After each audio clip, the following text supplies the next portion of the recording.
He was the youngest son of the Marquis, dismissed and expendable. Driven by vengeance, he overturned empires, and when all he desired was fulfilled, he welcomed death. But destiny had the ultimate sequel. He was reborn, and realized his mission wasn't over. Now he himself determines the future. Will his second life be about vengeance, or something greater? Let's find out. Standing in the middle of the battlefield, the main character Jack thought. He turned 34 years old, and different thoughts began to visit him. He looked at this living hell in front of him and wondered when everything went wrong. If he had found the sword a little earlier, then his sister would not have been sent to the Empire. If so, then the monster under his name would not exist. If so, did he meet the mentor who changed him and taught him everything he knows now? The time spent with her is the best thing he had. She is a creature that brought grace into his life. If he knew that he would regret it, he would behave better. After all, in fact, he wanted something completely different. While he was resting, he heard footsteps behind him and immediately turned around. An armed young man approached him with his army, but his hand was shaking. Jack mentally noted that he was a poor guy. Even in such a state, he was holding on to the sword. He chuckled and reminded him that he had said that he would not fight with children. He does not understand words? The boy said that he killed his father, and he was stunned for a second, and then he looked down and smiled, saying that he did not remember it. The boy called him a monster and a real monster, and he thought about it. He had heard this word so often that it no longer affected him. His body continues to fall apart and ache in pain. His muscles are contracting, and his brain, ready to melt right now, sends a signal that it is time for him to end it all. But he wants to wait a little longer. He looked at the boy and asked with a smile, "Is he a monster? He, who killed all the masters, single-handedly destroyed the great empire of Tolkien, exterminated the imperial family, he calls him a monster with exclamations. Does he know how many people died from his sword?" The boy became nervous and remained silent. An MC said that hundreds of thousands died from his sword. And he's a monster? He's as much of a monster as he is a human. There's nothing surprising about that. Seeing him start shaking with fear again, he thought he was standing in expensive clothes and barely holding a sword, reminding him of his youth. He asked his name, and when he found out his name was Jack Stewart, he was surprised, then said with a smile that it was an unexpected coincidence. That was his name too. And he killed his father? To be honest, he'd killed a lot of people, but he didn't remember anyone with the last name Stewart. Jack couldn't take it anymore and burst into tears, saying he wasn't a good father, but he needed him. MC thought it was amazing. He was even jealous. He didn't apologize to him for killing him, but decided to do him a favor. He pointed at him and told him to kill him with this sword. Jack shuddered and looked down at his sword in fear, then looked at his enemy's wounds and his heart started beating faster. MC said that this way he would avenge his father and become famous as the man who killed the monster. To be honest, he could easily come out of this fight alive. A broken leg can be cured and mutilated organs can be regenerated. But he doesn't want that. He hurried the young man, saying that there was little time. Or does he not want to become a hero? Finally, Jack made up his mind and took a few steps towards him, raising his sword over his head, and he closed his eyes, expecting a blow. But it never came. His hands trembled and stopped, and then he dropped the sword from his hands and fell to his knees in front of him and burst into tears. MC was slightly surprised. Although the result was obvious, this child would not be able to kill him. However, he still decided to praise him and patted him on the head, asking if he thought he would be able to live happily after killing him. Heroism imposes obligations on a person. He would have to devote his whole life to exploits. Let him not live in regrets like he did. He was still young. Jack cried even harder and nodded, and he thought it was strange, but he really felt sorry for him. He told him to tell the others that the demon was dead and the war was over. And then the young man, wiping away his tears, asked why he, having so much strength, lived like this. Jack dropped the sword from his hands and asked, and really, why did he live his life like this? Having lost his strength, he fell and thought that this was the end. He felt it. He felt how he stopped feeling his fingers, and his body was like a balloon, letting out air. Everything was swimming before his eyes. They began to close on their own. Everything happened slowly. He forgot how to breathe, and the sounds around him ceased to exist. He wondered if he could change his sad end, if he started all over again. This was his last thought before falling asleep. He saw his father, who always doubted whether he was his son, and the face of his mother, who died shortly after he was born. His sister, famous for her beauty even beyond the empire, and his older brother, who bullied him. All his memories came back to him. Jack Valentier. He forgot this name and became a soldier who crossed an entire continent. Thoughts about his life filled his head. It was hard for him to understand if this was a dream or reality. Did he die or was he killed? What if he just saw memories before his death? But he looked in the mirror and saw a little of himself. The Second Continental War that he started, his victory in it, and his ruthless rule that made him a monster among monsters. Driven by the desire for revenge, he destroyed the Tolkien Empire, which dominated the Western continent and killed everyone who bore that name. He started wars and ended them with victory. Success accompanied all his goals. Accepting the approaching death was easy for him because he had no incentive to continue living. His heart was already starting to stop when suddenly he found himself here. He looked in the mirror and stretched his face, not understanding at all how this was possible. This is not black magic or an illusion. Did he really go back to the past? But how did this even happen? The Valentier Marquise family was famous in the Tezra Empire. They were one of those who openly sympathized with the ruling power represented by the emperor. He was the third child in the family, the youngest. The young Marquise of the Tezra Empire. If this title was enough for him, he would have lived a great happy life. Everything is very simple, but not for the Valentier Marquise. And since he was back in the family estate, he decided to go out and walk in the garden, where roses grew, and there was a small gazebo for tea, surrounded by water. The rose garden is a small extension to their estate. It looks very beautiful from the outside, but in reality, it is a kind of place of exile. A place needed to protect the youngest child from the support of the family and vassals. That is what the rose garden really was. He sat down on the steps and looked at the sky, and was distracted from his thoughts by the butler who brought him a drink. He was the only one in the entire estate who truly appreciated him and always supported him, and his name was Ron. He looked at him with a grin and said that the Ron he knew was always a little sneaky. He didn't pour poison in here, did he? He took the glass with the drink, and the butler, excitedly waving his hands, began to deny everything and was slightly outraged that he even thought so. But Jack was only joking. He smiled and thanked him for everything. After which Ron himself laughed and left him alone with his thoughts. Besides him, there were 11 more people in the rose garden. One of them was Ron, who had just brought him tomato juice, and the remaining 10 were guards assigned to keep an eye on him. In any case, he was not interested in anyone else here, except Ron. He wondered what he should do now, and began to enjoy the silence of the garden and the singing of the birds. He felt that this was all real. He didn't know that he could go back to the past, and only an hour had passed since he realized the state of affairs. Of course, this can be considered a second chance. In the present, he is only 14 years old. There are no wounds on his hands, and inside there is not even a hint of a mana heart. If you compare him to other children of noble families, then he is a complete bottom. Quiet steps were heard behind him. Someone entered the gazebo, but he did not notice it and thought about his mother, and the intruder approached him from behind. Having warmed his fists, he hit him on the head with all his might, which MC clearly did not expect in this quiet place, and at first did not even understand what happened. Feeling the pain, he grabbed the back of his head and realized that he had relaxed too much. But he can be understood. Decades have passed since someone hit him on the head. He looked at his broken glass of juice and told his bully that even a lion doesn't touch animals at the watering hole. He doesn't know that. Feeling something familiar, he tensed up, and the guy behind him called him a little brat and asked if that's how he greeted his older brother. As soon as MC looked at him, his face turned pale. In front of him was Pelon Valentier, the second child in the family, who was 3 years older than him. And the problem why he didn't do magic, or rather couldn't do it, was because of his constant bullying. He gritted his teeth in anger and stood up to answer him. Measuring him with a displeased look, he thought that so many years had passed and he still got mad at him. He remembered how Pelon poured hot tea on him and said that if he wanted, he could kill him any minute. Unlike his sister, he was completely useless. He can't do anything, neither how to control a sword, nor magic. If he wants to learn this, he will consider it a betrayal and kill him. He has the blood of a marquise in him, so as long as he is in this family, let him eat what they give him and wear what they dress him in. Let him do nothing and keep quiet. And who knows what will happen next? If he becomes the head of the family, then maybe he will accept him as a younger brother. Back then, Jack didn't answer him at all. As a child, he was very weak. Because of this, many in the family made fun of him. Of course, the conversations went beyond the family circle. The third child of the Marquise is a complete mediocrity. Even commoners made fun of him and smiled evilly. That's how people treated him. His brother and Count Mentis especially contributed to the spread of rumors. Let it be so, but he finds it funny to look at him now. Anyway, the first child of their family is a girl. She is the only one in the family he can rely on, the only relative who cares about him. His sister was 1 year older than Pelon, but because she was a woman, she could not take on the responsibilities of being the head of the family. And the fate of the beautiful daughter of the Marquise, who had been unable to lead the family since birth, was predetermined.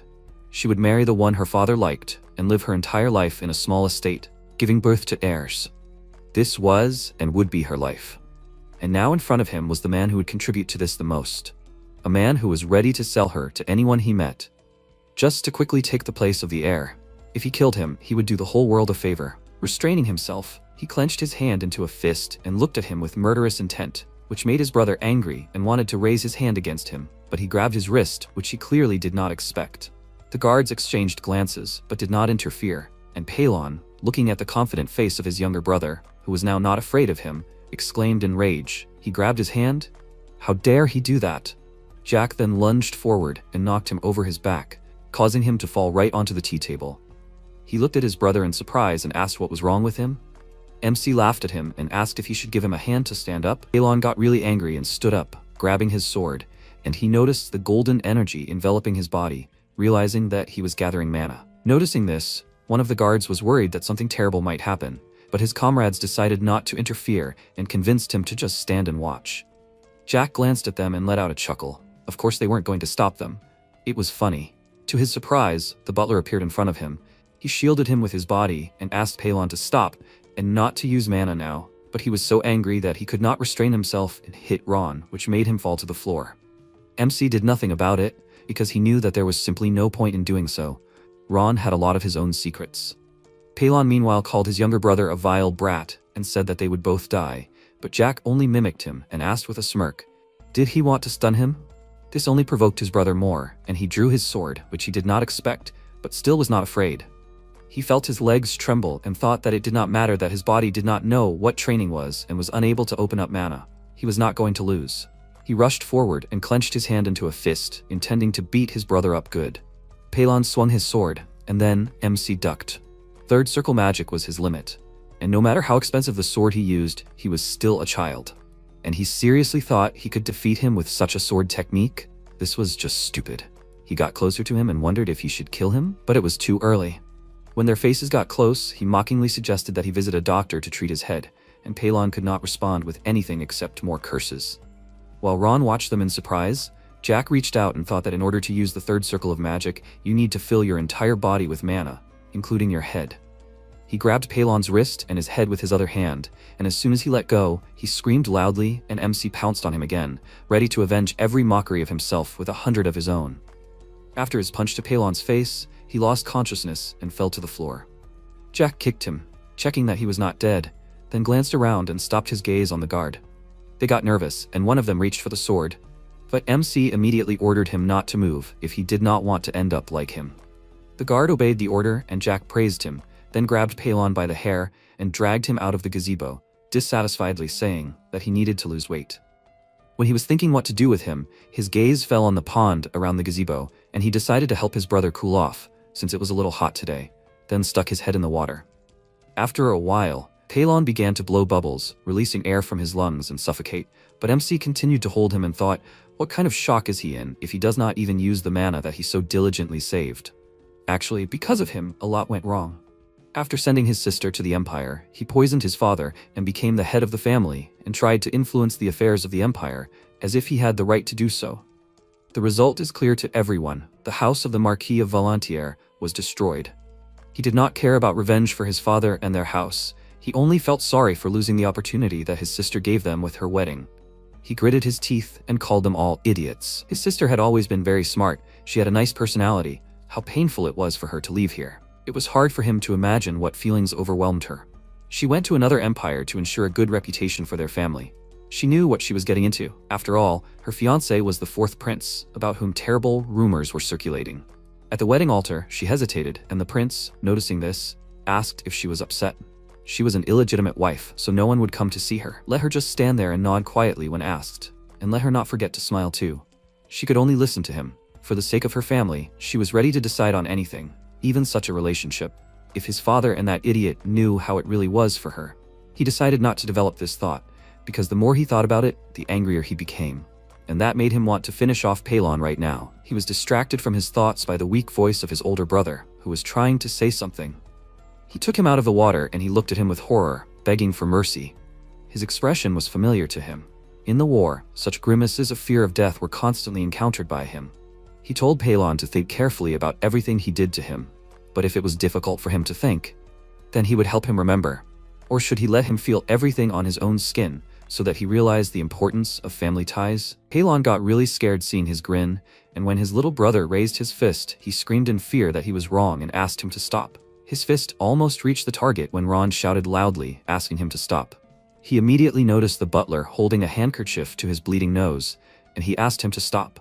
Jack gave him a displeased look. After all, Ron helped him calm down, but lastly, he hit Palon against the edge of the pond, again causing him to lose consciousness, and then he threw him aside.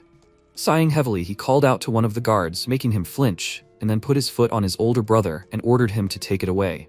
He's still alive, let him take it somewhere. While the guard was grooming poor Palon, who got what he deserved. MC dusted his hands off and walked past Ron, bumping into him shoulder to shoulder. Palon was carried away, and Ron turned around and looked at the young master with a doubtful look. The news of what had happened immediately spread throughout the house, and of course, it turned everything upside down. Palon Valantier, half-brother of Jack Valantier, and the future heir, who was supported by the forces of the influential family of the Earl of Menteis. When he was brought into the room, his mother fainted from shock. Of course, in a family that was expected to naturally pass the title of Marquis to Palon, the sight of his broken head and his newfound fear of water caused a total commotion. Time passed. MC was sitting in his room, enjoying a cup of tea and a piece of strawberry cake, under the nervous gaze of Ron. Many rumors arose after the incident. Palon received the third circle at 17. At such a young age, it is simply a miracle. How was the younger brother able to defeat him? He was not trained in magic or fencing. Had he been hiding his talents all this time? But why and why now? Next year, he will be 18. He should have been presented as the official heir. But now that the youngest has shown his claims to the place of the head of the family, everything has changed. Overhearing the conversations of the servants and his sister, Elizabeth, became very interested in this and asked them to tell what happened. The rumors began to spread further and further. Many in the estate even came up with new details of what happened. And these rumors reached the Marquis, who after hearing everything, ordered to call his third son. Jack, meanwhile, finally finished his cake and said that it was very tasty. Ron thanked him for the praise, and then one of the maids entered the room and whispered a message in his ear, the content of which surprised him greatly.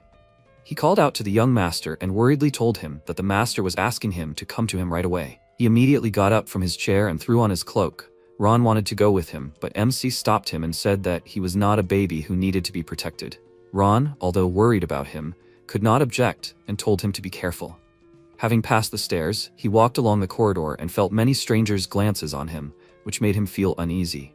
He had not felt for a long time what it was like when you seemed not to exist for those around you. He grabbed his head and thought that it didn't matter what the others thought of him. He hoped this would end quickly. He approached the doors leading to the Marquis's office and was about to go inside, but the guards blocked his way. He looked at them and realized that they were pretending that he wasn't there. He chuckled at how stupid it was and called out to the knight, but no one answered. Then he hit him on the leg a few times and asked if he was blind or mute. The guard gave him a displeased look, and he thought that in the past he would have immediately run back after seeing this. But not now. He smiled and told the knight to relax his face before he split it in half.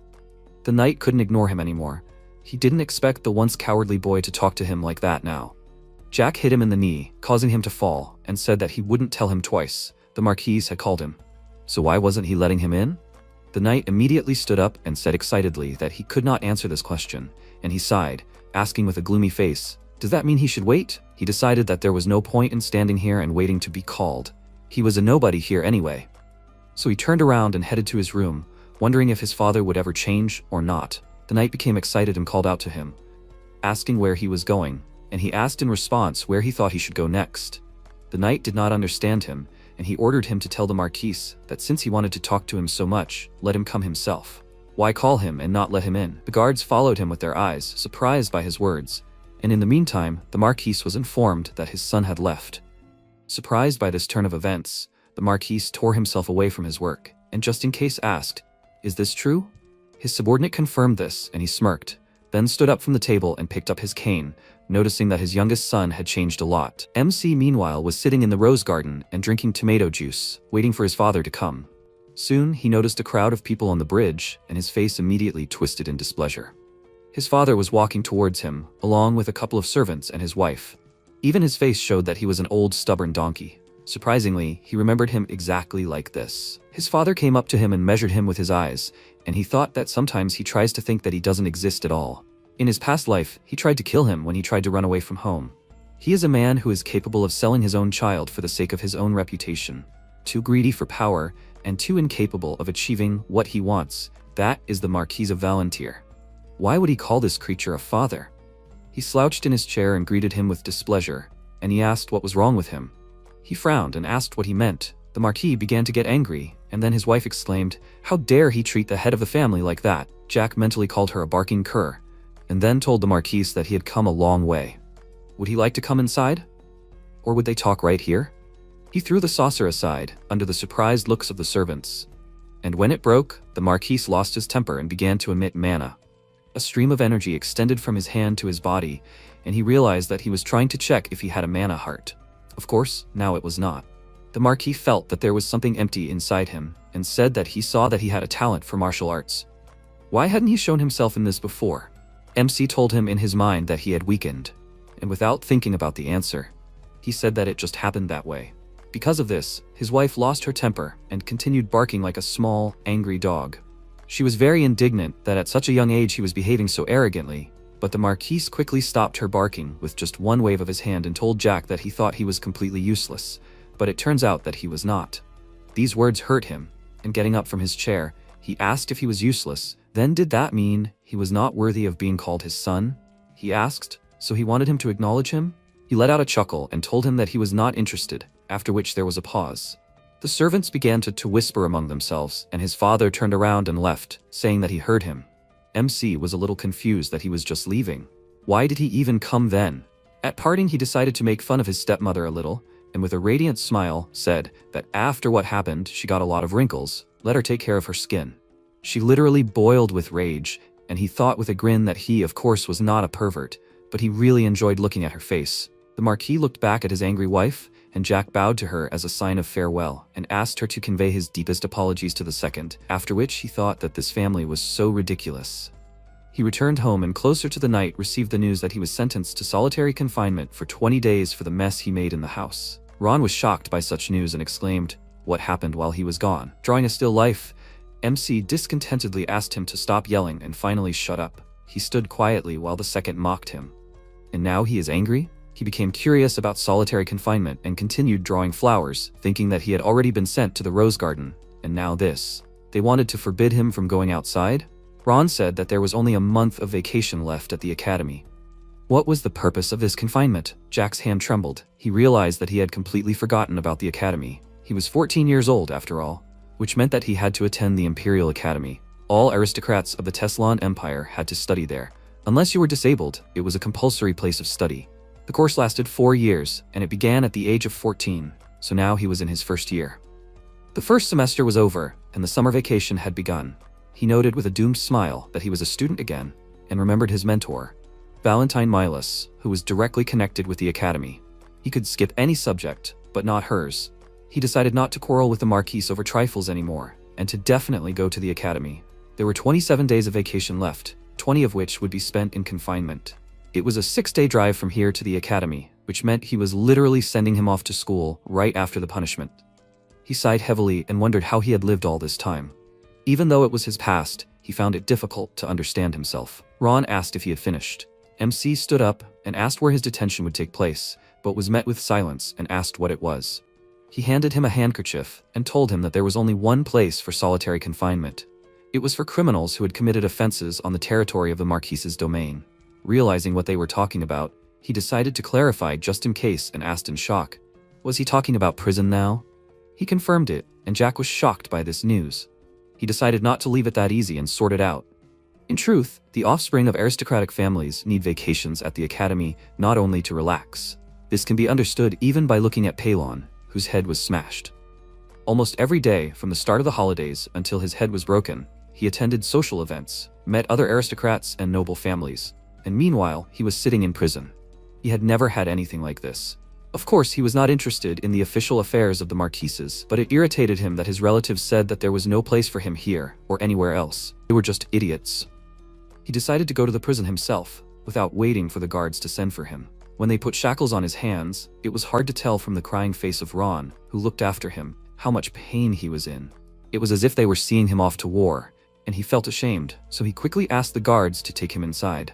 And now, sitting on his bunk, he thought that they cared about him so much. A bed, a toilet, 3 meals a day. But what was the point? By the foul stench, he realized that the blanket hadn't been changed for half a century, and even flies refused to eat the soup. Solitary confinement gave him plenty of time to think, and this was too much.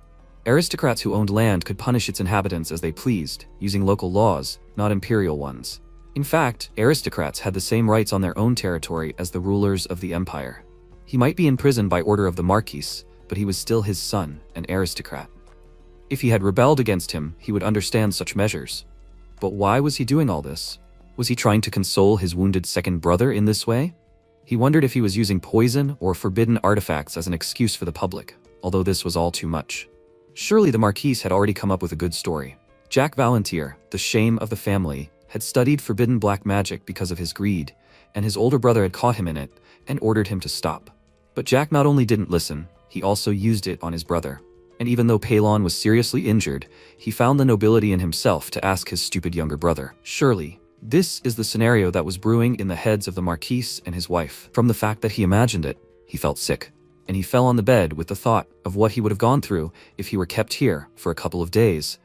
But he does not want to sit out the entire vacation in prison. He does not care about this place. He could escape right now, but he cannot for 3 reasons: his sister, Ron, and the mentor. In addition, he is still too weak to survive alone. 168 centimeters tall and 55 kilograms of weight, no muscles. He knows the rules of survival in this world. The strong devours the weak. The strongest survive, the weak become food or die. Thanks to strength, he was able not only to survive, but also to get what he wanted.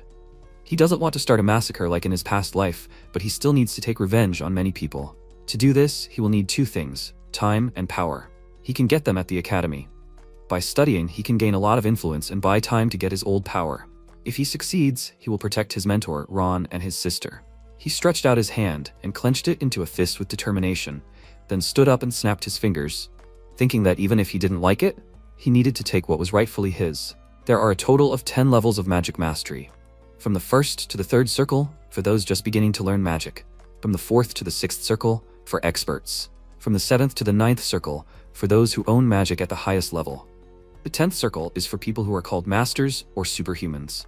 In any case, it's even good that no one is here. He used magic and put his hands to his chest, thinking that it takes 2 hours to cast the 1st circle. But at this age, he is such a weakling.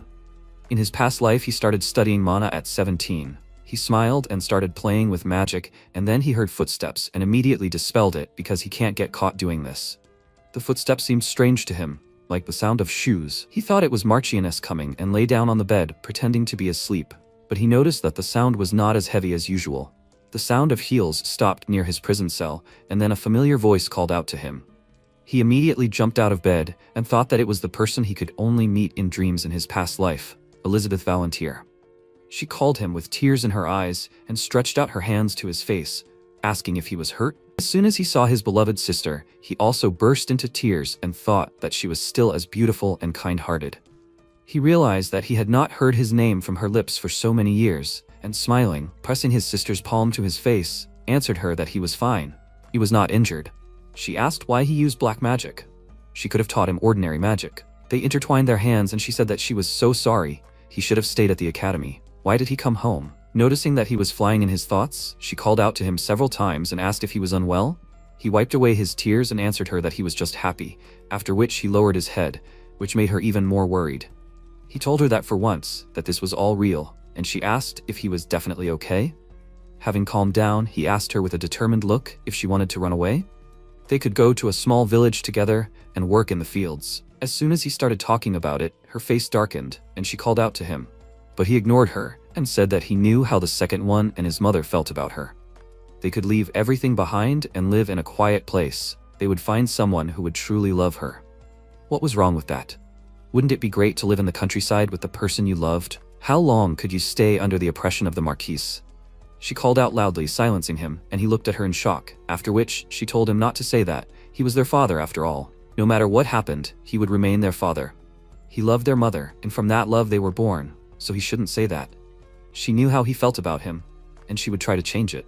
So let him be patient for a little while. He believed her, right? He remembered that in his past life, she had said the same thing, and he realized that he had truly returned to his past.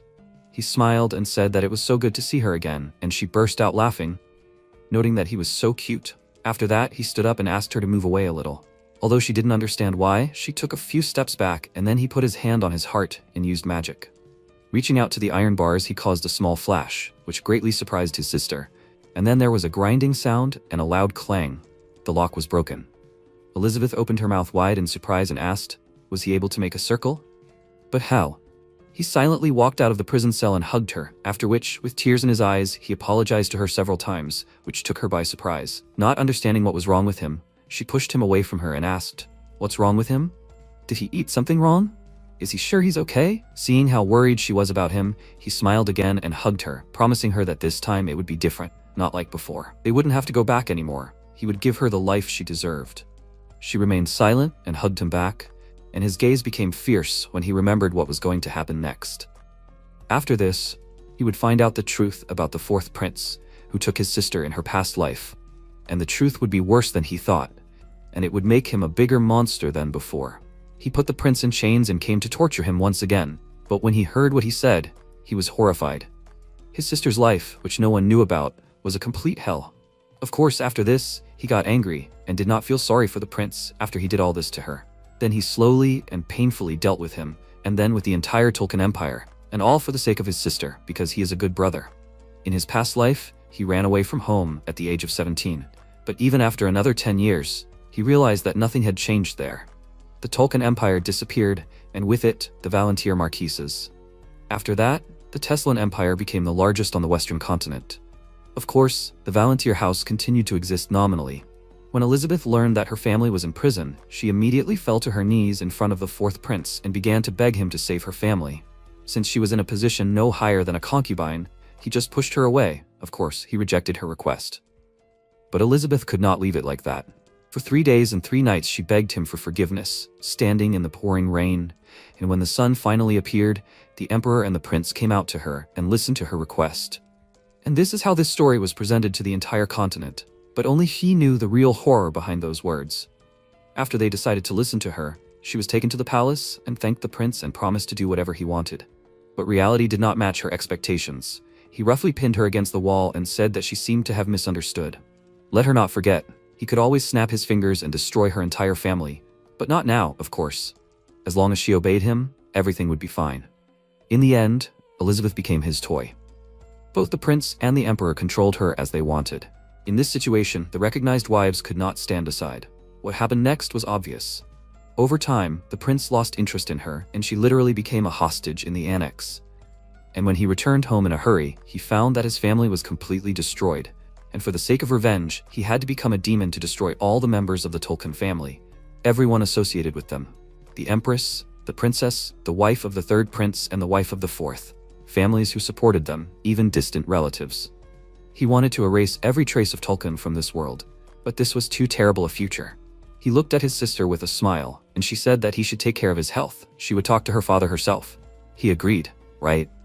He agreed and told her not to worry about him, thinking that this time everything would definitely change. After that, Elizabeth left the prison and went to her father's office, thinking that her brother had changed so much.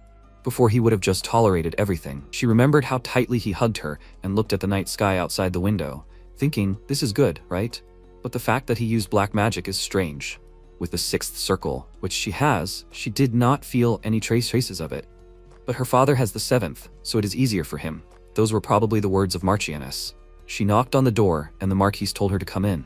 As soon as she was inside, she demanded that Jack be released from prison, and he asked why. She confidently said that he did not study black magic, and remembering his innocent appearance, she thought that this magic is very difficult. He would not have succeeded. Surely the Marquis just does not want the truth to become public knowledge. Her father took a sip of tea, and she said that he himself knew that he did not need the title of head of the family. He told her to continue, and she, realizing something, with a gloomy expression on her face, clenched her hand into a fist and said that, as far as she knew, this was a warning for her. He wanted to take another sip of tea, but stopped, and with a smile praised her for her intelligence. In fact, Elizabeth had long understood what fate was prepared for her. The life of a toy created to increase the status of the house, and this was a warning for her. What will happen to Jack if she refuses to follow the path prepared for her? Her father said that she herself knew that the younger one is not suitable for their family. When he comes of age, he will announce his death and send him far away to live under an assumed name. Hearing this, she was very happy and asked if this was true. He confirmed it, but told her not to forget her duty. His dog growled menacingly as she looked at him, got nervous and told her father not to worry, after which he said that it was still strange that he could defeat the second one. After all, he already had the 3rd circle. She was very surprised, realizing that her father thought that he didn't have a circle at all, and remembered what happened in prison, not understanding what it was then. The Marquise allowed her to let him out, and she bowed to him in gratitude and left the room. He continued drinking his tea, and she leaned her back against the office door and remembered her younger brother's offer to escape. She slowly slid down and quietly said that they can't do this. It's impossible to escape from fate. After that, she burst into tears. A new beautiful day began. MC woke up on his stinking bunk and thought that because of yesterday, he dreamed of his past life all night. Maybe this place gives him nightmares? He was distracted from his thoughts by a guard, who opened the prison cell and called out to him without any respect and said that he was released. Jack's face twisted in anger because he was addressed like that, but he decided to ignore it. After all, such behavior would not provoke him. He said with a smile that he even wanted to stay here. It was quite nice here. He noticed his clothes in the guard's hands and thanked him for bringing them. But when he wanted to take them, he realized that he could not tear his clothes out of his iron grip. He looked at him with irritation and asked, does he not want to give it to him? He thought it was amazing. He was going so far in his disrespect for him. An ordinary guard already treats the son of a marquise like that. The man said with a smirk that there were no shoes, so let him go like that and not irritate him with questions. Then the tone of MC's voice changed and he told him to repeat what he said. Because of this, the guard was taken aback and then he started to press him, asking if he was his friend or something. The guard backed away. He was clearly nervous. He started to make excuses, saying that he didn't mean it at all, and Jack, calling him an idiot, ordered him to answer properly, after which he filled his fist with mana and hit him, repeating his question. He finally got out of prison, and when he was heading to his house, Ron called out to him, who was so happy to tears that he finally returned. He immediately ran up to him and worriedly checked him for wounds, and when he saw blood on his clothes, he burst into tears and asked how he survived there. He was covered in blood. MC told him that it wasn't his blood, after which he looked around and noticed that there were too many guards today. Ron agreed with him. There were 10 guards and 1 knight from the Iron Blood squad here today. Jack looked at them carefully and, noticing the knight in black armor, asked if he was from the Iron Blood squad. The butler confirmed this, and he mockingly called him a poor guy. Surely, looking after the little offspring of a rich family was not part of his dreams and plans. He even felt sad looking at him. He thinks he knows why he was in prison. Noticing his gaze, the knight approached him and bowed, asking him to tell him everything that happened in prison. He was surprised that he was so polite to him, and the knight said that he was told that he attacked a guard, broke his finger, and gouged out his right eye. Ron did not believe his words and asked why the young master would do such a thing. He nervously answered him that he just wanted to know why he was doing this to him. He had no right to do this. MC let out a heavy sigh at these words, and the knight looked at him nervously, and he asked if he really thought he could use the word right in a situation like this. He looked at him closely, and judging by his movements, the position of his legs and his posture, he was at least in the 4th circle. He said that he thought he was a dog mentis, but at least he knew his place. His words angered the knight, and he said that he was crossing the line, and he asked in response, what was wrong with addressing a dog as a dog? Ron called out to the young master excitedly, but he ignored him and asked the knight displeasedly if he was only assigned to keep an eye on him and was not given any other orders, right? So he would be the one to clean up the mess. Let him not dare talk to him about rights. Does he want to get promoted? The knight asked if he continued to make a fuss, then what would happen to him. Jack told him that that was exactly what they were talking about now. Let him beg him not to do anything in front of him. The man had no choice but to agree, and MC said with a smile that he was glad he could think. After that, he headed into the house and told the knight to sort everything out there and come report. And if he had any problems, he could complain to the Marquise right away. He was not going to address him as a knight, so he would call him Chick. He could chirp whenever he called him. After that, he patted the butler on the back and invited him to come inside, and he ran excitedly after him, while the knight was deep in thought about the chickens.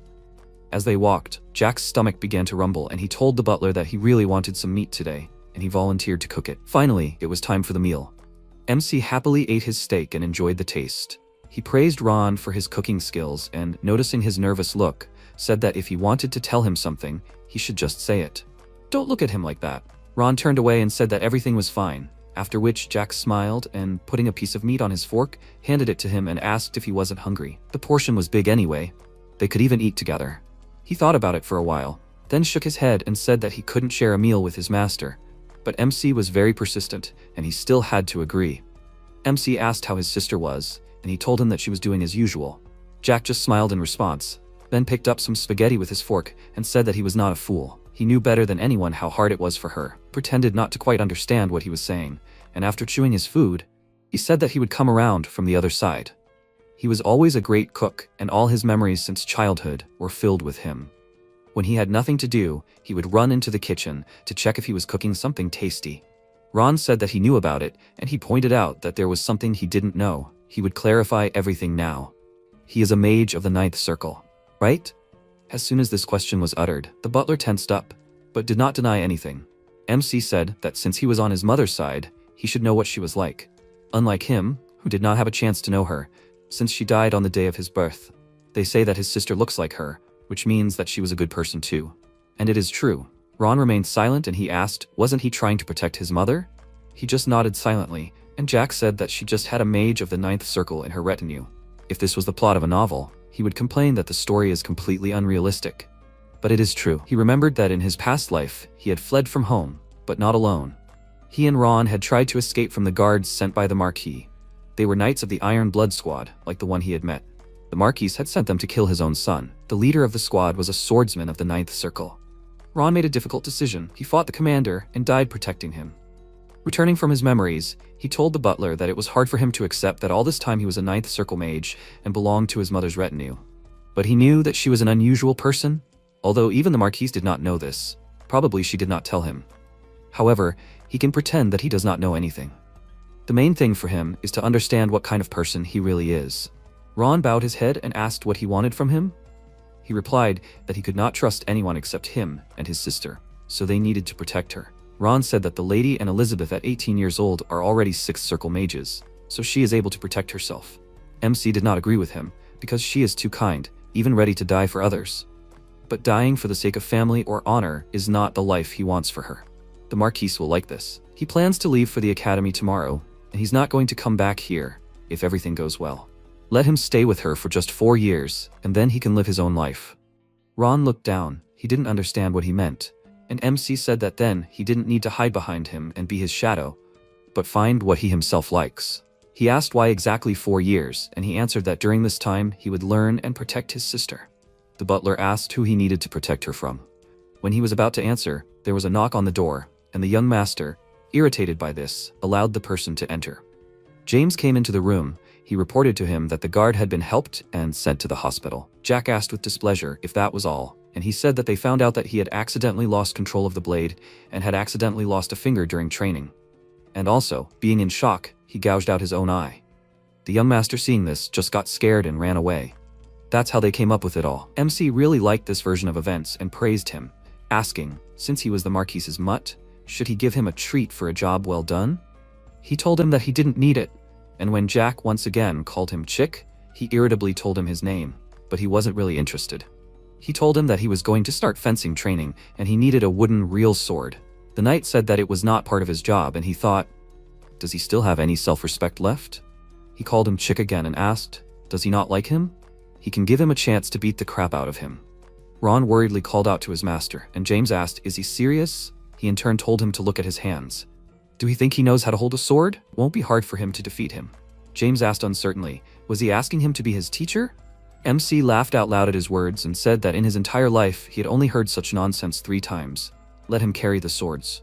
When he left, the butler asked if he was okay. This man is in the 4th circle. Is he confident in his abilities? If he gets hurt, then... Jack did not let him finish and offered a bet on who would win, Chick or him. Ron thought for a few seconds, then said that it was better to bet not on losing, but on how many bruises he would have after the fight. MC noted with a smile that it was so interesting and asked what bet he would make. Instead of answering, he seriously said that he was on a completely different level, not like him. Would he really go for it? Jack was upset that he did not believe in him at all, and offered him something else. If Chick hits him at least once, he will win, and the loser will have to fulfill a wish. Ron was slightly surprised by such conditions, after which he sadly looked down and said that if he wanted something, he could just order. He was a servant in his house. MC barely held back a smile and thought that it was so funny to hear from him. He pointed fork at him and reminded him that he had already said that he could only trust 2 people here, his sister and him. Ron looked away and smiled and noted that it was rude to point fork at another person. And Jack said that he was so happy he did not need to hide it, he was bad at it anyway. After that there was a pause and he asked if maybe he misunderstood something. He was telling him the truth. He did not give orders to his people, he only asked them. As soon as Ron heard these words, his eyes sparkled. after which he pulled himself together and honestly admitted that he could not refuse him. After that, there was a knock at the door. The knight came inside and knelt down in front of the young master, saying that he had gone too far. If he needs an assistant for training, then he is ready. So let him forgive his insolence. MC looked at him and thoughtfully tapped his finger on the table. There are too many people here, like that guard in the prison, who disrespect him. But indirect insults and direct assault are different things. He's afraid of the consequences, so he knelt down and said all this. He suggested that he go to a deserted place, which surprised him, and he, poking his finger at his forehead, mockingly asked, "Or is he afraid of losing to him?"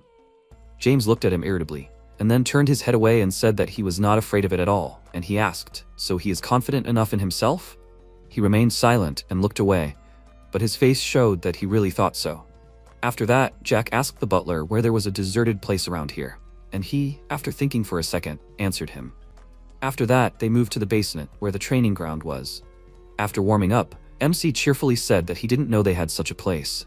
He looked at Ron and asked if he was exercising here or something. He told him that he wasn't. His mother, Lady Noah, had arranged this place for her 2 children. Jack wondered why he didn't know about it, and Ron reminded him that he had never done that before. He thought that this was logical, and then looked around. Even though this place was not used, it was very clean. Apparently, someone was constantly cleaning here. He looked at Ron with a smile and thanked him for cleaning, to which Ron smiled and then turned to Chick with a displeased face and asked why he froze. Let him give him a wooden sword. James wanted to talk him out of the fight, but MC didn't even let him say a word and had to give him a wooden sword. He squeezed it in his hands tighter, and the knight noted that he could see that he knew how to hold a sword. He grinned and thought that if he knew how many people had died from his sword in his past life, he wouldn't be smiling like that. He thanked him for the compliment, then rushed to attack and told Chick that a fair fight had begun. Focusing on the sword approaching him, James concentrated and, choosing the right moment, parried the blow and thought with a grin that this attack was very simple, but a beginner is a beginner. He needed to be careful not to hit him too hard. He was about to attack him, but Jack caught him off guard. He touched his chin with the tip of the blade and froze. Now the fight was over. Ron was very worried, either for his young master or because he would beat the knight again. MC told his opponent that if it were a real sword, he would already be dead. After all, he asked for a fair fight. Meanwhile, James got nervous and wondered, where did he know such techniques? Did he really know how to handle a sword? Meanwhile, Ron watched the fight carefully and wondered, what was that? The knight was able to easily repel the attack, but the young master managed to get to his neck. He didn't think that at 14 years old he was capable of such a thing. He expected that everything would go something like this. The knight would disarm him right after the fight began and knock him to the floor. But everything turned out completely differently. He has an excellent stance, the right attacks and defense. Indeed, if he had a real sword in his hands, the knight would have died. Did something happen to the young master?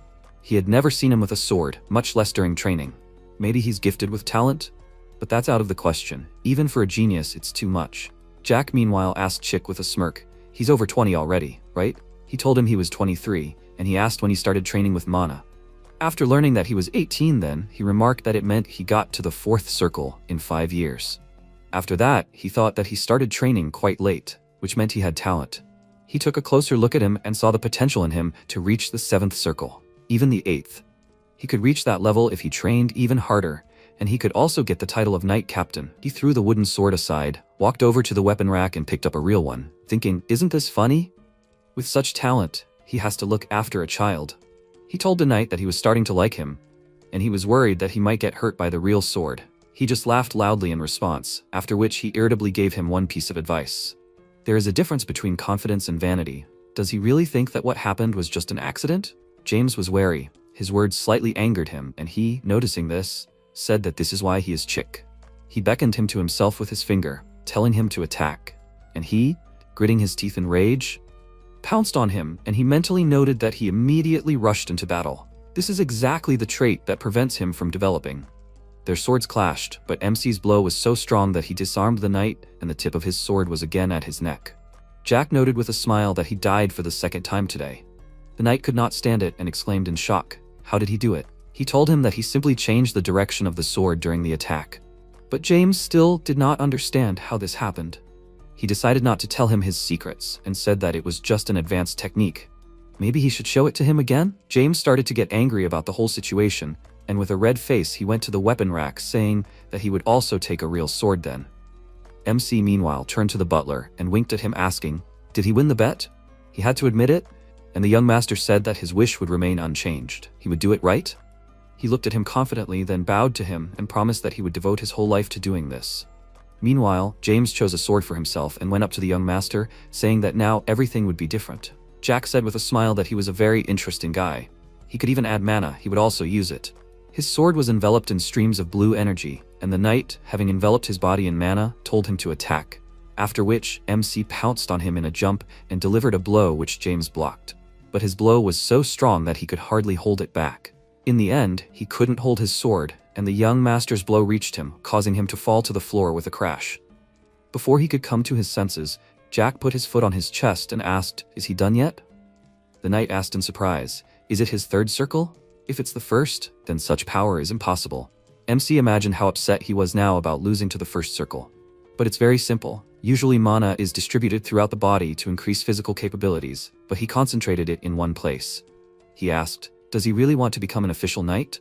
He didn't understand what he meant and asked, "Well, he doesn't have such a status, what will he order him to do?" He wondered what he can do at all. Hunting dogs are very loyal. Let him become his loyal catfish and serve under him. He's sure it will be more fun than the life of an ordinary knight. James asked what would be in it for him if he agreed to do this, and he stepped aside and asked if he shouldn't first ask what he would have to do anyway. If he became his dog, he would gain the strength and power he needed. The knight asked what his duties would be, and he told him that he would have to kill those who got in his way and protect him. The knight was very surprised, but Ron's mouth fell open in shock. James asked who exactly he would have to kill, and he told him to think about it himself. He remembered his brother and asked if the target was obvious. He pointed his sword at him and gave him one day to decide which side he would take. When the training was over, he and Ron returned to the room, and he, kneading his shoulders, asked if he was being too careless. He hardly believed that night. Perhaps he would report everything to Marchioness. He only grinned in response, and he worriedly said that now was not the time to smile. It would only do her good. If she finds out he's leaving tomorrow, she might do something. She might even kill him. Doesn't he worry about that? He told him she wouldn't be able to anyway, and thought it had been a few days since the incident. But his brother was still afraid of water. Of course, Marchioness wanted him dead, but she couldn't do it yet. And the Marquis was keeping a particularly close eye on him now, because he needed him to control his sister. Could she really kill him in a situation like that? That was just stupid. Ron asked if he was really so sure about that. What if the Marquis let her do it? He answered that he was leaving for the academy anyway. What was the point in killing him? She might hurt him, but she couldn't kill him. He thought that many people had actually tried to kill him, but Marchioness, Lady Harpy, the Orc Lord, the Dragon Lord, none of them had managed to kill him. So would this woman be able to do it? At this thought, he burst out laughing and thanked Ron for the massage. Apparently he needed to do more exercises to get his muscles working. Ron looked at him worriedly and said nothing. After which Jack stood up and told him that unless he decided to die himself, it wouldn't happen. The butler asked him in confusion what he was even thinking about, and he laughingly answered that it was better for him not to know about it, and this only made him more nervous. MC said that if he was interested in what would happen, he could follow him. The butler was slightly surprised and asked if they weren't going together. He firmly refused and added that he couldn't go there at all. It was an order. Let him follow him from afar. He understood everything, right? Ron nodded and agreed to this with a doomed face, but before leaving, Jack told him that he wanted to create a second circle, so he shouldn't let anyone in to see him. Hearing this, Ron was very surprised and asked if he thought it was that easy. He looked at him in confusion, not understanding the reason for such a reaction, and told him that it was easy for him. Ron did not argue with him and find out the details and decided to just follow the order. And in the meantime, James walked down the corridor and thought about the recent fight. No matter how much he thought about it, these are definitely not first circle skills, at least third. The young master has talent, but his request to become his tame dog is simple stupidity. He does not have much support, for example, from the Counts of Mentis, and he has no personal knights. He is all alone. He froze in place and remembered his offer, after which he shook his head, trying to drive away these thoughts. After all, these are too strange words for a child. He must tell about all the Marchioness, about his hidden talents for martial arts, and about their conversation in the basement. This is his chance. The maids passing by, chatting about Lady Elizabeth, noticed the knight and seeing the wide smile on his face, thought that something good seemed to have happened to him. Meanwhile, he was only thinking about how he could prove himself to the Marquise and Marchioness. No matter how talented the third young master was, he would never be able to defeat the Marquises, unless he was a monster. That was reasonable. Time passed. Elizabeth was sitting in her room, but not alone. She was morally suppressed by Marchioness. She reminded her that her mother was a commoner, but at least she left her a chance for a good life. Talent and the title of Archmage, is that so important? As long as she is her daughter, she has nothing but her appearance. She knows that, right? She nodded silently in response to her, and she offered her a glass of wine, telling her not to be so upset. Elizabeth lowered her gaze and said that she could not drink in front of her. The Marchioness, smiling, asked, "Really?"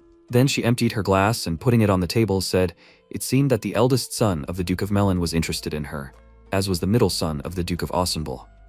Then she clicked her tongue irritably and, folding her arms over her chest, said that the middle son would not do. She would find her a better match, so she must be meticulous about herself. Or did she already have someone in her heart? She shuddered at this question and answered that this was not so. There was no such person.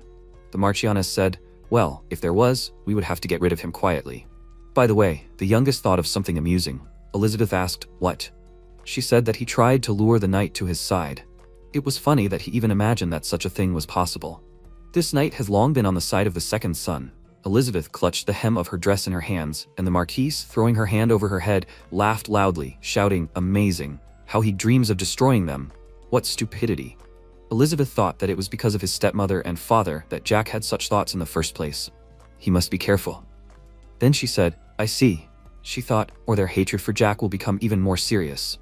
The Marquise, continuing to laugh, noticed that even her stomach ached. She had not laughed like that for a long time. But Elizabeth, it was good that she understood her. She would continue to look for a suitable partner for her, so she just had to follow her own path. She rose from her seat, and approaching her, added, and again she would repeat it, just in case. She put her hand on her shoulder and then, stretching out her hands to her face, added, "If she started dating a man behind their backs, she knew how it would all turn out, didn't she?" Elizabeth's face sweat broke out, and, keeping silent for a moment, she replied that she knew and that she needn't worry. The Marchioness walked on and said that she was doing well. It was almost lunchtime, she could come down. She replied, "Of course, mother." Meanwhile, the maids were setting the table, and when everything was ready, the family began to eat. At that moment, the door to the dining room suddenly opened. Jack walked in and said, "My God, everything is calm in the country, so why is there such a gloomy atmosphere at the table?" Elizabeth screamed in fear, "Jack!" He put his hand to his chest and, smiling, said, "He is their father's third son. Is there really no room for him? They need to dine together at least once." A few minutes ago. There are two main ways to manage mana. The first is to distribute mana throughout the body. This method helps to improve the body's abilities, enhance sensation, intelligence, and of course strength. The second way is to materialize mana by creating a form. Fireballs, ice arrows, demonic fire, and other types of magic. Ron is a 9th circle mage, a 4th circle knight. There are two reasons why people who use magic are divided into mages and knights. Here he is a knight. Of course, this means that he can use magic too. He was sitting on his bed, streams of mana burst out of his body. He looked at Ron, who was sitting next to him, and asked why he was looking like that. He answered, 2 months. Jack asked, "What, 2 months?" He answered, that's how much time he had to spend to create the second circle. The protagonist said, "I see. Usually the transition from the first to the second circle takes 4 months, but Ron did it in 2. He didn't go back in time like him, so he can imagine how much work he had to put in." After that, he smiled and said that he was good. This is a very fast result. Ron put his hand forward and said that it was strange to hear that from a person who created the second circle in 5 hours. The protagonist asked, "Really? Oh right, what time is it?" Ron took out his watch and said, "He'll check, 5:48 p.m. Ron sat up in bed and asked, "What? So late?"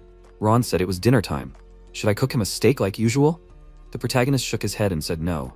He then asked thoughtfully, "By the way, the others will be having dinner now too, right?" He then got out of bed and shouted, "Great, he's decided." Ron anxiously asked him to wait. Did he really want to? The MC turned around, putting his finger to his lips, and said he'd just tell them he was leaving tomorrow. In the present, he tore off a leg of the cooked chicken and, enjoying the dish, thought that he didn't know there was such a luxurious meal in the main hall.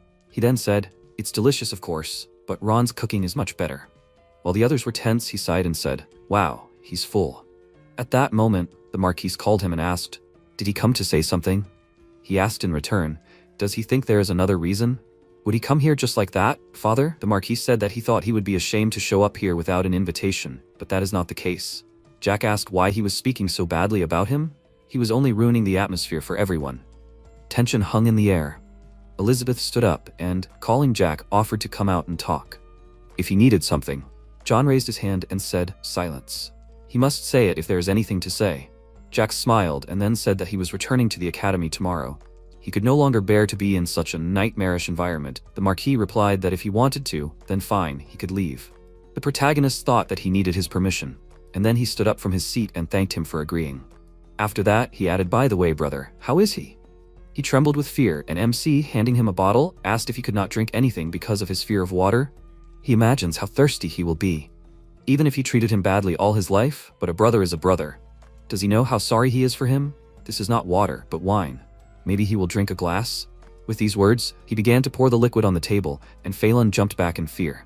The Marchioness, pointing her finger at him, shouted, "Little bastard! Aren't you ashamed of him making a scene here?" The hat is barking again. The protagonist turned in the opposite direction, waving his hand, said, "That's it. He has nothing more to say." The Marchioness, clenching her fists, said, "Little brat. She will definitely not forgive him for this." He, approaching the exit, turned around and said, "Yeah, he will wait for her further actions." She shouted after him, "Oh, he is a bastard, a walking worthless thing. He should have been kicked out a long time ago. It's all his sister's influence." One of the workers looked at her colleague and said that she didn't think the third gentleman was capable of such a thing. The Marchioness continued to shout, "How dare he talk to her like that?" The maid agreed with her colleague. "Better to clean it up before it gets stuck." Her partner asked if she thought so, but no matter what she said, the night passed peacefully. Of course, if you don't count the scolding from the angry sister. Sometime later, MC was riding in a carriage. The Marchioness's third son was leaving for the academy. So why did the procession look so modest? Not bad, of course. He was grateful that at least he could sit comfortably.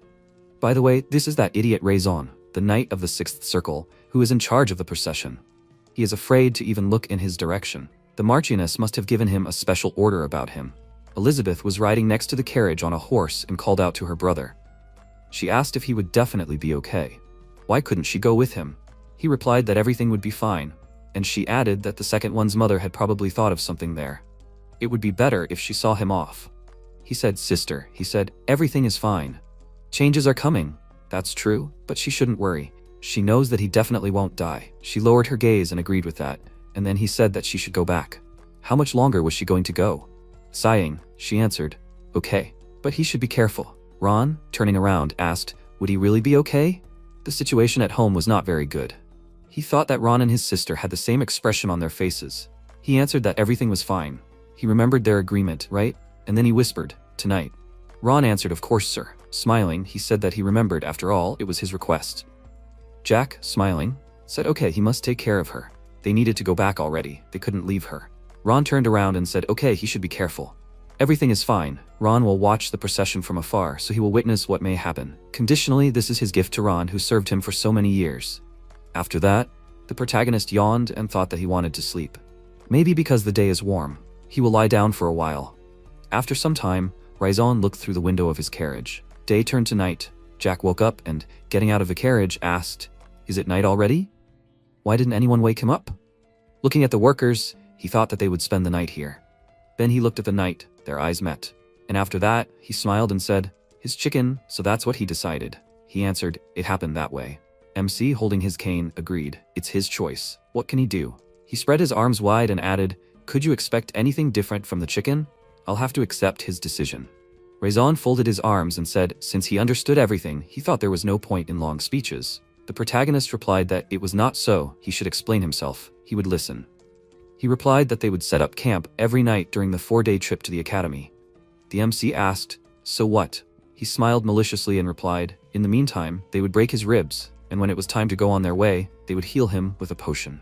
The protagonist squeezed the hand holding the cane and said, "That's how." Reborn added, "And another separate order from the Marquis. She knows that he can make a mana circle, so they are going to destroy it." The protagonist asked, "What?" "Destroying the heart's mana circle is like death. Of course, it can be restored, but the chance of refilling it with mana is 1 in 1 million. In addition, due to the shock, a person risks becoming disabled for life. Do they want to do this to him?" And then Reborn said that James had told them everything. He was not only good at mana management, but also at wielding a sword. It was nothing. Others might be mistaken, but he knew that he was nothing. It was impossible to change anything with just mana and a sword. Continuing to smile maliciously, he took the sword out of its sheath and told him not to resist, otherwise it would hurt more. The protagonist thought the atmosphere was familiar, as if he had returned to his homeland, but he had experience from his past life. No matter how peacefully and well he had lived these few days, the wounds in his soul still hurt. And then he asked, "Ron, is he here?" "No, To be more precise, the experience from the past cannot just disappear. He knows. He spent 10 years in the mountains. Raizon, pointing his sword at him and licking his lips, asked, "What?" He answered, he met a mentor there, learned a lot from her, but when he came down after her death, he found out that a lot had changed. The Valantier family and their entire country were destroyed. Then he thought that he didn't care who died and why. Raizon asked, "Third gentleman, what is he talking about?" He took out a weapon from his cane and said that he only cared about one thing, what happened to his sister. And she is smart and talented. He hoped that she would at least be lucky with her husband, since things didn't work out so well with her family. Meanwhile, Elizabeth stood on the balcony and looked at the night sky, thinking, "Is Jack okay?" She hopes that nothing will happen. MC continued, if everything was okay with her, he would forgive them for everything they did. Then Raizon laughed and asked, "Third gentleman, is he crazy from fear or something?" Well, he should try to defeat them with this toy sword. Jack, concentrating energy in the sword, walked forward and said, "And revenge, by the way, is much sweeter than he thought. So much so that it drives you crazy." Raizon, he was right. Simple talent and a sword will not achieve anything. If he had already pissed off the Marquis and Marquise, one broken rib could have leveled it out. He held the sword in front of him and added, but great strength and outstanding talent can abruptly turn everything upside down. But will they be able to break his mana circle? He said that he will show them how fast the storm is. With these words, he swung his sword. Raizon, perplexed, asked what kind of strange circle was this. At that moment they all felt in their guts that if they did not kill him, they would die themselves. The protagonist added, "A strong and destructive wind will destroy everything in its path." With these words, he directed a cutting attack forward. Chicken up to this moment was confident in the correctness of his decision. Choosing the second master, with strong support from the side, was reasonable. It is better than choosing him who is not noticed by anyone. But what is happening now? At this moment, James felt that time was stopping and this world was coming to an end. The protagonist's sword broke, the remains of his energy were scattered around, and he said, "Ron, he must come here." The next second, he came out from behind the bushes and asked, "What was that? Why even servants?" The protagonist remained silent, standing surrounded by bodies, and then, breathing heavily, said, "This is a fencing technique that he learned in a state of transcendence. It is one of the 8, divided into characteristics by 4, he could say, but he still would not understand. Ron replied that he could not know everything about it, but it was more like a method of controlling magic than a technique. MC turned to the carriage and asked, "Is it true? By the way, does he have a potion?" "At least one," he asked, "Master?" The next second, the protagonist coughed. Blood flowed from his mouth. Ron called him worriedly, and he said that it was nothing, he just had to give him the potion. Then Ron took the potion out of his inside pocket and handed it to the protagonist, who drank it right away. He said that if he didn't have it, he would already be dead. MC replied that he wouldn't die. Besides, he knew that he always had a potion with him in case of emergency, and that he wanted to give it to him, not to himself first of all, because he had done the same in the past. By the way, back then, in his haste, he couldn't tell him something. He was grateful to him. Why did these words seem difficult to him? In the past, he was a fool. Ron said he knows the future. That's what he was hiding from him, to be exact. The protagonist added, going back in time. He answered, exactly. Then the protagonist began to get to his feet, and Ron asked, "Is he okay?" The protagonist looked thoughtfully at his fist and noticed that it felt better very quickly. Apparently it was an expensive potion. He replied that he thought it was okay, he would check. He stood up and walked towards the body, raising his sword. He took off his cape and replied, "Fine." Then he looked at the body and said, "The chicken is dead." He put his foot on its head and added, and he thought that he could grow something good out of it. Ron said, "As a knight, he made the right choice." MC said, "That's why he is a chicken. You shouldn't expect anything." "But Ron," he asked, right? He replied he wasn't surprised when he said about going back in time. Isn't he curious? He was surprised? Curious? Jack replied, regarding the future of his sister and the Marquise. Ron looked down and said, regarding the latter, he thinks his family will be destroyed. Judging by his reaction, it seems like it will be terrible. The protagonist approached him and said, to be honest, he would like him to pretend that nothing happened, but if something is really interesting, he can ask. So what? He wants to ask a question? He answered, no need. MC pointed at him and yelled at him, how boring he is. In response, he apologized, and the protagonist asked, is he not even interested in his future? He awkwardly scratched the back of his head and answered that he does not know. He will just live somewhere? It is not that easy to kill him anyway. The protagonist answered, easy. He was surprised. What? He confidently said that it was easy to kill him. Ron lowered his gaze and said, I see. The protagonist told him not to be upset. Then he entered the carriage and said that he was going to rest. Ron agreed with him, and then he lay down on the seat. At that moment, Ron approached the body and extended his hand to his face, closing his eyes. With one attack, He killed 25 people. Although it is difficult to call it just an attack. He thought he had destroyed their hearts without touching them with his sword. How was that possible? And then he turned around and thought, "Sir, going back in time, what was his life like then? Will he be okay?" He was worried. After a while, MC suddenly opened his eyes when he heard his name being called. His face was covered in sweat. He sat up in his seat, breathing heavily. Ron was sitting next to him and asked, he took the potion, but did he really feel better? He asked, "Ron, is that him?" "Well, it's like that, you can lose consciousness from the pain." He answered, "I see." Then he handed him a bag and said that he had collected the knight's things. 5 elixirs, 63 gold and 40 shillings. The protagonist looked at him and said, "It's amazing that the Mentis guys carry so much money with them." Ron asked, "Does he want to drink the elixir?" MC took the bag from his hands and said that there was no point in that now. Then he handed him the elixirs and said, "This is for his elixir." Ron thought that it was not created by alchemy. He thanked him and thought to exchange 1 high-class potion for 3 medium ones. Then Jack got out of the carriage. Ron followed him and asked what he would do with the bodies. He replied that he would leave it here. Wild animals would eat it or someone else would clean it up. Ron noted that everyone would start to suspect unless he was here. The protagonist clarified, "Suspect? Who?" He replied, "The Marquise, of course." The protagonist put the bag in the suitcase and said, "Let it be? What will it do to him?" He replied that if he were in his place, he would have called him to his office immediately. The protagonist asked if they would bet. Ron turned away and said that he did not want to lose anymore. MC sighed and noted that he was very smart and then knelt down in front of him and said that he believed that he had his reasons for thinking so. The protagonist asked, "No one knows he's here, right?" He confirmed it. MC asked, "Is he sure?" He said he used illusion. He's probably cleaning the yard right now. Illusion is a magic that the 9th circle can use. Usually, those who can use it, or at least distinguish it, work in the demon forest, but you can never be completely sure of anything. He said that maybe the Marquise will interrogate him about what happened. If he feels danger, he should say that he is to blame for everything, and if anything, if he understands that he wants to kill him, he should tell him his words. Ron asked, "What?" He answered, "If Ron or his sister dies, the entire Marquis family will be destroyed that day." Then he smiled and added, "Well, that's for emergencies. No need to look at him like that." Ron asked, "How can you not be worried?"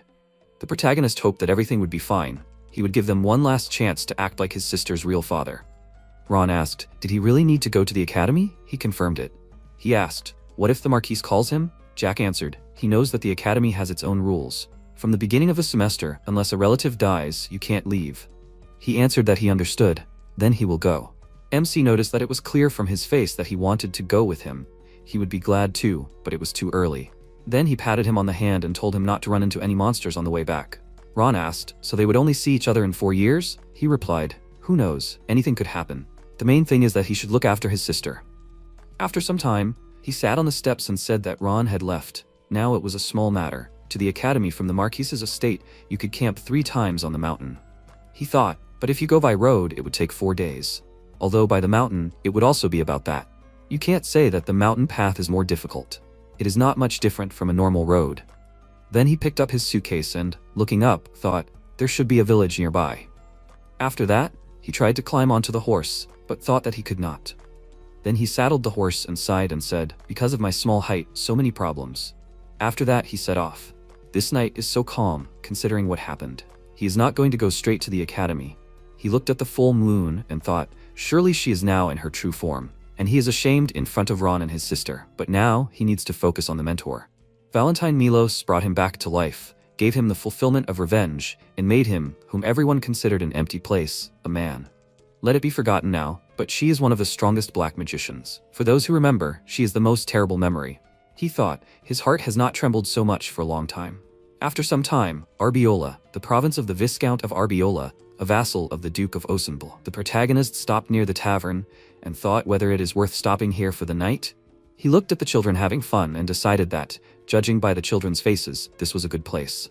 After that, he entered the establishment. There were many noisy companies. Then he looked at the dog, who happily wagged his tail, looking at him. He asked what's wrong with him. Then he sat down at a free table and thought that he hoped that he would not quarrel with anyone here. James Arbiola came up to him and said with a smile, "Wow. Who is their new guest?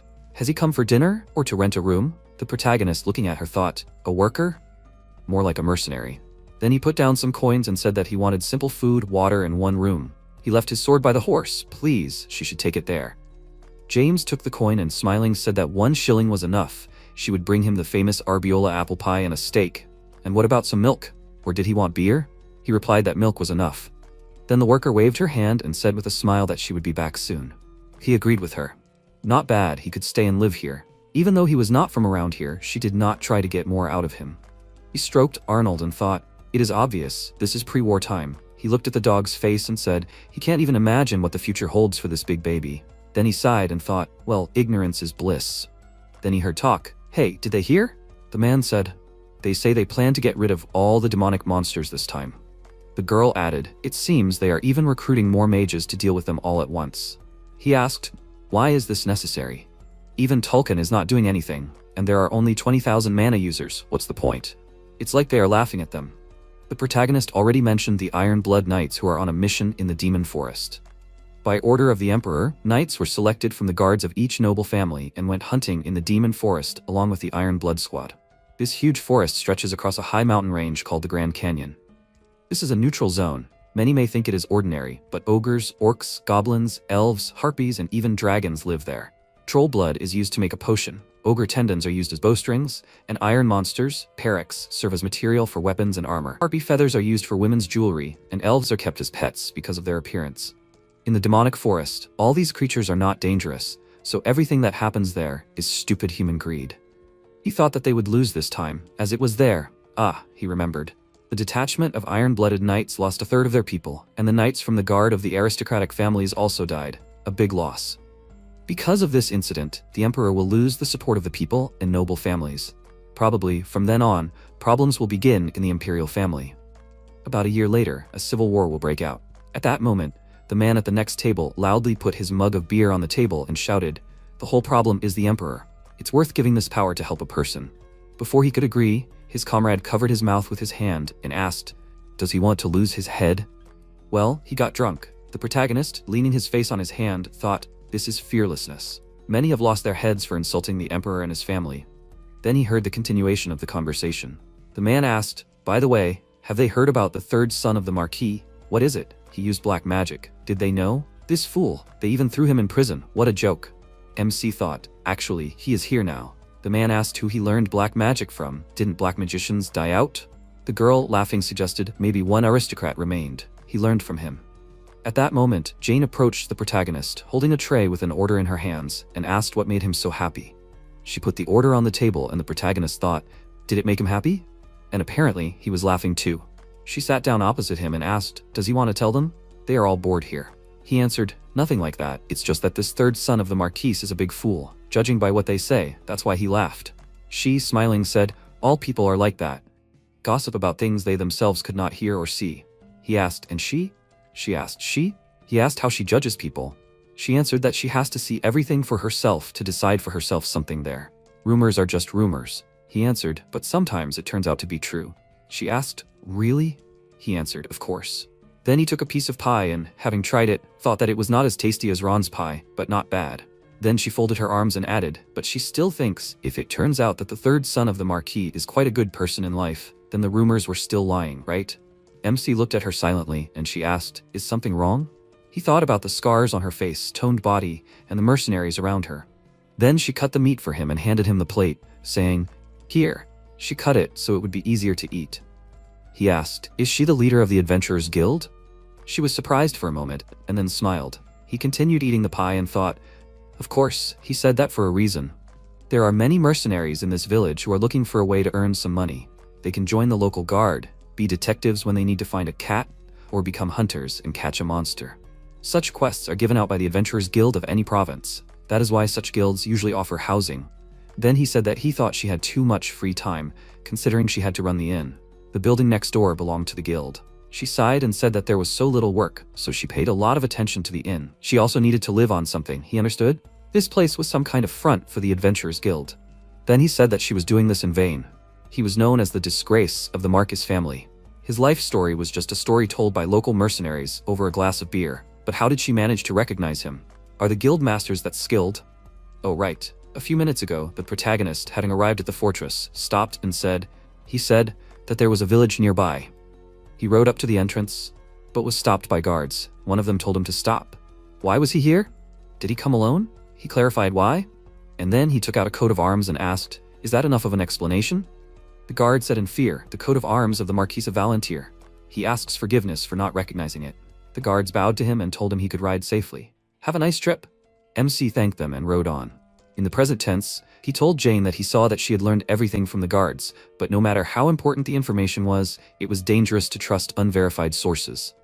She asked if he was worried about her. He smiled and answered, for now. For now, she was okay with him. Despite all the rumors, her attitude towards him was better than her brother's and those nights. Then she smiled, thanked him, and, holding out her hand, said that she should have introduced herself right away. She was Jane Arbeloa, master of the Arabes Guild in Arbeloa. She was glad to meet him. They shook hands and the protagonist thought, Arbeloa. That was the name of the village, and she had a similar last name. Then he said, I see. Is she first or second? She smiled awkwardly, scratched her head and answered, third. Her older brother was the local lord. He thought, it's amazing that aristocrats do this. Then he said, wow. Shouldn't she have been married off since she was an aristocrat? She replied that she didn't mind, but her family would never have sold her to someone. He thought that it was even offensive to him that his family wasn't like that. Then he asked, huh? Interesting family. After that, Jane called Arnold. He ran up to her and started licking her face. She picked him up and asked what the Marquis' son was doing alone in their village. Where were his guards? He answered, still eating his steak, that the disgrace of the house doesn't need guards. She was surprised, and then noticed that it was strange. He wasn't like the rumors said. He replied that it would be difficult for him to reach his destination alone, so he was looking for an escort. She asked, an escort? He showed her 5 fingers and said that he only needed 5 people with experience in setting up camp and good cooking. She asked, and the payment? He replied, 2 gold as a down payment and 3 when they arrived. She happily hugged Arnold and shouted, he is so generous. He thought, of course, usually they only pay 30 shillings per person for an escort. Imperial money is quite simple. 100 pennies are 1 shilling, 100 shillings are 1 gold. Then he wiped his mouth with a napkin and thanked her for the food. She, smiling, said that by morning everyone will be ready. He will pay for food and lodging separately, right? He took a bag from the suitcase and, taking out coins, said that he will give 3 gold. If there are horses, that will be great. She noticed, they have such a rich guest. Then she said that he cannot worry. There are guys with experience here. Then she handed him the key. MC, walking forward, thought, when such a woman is the guild master, one cannot worry about the well-being of the village. After that, he went to his room and collapsed on the bed. Opening his eyes, he said, he is so tired. Then he closed his eyes and thought that he would wash himself and go to bed. But the next second he fell asleep. He cried and sighed heavily. Valentine said, poor child, does he really plan to live his whole life in helplessness? He shook his head negatively, and she said, being good is not bad, but being weak is a sin. Doesn't he want to change? He answered that he wants to change. Then they held hands, and she answered, okay. She put her hands on his shoulders and said that from today on, he can call her his mentor. The next second, the main character suddenly opened his eyes. He sat up in bed, breathing heavily. Then he threw his hands behind his head and noticed that it was already morning. Jane came into his room and wished him good morning. She said that everything was ready. He was indignant. She should have knocked at least. Then Arnold ran into the room and jumped on him, starting to lick his face. He asked why so early in the morning? After that, he took the suitcase and went down the stairs. Jane, turning around, smiled and noticed that he had gone down. She saw that he had slept soundly. She had prepared an excellent map for him and people with a lot of experience as escorts. He thought, weren't they the ones who were talking nonsense about him yesterday? The men greeted him awkwardly.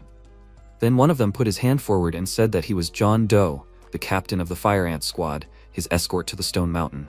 MC clarified, John Doe? That's the name given by an unidentified corpse. He thought, I see, it's a nickname. Then they shook hands. He noticed that he had an interesting name. The mercenary thanked him for appreciating it. He added, it's a long way from here to the Stone Mountain. Along the way, they will have several small villages, so they plan to set up camp twice in secluded places. They have 2 excellent cooks with them, and everyone is also great at setting up a camp. Jack sighed and asked, does that mean he doesn't have to do anything? John smiled and said, of course. Then the protagonist handed him his suitcase and said, great, let's go. He's already so tired. The mercenary took the suitcase and accepted his order. Then MC turned around, looking at Jane, and asked, are the guys experienced? She winked and said that they were very experienced. Yes, that would be enough for an ordinary mercenary. Let's say his body is weaker than before, but his feelings and eyes are the same. Ron is now the 9th circle. Although he hid his true powers, he can hardly be called an ordinary person. But a mercenary with the 8th circle? What if this is not his full potential?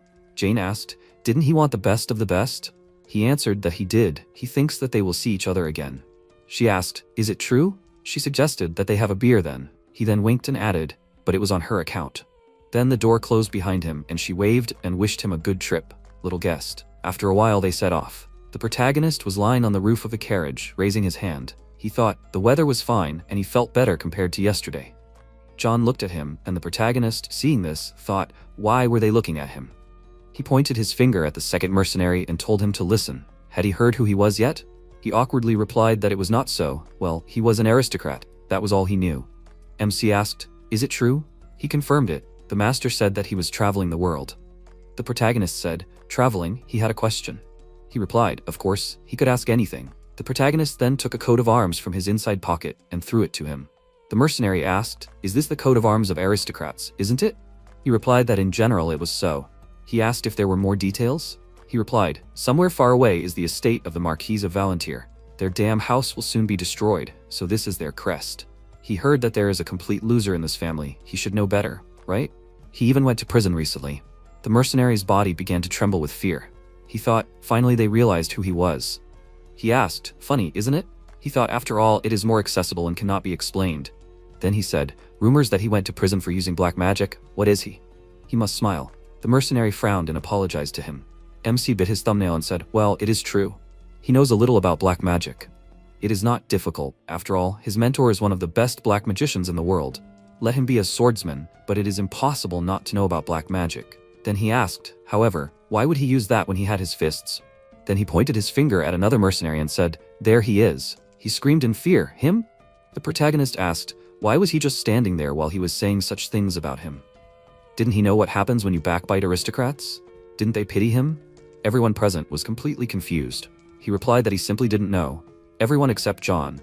MC thought, surely the captain was the one the guild master told about him, and everyone else was unaware.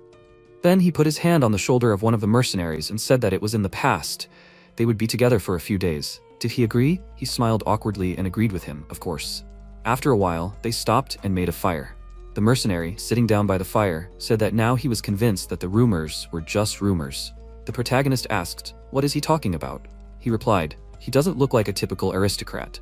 Usually they are afraid that an extra drop of water will fall on them and spoil something, but he's not like that. He even washed the dishes himself. MC was surprised and then thought, Jane, she should forgive him, but this beef pie is much tastier than her apple pie. Yorkshire pudding, pie and sausages, he wants to hire them in his kitchen. After finishing the meal, he thought that it was very tasty. Then he mentally apologized to Ron. He was also out of luck. After that, he said that you need to pay for a good dinner. Usually he is not easy to please. By the way, who is on guard duty tonight? The mercenary said that they will draw lots. Does he want to go with them? The protagonist answered, small children need a lot of sleep to grow well. Will he take responsibility if he remains short? He waved his hand and said that in that case, there is no need. The protagonist said he was bored and offered to tell stories. He would start first. The mercenary asked, seriously? He confirmed it, and then asked what he could tell them. Have they ever wondered how many dragons there are in their world? The mercenary was surprised. Dragons? Didn't the founding emperor exterminate them all centuries ago? That's what the founding myth said. In short, it said that the founding emperor Julius Teslan, along with 2 companions, killed all the dragons that inhabited the Western continent and built the Teslan Empire here. As time went on, the empire became smaller and smaller and couldn't be compared to the Tolkien Empire next door. That's the truth that everyone here knows. Then he said to let him think about it.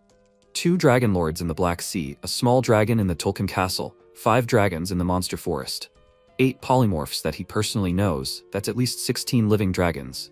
They find it hard to believe. Dragons are usually only spoken of in myths and legends. No one has ever seen one in reality. Then the MC smiled and asked, interesting story, right? Dragons do not stick their noses into people. They are bound by an oath, because of which they cannot approach places that threaten their lives. John asked, so the founding emperor did not kill the dragons? Jack answered, not all of them. He found a way to negotiate with him.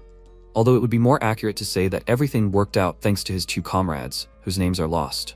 John asked, what are these dragons doing now?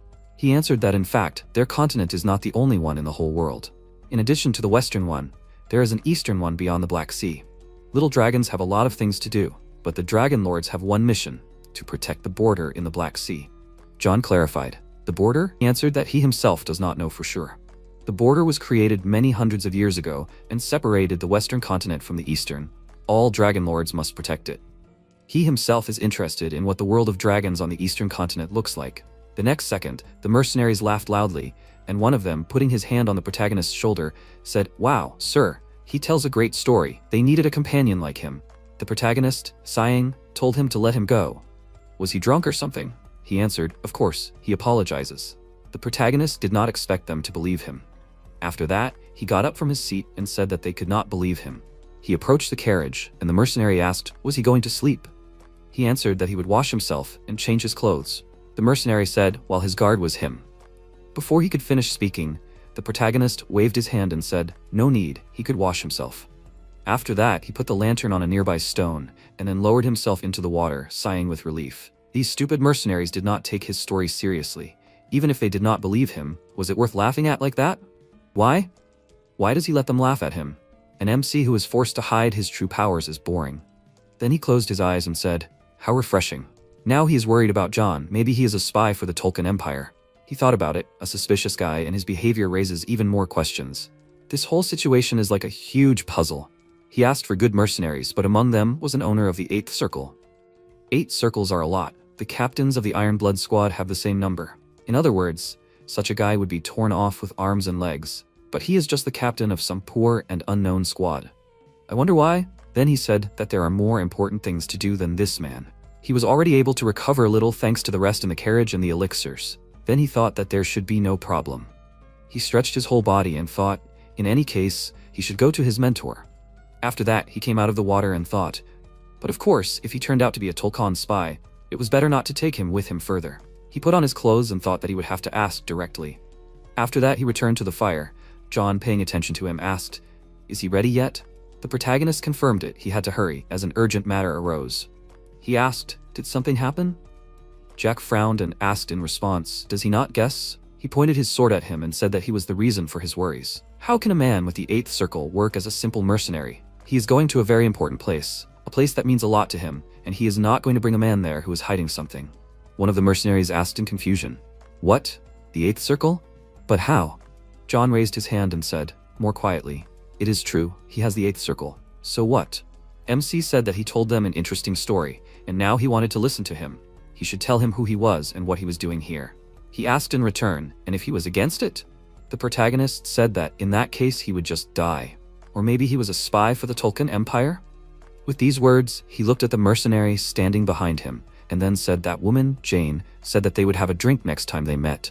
But maybe he should suspect her too? John said that he didn't understand why he suddenly started talking about her. The protagonist asked, did he really need to explain? Didn't he wonder if he would buy her a drink before killing her? Well, this is getting interesting, right? John gritted his teeth in displeasure. He had come this far, but he wasn't using magic. He didn't know if it was on purpose or if he had something in mind, but it was for the best. Then the protagonist ran his hand along the blade of the sword and said that he simply had poor self-control, so there were two options, die or stay alive. After all, he would have killed him immediately if he had used the mana circle. It's simple, right? He gives him 1 minute, he must think carefully.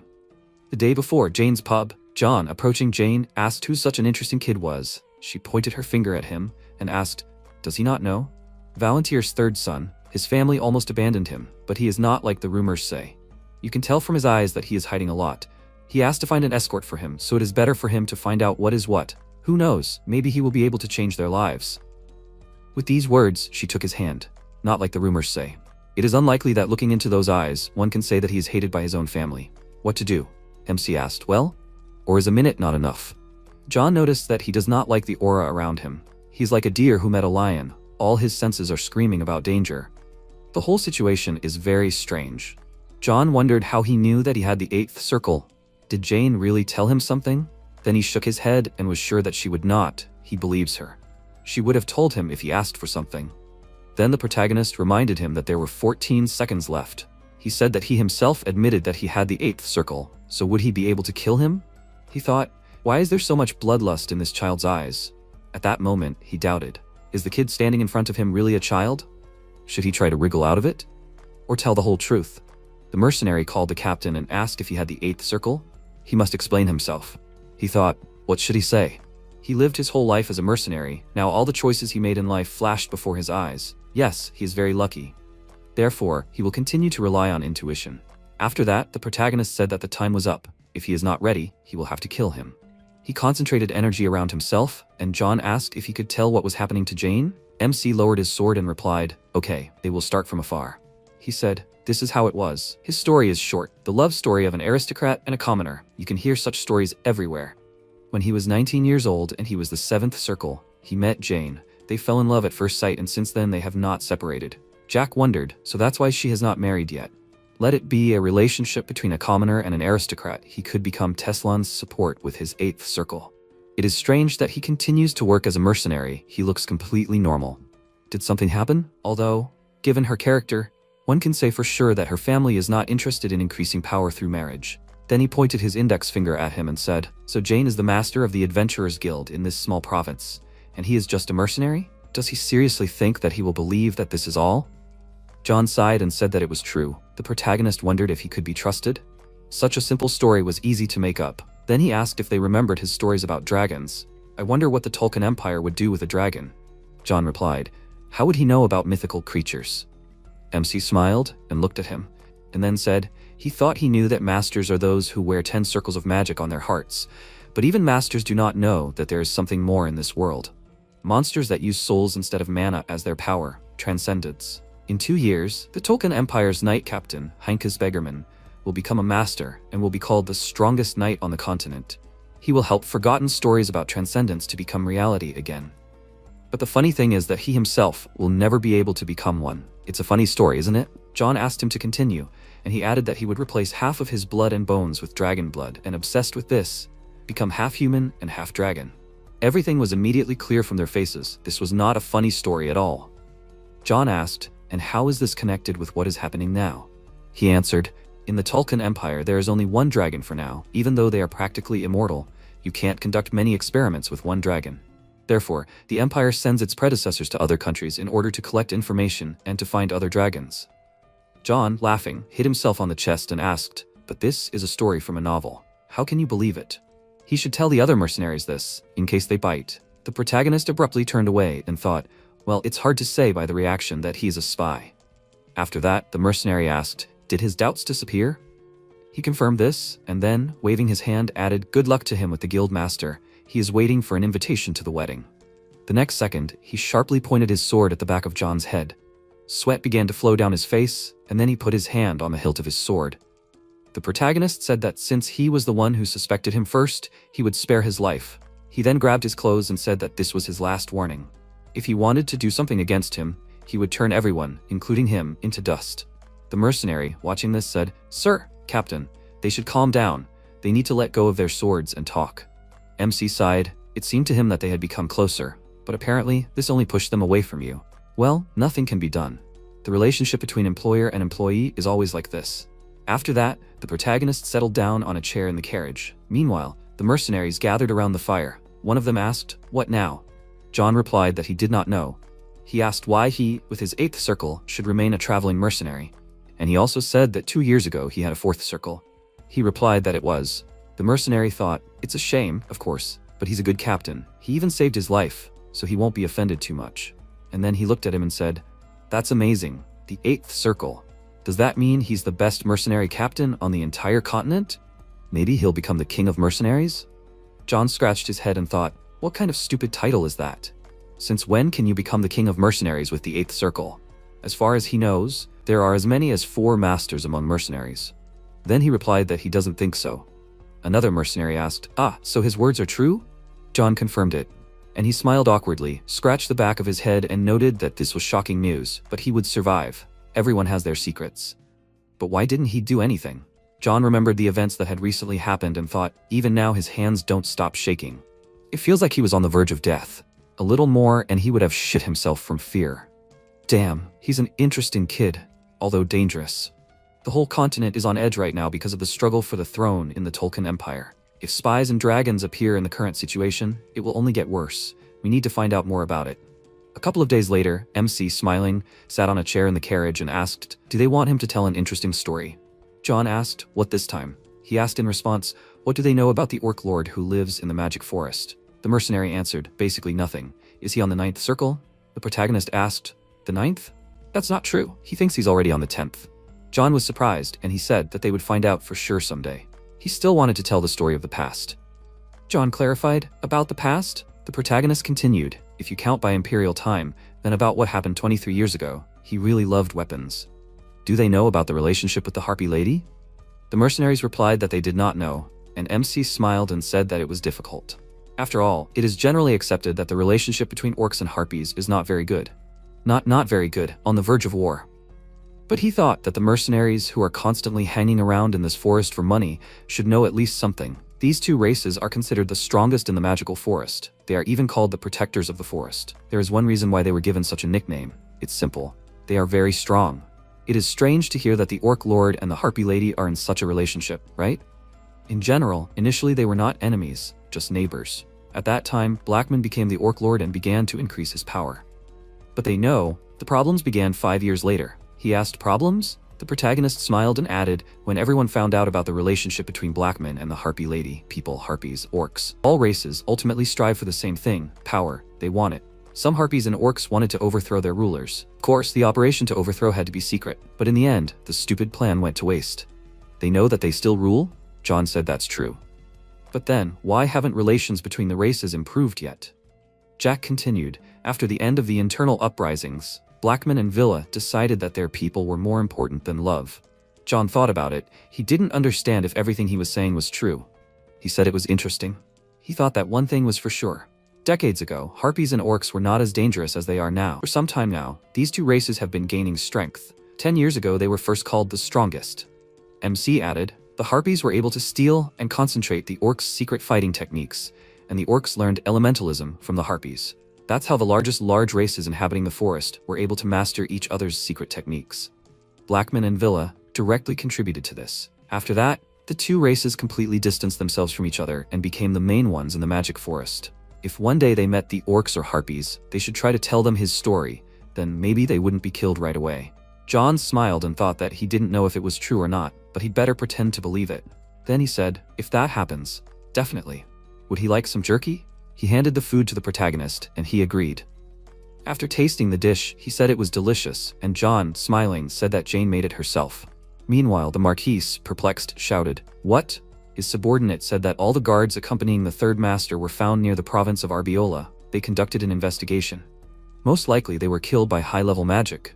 The Marquise wondered, did this happen at the time when the Ironblood Knights were absent? Maybe the Emperor? Or the Duke? If not, then who? He will need to conduct a personal investigation. Then he said, Gonzalez, they must definitely find the culprit.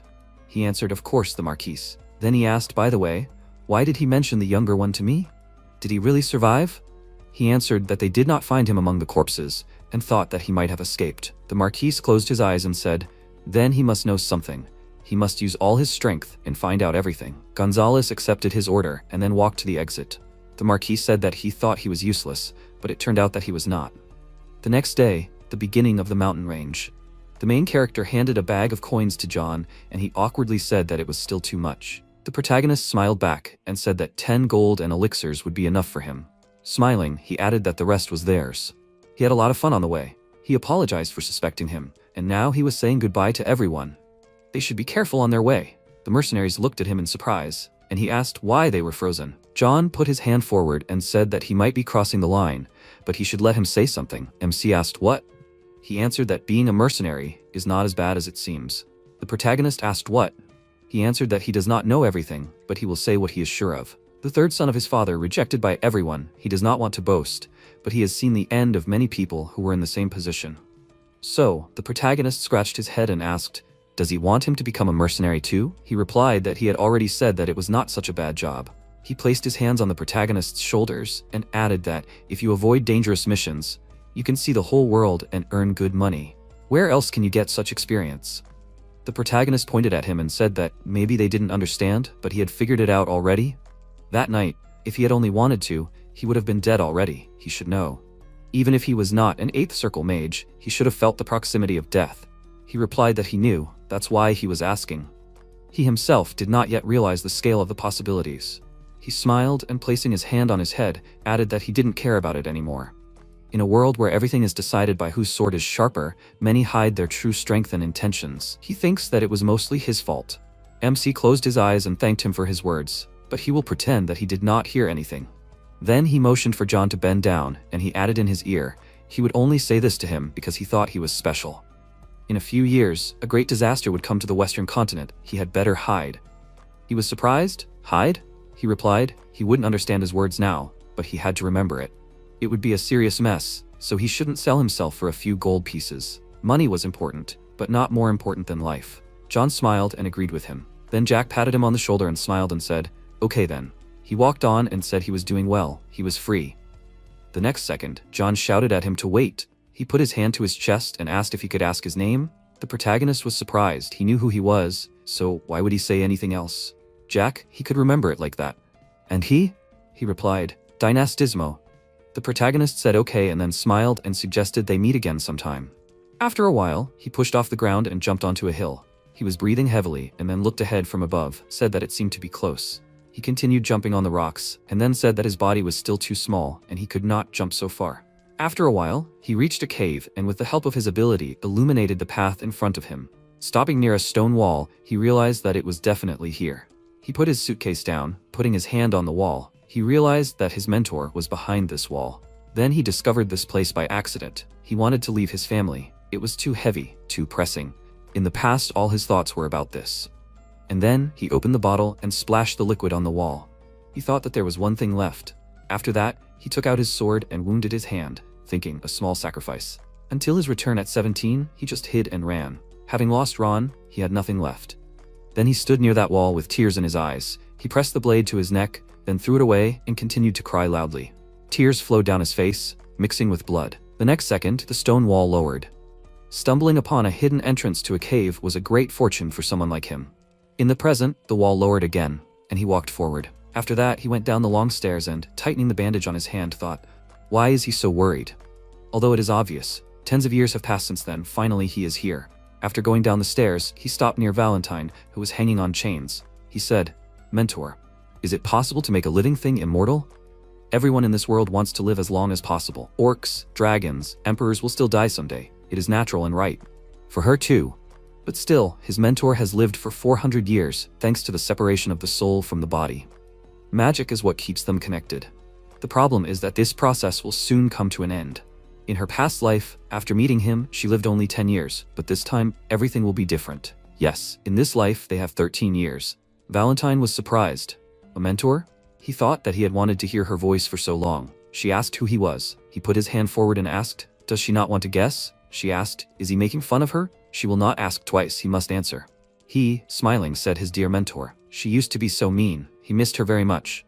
She was surprised her? He confirmed it. She said that she did not know him at all. Strange. Did he know who she was? He answered, of course. He looked away and thought, how could he not know? The time they spent together could not be called an illusion. Of course. Only he remembers everything. And then he said that she was the heroine of their world, who brought the end of the era of honor and began the era of humanity. Valentine Milas, he is her student from the future. She was surprised. From the future? He confirmed it again. And she asked, shouldn't he know that she doesn't like predictions? He answered, of course, because any prediction is subjective from the point of view of the one who makes it. The mentor said, then why does he say it like that?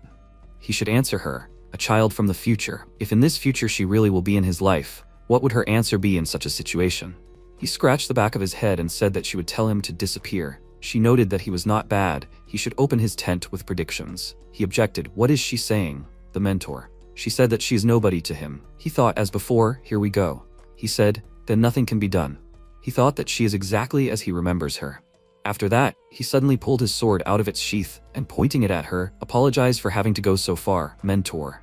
He began to concentrate energy in his weapon, and Valentine noticed that he was using aura. He replied that he understood that he was behaving wrongly, but she could punish him later. She asked him to wait. Really, if these chains were destroyed, this place. Before she could finish speaking, MC said that he knew he would break this, and then everything would collapse, but there was no choice.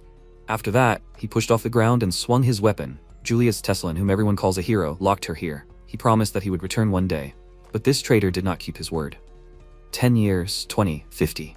Yes, she finally realized that she was abandoned forever. The next second, the protagonist flew forward, swinging his sword. The chains were covered with cracks and then broke. Valentine, perplexed, said, it's made of dragon bones. She flew down, and the protagonist put his hand forward, shouted, mentor. He caught her in his arms and said that he was not like Julius. He would prove it to her not with words, but with actions. Then he looked at the opening in the cave from above, and she said that the walls were starting to collapse from the blow. He told her to grab onto him.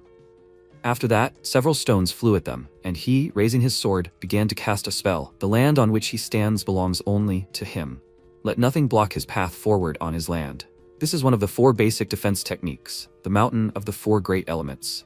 With these words, he thrust his sword into the ground. The stones flying at them flew in different directions. A bright flash illuminated the space. Everything around was covered in smoke, and Valentine asked who he was. He smiled, answered that he had already said he was her student. He let go of his sword and she sat down in front of him and asked him where he got so much power at his age. He replied that for her student, even if he was from the future, such power was nothing. They would spend the next 13 years exploring the world together. She stretched out her hands to him, and he thought that she always checked whether a person was lying or not in this way. He thought that he was not sure that this technique was accurate. She asked if he was really from the future. He replied that he had most likely returned to the past, and she said that it must be true. He smiled and said that she finally believed him. The next second, he fell helplessly to the ground, and she said that it was strange to start their relationship with so much power. He said it, but if he had not done so, she would not have believed him. She asked if he really thought that they could be friends after what happened. He replied that he saw nothing wrong with being friends as a mentor and student. Valentine said that despite his pain, he could still argue. He smiled and replied, "Of course, she taught him that. By the way, his name is Jack. He hopes that in this life they will also try hard together, mentor." After 5 days in the province of Osenbol, MC wondered how they managed to not talk to the mentor for 5 days. He asked if she was still thinking. In response, the girl simply remained silent. The protagonist asked displeasedly, did she have to pay for her words? Valentine answered that at first she could not even imagine that he was from the Teslan Empire. And she also does not understand how at such a young age he can control the magic of souls. To get such power.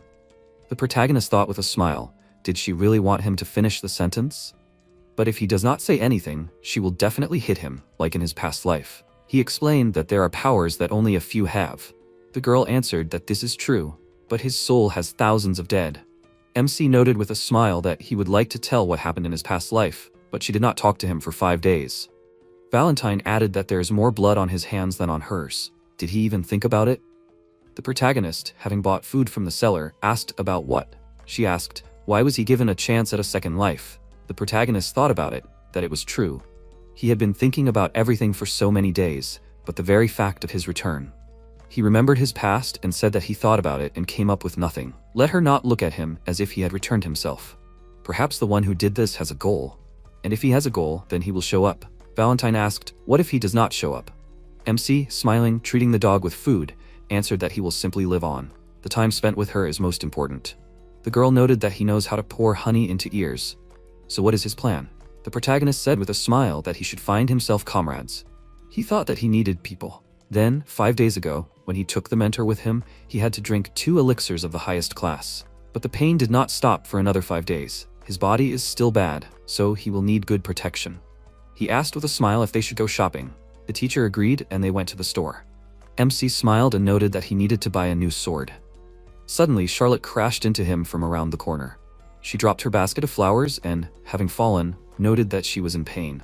Let him forgive her, she's just in a hurry. The protagonist smiled and extended his hand to her and replied that he himself was not looking around. Is she okay? Suddenly, he thought that he could start with her. The girl began to pick flowers and replied that she was okay. It was good that she was not hurt, but she was spilling everything. The protagonist called out to her and, holding out a bag of money, asked if she wanted to work for him, more precisely, work with him. Charlotte exclaimed in shock that he was offering her to work with him. MC agreed and, having given her the bag, said that he would give her this. The girl looked inside and, seeing many coins, handed the bag back in shock and said that she could not accept such a large amount of money. The protagonist thought that, apparently, for her it was a fortune. He asked how much money she wanted. Charlotte answered that 1 coin would be enough for her. The protagonist took the bag and gave her the coin. She excitedly handed him the basket and noted that these were now his flowers. After that, the girl ran away and MC thought that here was his first ally. Valentine noted that she had not seen vampires for a long time. He agreed with a smile and added that he did not expect to meet a vampire here. Suddenly it dawned on him and he asked again in surprise, a vampire? The mentor asked in bewilderment. Was that not why he chose her? The protagonist answered that this was not so. He just thought that she would be able to reach the 10th circle. The girl said that his stupidity amazes her.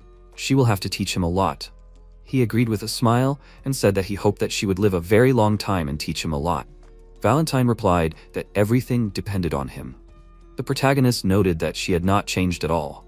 She thought that it was strange because she had definitely seen her face somewhere before.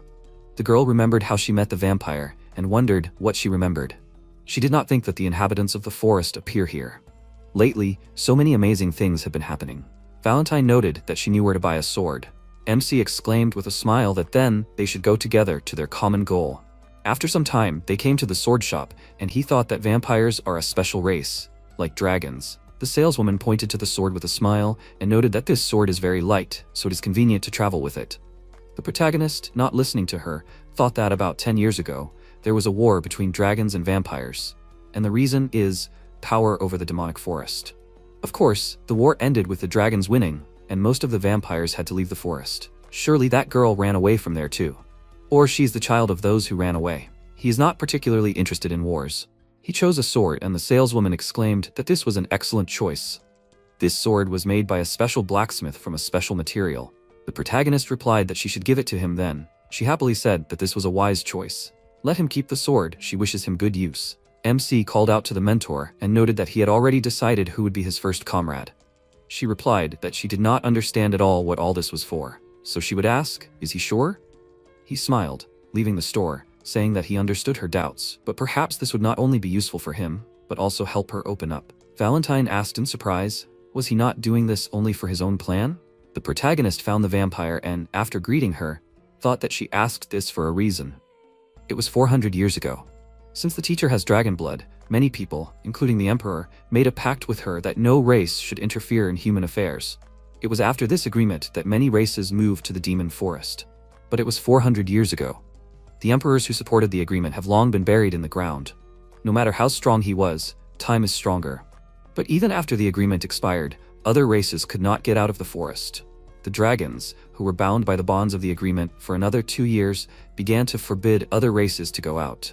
If they were not allowed, then the others would not be able to either. They watched everyone very closely. The teacher's law continued to apply, so he had to kill all the dragons. Perhaps in this life he could save them. MC called out to her with a smile and noted that she should not burden herself with responsibility. She nervously asked what he knew about her. He replied that he knew a lot. After all, he was her student. The girl replied that let it be as he said. She will say only one thing, let him not feed his blood. The protagonist didn't understand what she meant. He happily noted that she was a child, and children are supposed to be fed only with delicacies. At this time, Charlotte remembered the meeting with him with a smile and wondered what she needed to answer him. After all, he wanted her to become his assistant. She noted that she had not seen such generous people for a long time. If her mother drinks this orc blood, she will feel better, right? She has been told since childhood that she cannot drink human blood, and in principle, any blood except for the one given by her uncle. The girl came home and wondered if he would come today. She shouted throughout the house that she was back. Hearing nothing in response, Charlotte asked if she was really asleep. She went up to her mother's room and asked if she was asleep. Vivienne de Royale, the girl's mother, noted that they had a guest. She asked in confusion, "Where is he?" Suddenly, the main character, sitting next to her, asked with a smile, "Did she just arrive?" The vampire was very scared and, spilling a drink on herself, asked how he got here. Valentine discontentedly pointed to her mother, let her get up already and show herself normally. When Vivienne got up, she said that they had not seen each other for a long time. But why was she, a vampire of noble blood, in such a state? After some time, Charlotte, holding a bird on her finger, said that she would give it to her too. Let her wait a little. MC, watching this, thought discontentedly, why waste time fiddling with birds? It would be possible to finish everything with mana. He hoped that nothing would happen. At this time, Vivienne, lying in bed, asked who she was. Maybe she was a vampire hunter? Valentine asked if she had really forgotten her face. She introduced herself and added that her entire family was forced to leave the forest. Let her remember, she could not forget such a thing. The vampire remembered and, horrified, asked who had made her like a toy. The girl with a serious face explained that it was a curse. Only one night a month could she live like a normal person. But that was not important. Let her answer her question. What were the vampire elite doing in such a backwater? She could clearly see that she had not drunk blood for a long time. Why go so far? Vivienne, clearing her throat, asked if she really felt sorry for her. A lot of time had passed. Valentine noticed that she used to be very strong. She was the one everyone feared. But she no longer had that same liveliness. But if it weren't for her, they could have died at the hands of those fanatics. The vampire went back to bed and said that she would answer her question. There are 5 creatures in the demonic forest. Behind them are two lords who control them. In the past, the vampires had to leave the forest to escape their oppression. Her daughter was very young then, and the dragon then said that he felt sorry for her, so he took pity on her. In this village she lives near cows and pigs, but she and her daughter manage, in order to raise her. Valentine replied that she felt sorry. The blood of the lords flows in her, but she is in some unfortunate village, just waiting for her death. At this time, outside, Charlotte asked when they would leave. Soon her uncle would come, and he doesn't really like guests. MC said that he had an important question. Could she tell more about him? She exclaimed in surprise, about her uncle? If anything, he is not his type. The protagonist asked in confusion. Was she seriously thinking about that now? He was just bored of waiting, so he wanted to listen to a story. Charlotte asked thoughtfully, where should she start? Her uncle is a rich man. She doesn't know much about him, but he bought this house for her and her mother. He brings them food every 3 days. He's very nice. The protagonist wondered, what is she talking about, the blood of pigs and cows? He nervously warned her to listen to him carefully. Actually, her uncle.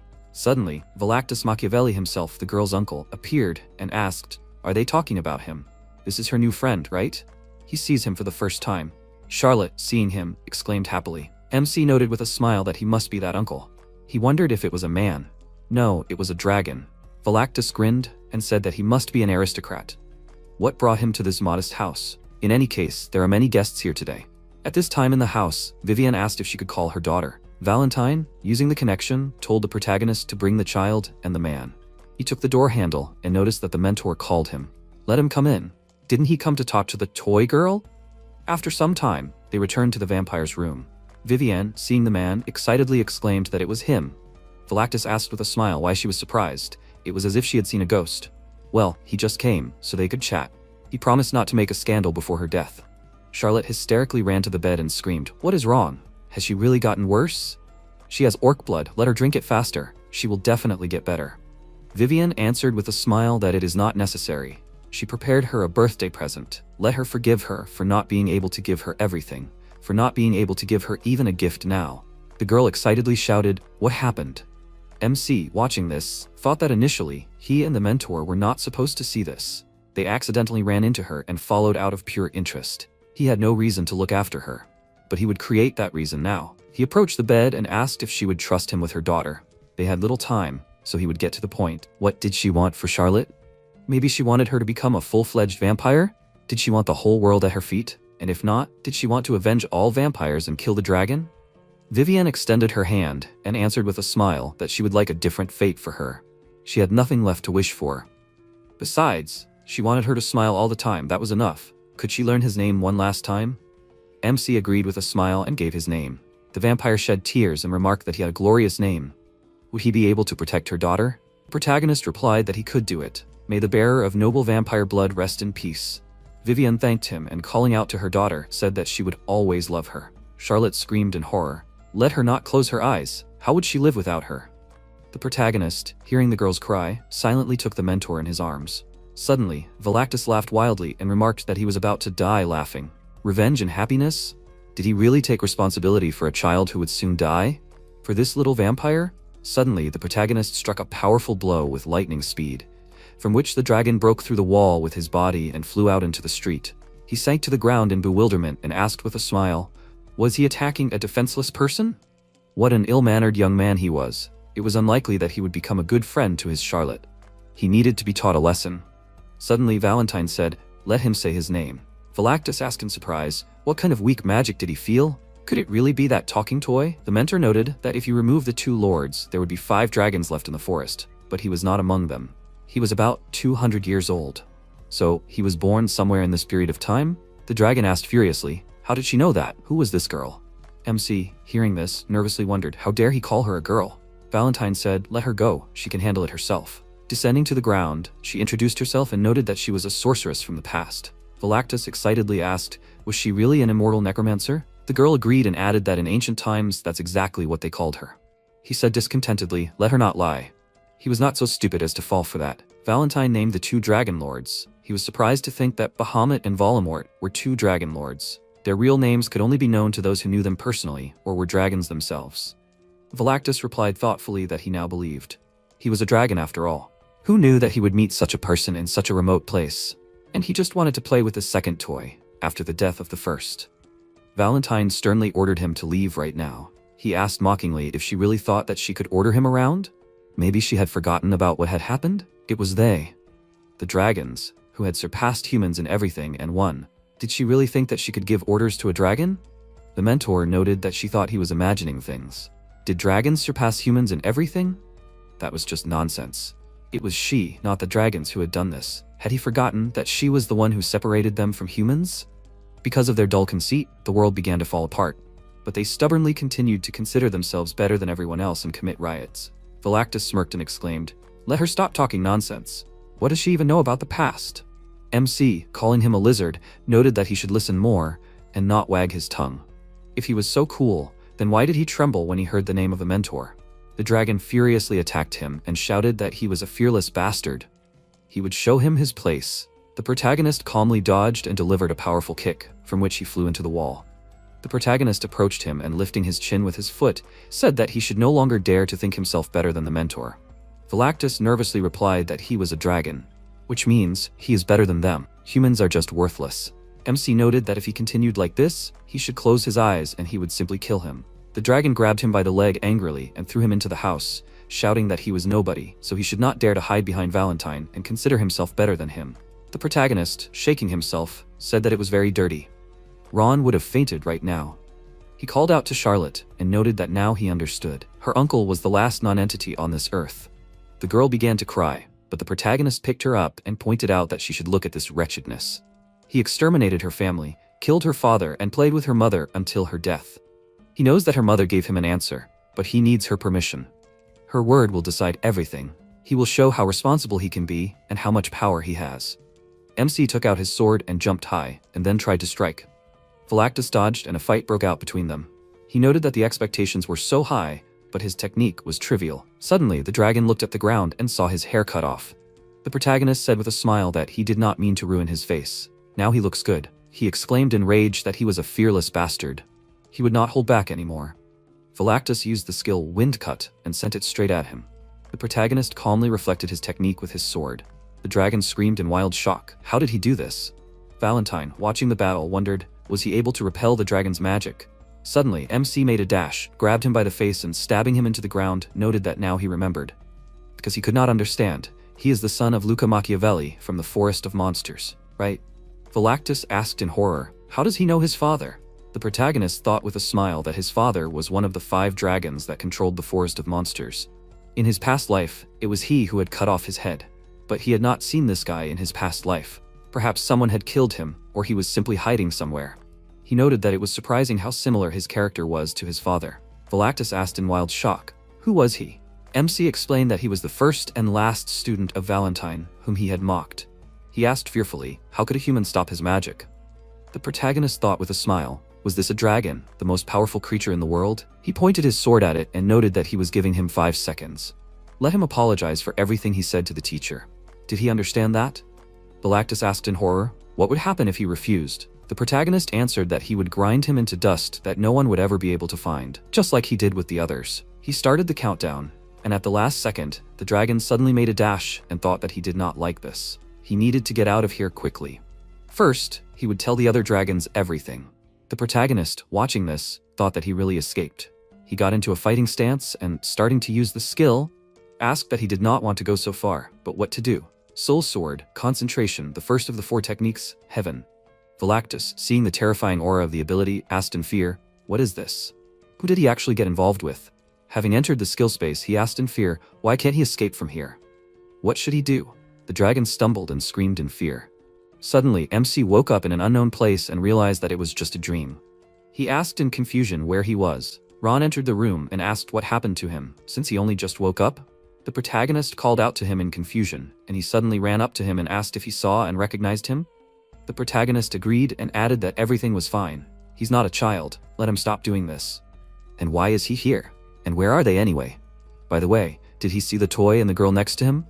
Ron said that they washed the girl and put her to bed. She's in the room next door. He doesn't know what happened to her, but it must be something terrible. And the toy, he means her? The guy pointed at the couch where Valentine was sitting. The protagonist wished her good morning with a smile. She nervously replied that it was evening. Ron was puzzled, wondering if she could talk. MC asked with a smile, was she so angry because of him? The girl turned away with displeasure and said that there was nothing else to be angry about. After all, he was the only one who suffered. He answered with a smile, "Let her not talk like that." The butler asked in confusion, was he talking to her? She had been sitting motionless for 3 days. The protagonist replied that he would explain everything later. But let him remember one thing, she was his mentor. Let him be careful in dealing with her. Ron bowed his head and noted that he was sure he had a reason for talking like that. He would be careful from now on. The protagonist got out of bed and asked, "So what happened?"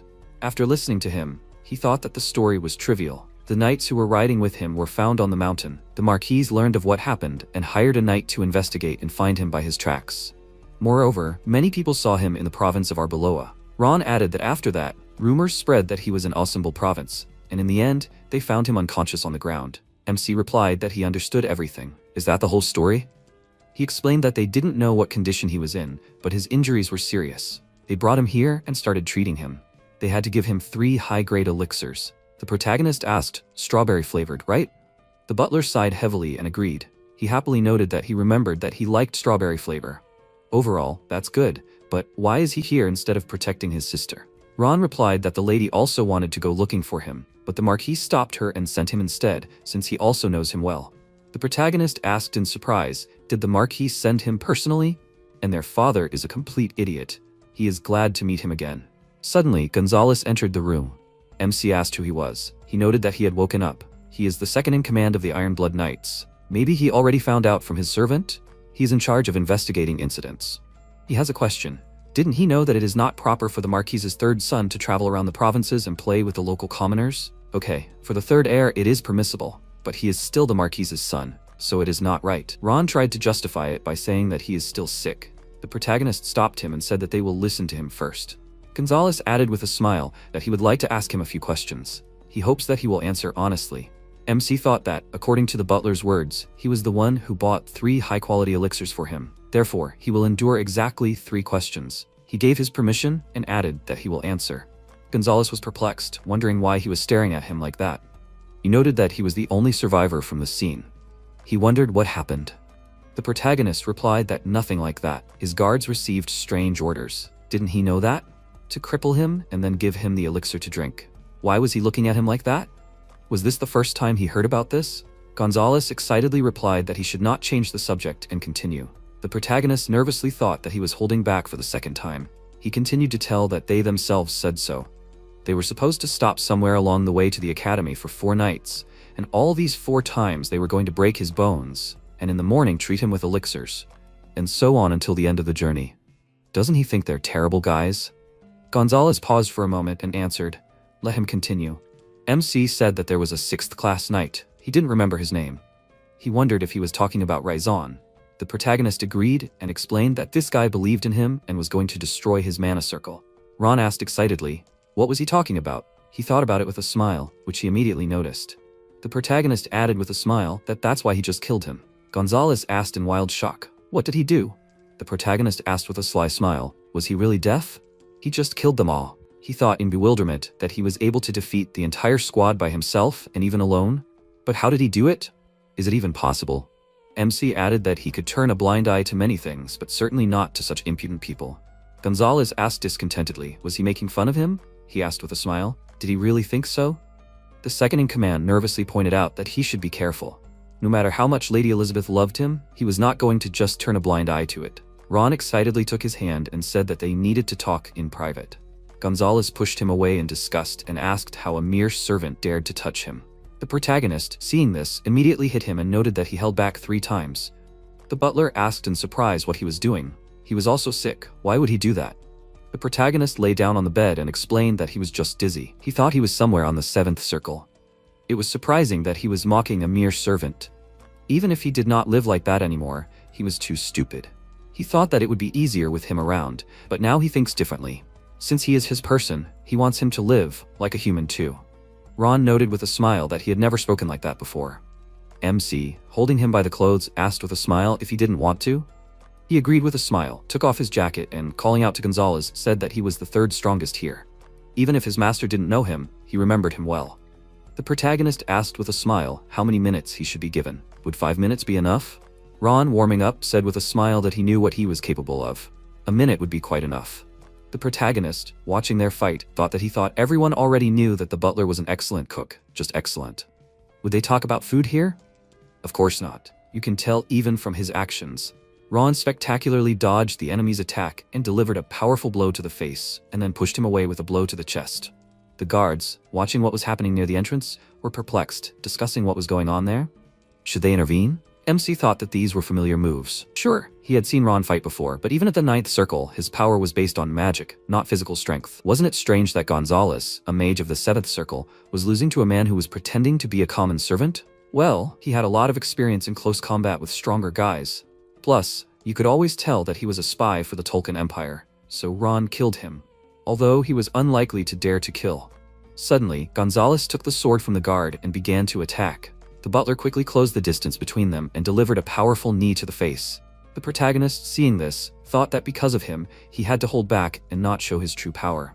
He called out to him and noted that he had asked him to prepare a dish. How much longer should he wait? At this point, Gonzalez attempted to stab him in the back, but the butler, smiling, delivered the finishing blow and reported that everything was ready. MC noted that he had done it in 1 minute and 12 seconds. He needs to try to get faster. He turned to the guards and asked if they had seen enough. Now let them get back to work. They apologized excitedly and began to carry out the order. The protagonist walked up to the deputy captain and, grabbing him by the hair, said with a smile that they would now talk face to face. He has a cool name and good skills, and his father trusts him. Gonzalez said that he and this crazy servant.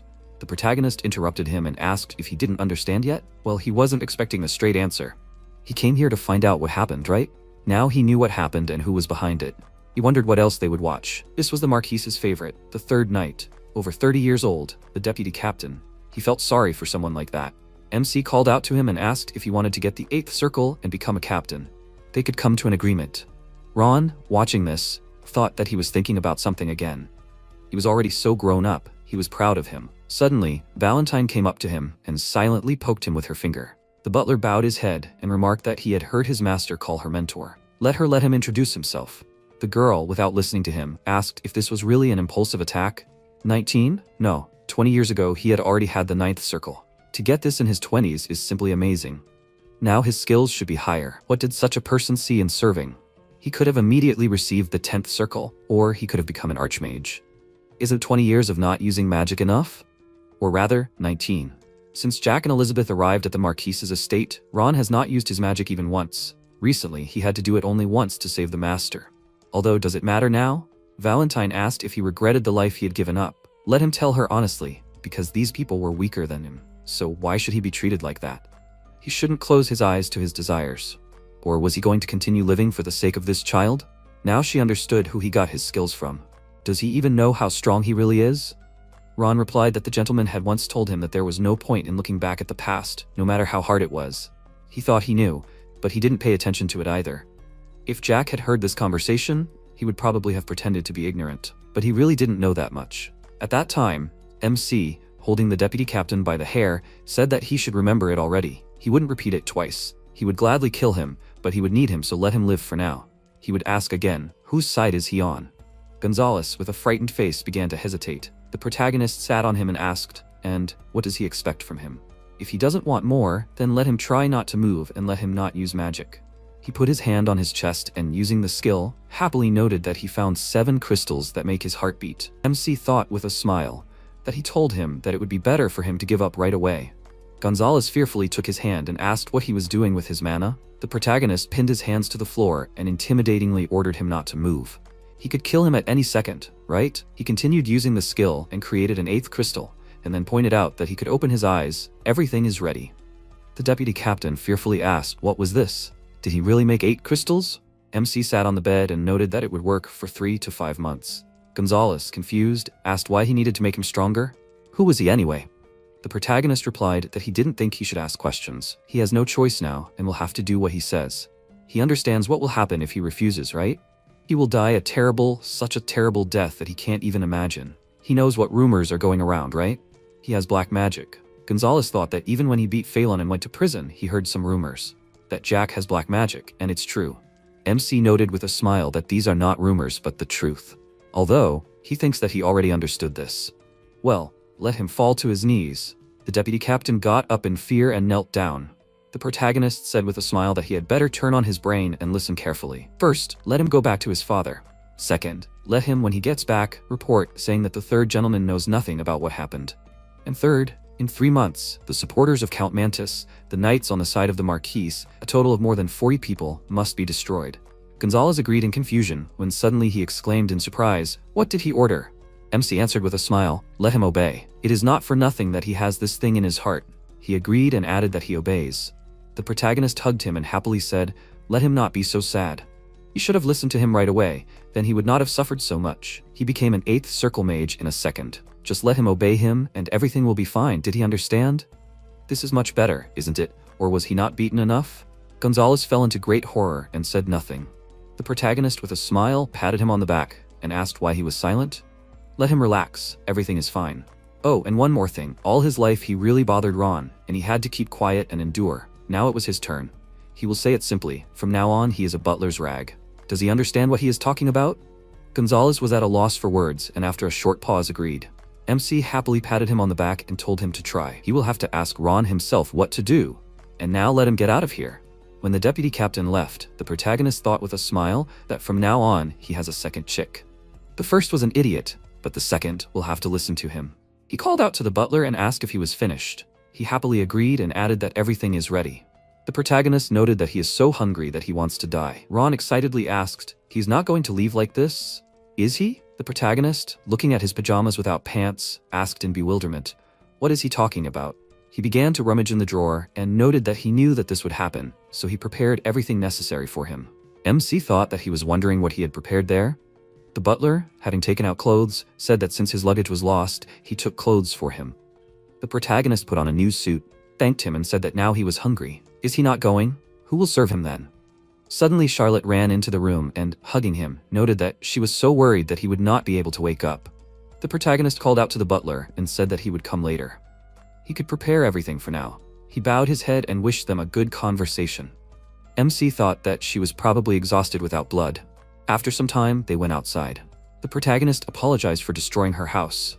The girl with tears in her eyes answered that her home is where her family is. Since her mother is gone, there is no point in living alone in an empty house. Jack grabbed her hand and noted that he, too, lost his mother early. He was so small that he didn't even have memories of her, and yet he had Ron with him, and now his mentor. Even in the most terrible life, there is happiness to be found. He cut his hand with magic, and, bringing his hand to her, told her to come with him. Charlotte grabbed him and began to drink his blood, when suddenly her body immediately recovered.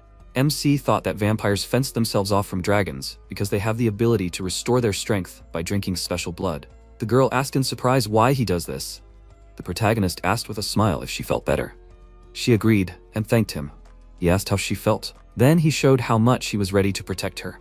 Charlotte answered that she was a little scared, but she was impressed, so her brother was really cool. The protagonist sighed and thought that he needed to face the truth. He was already a lot of years old.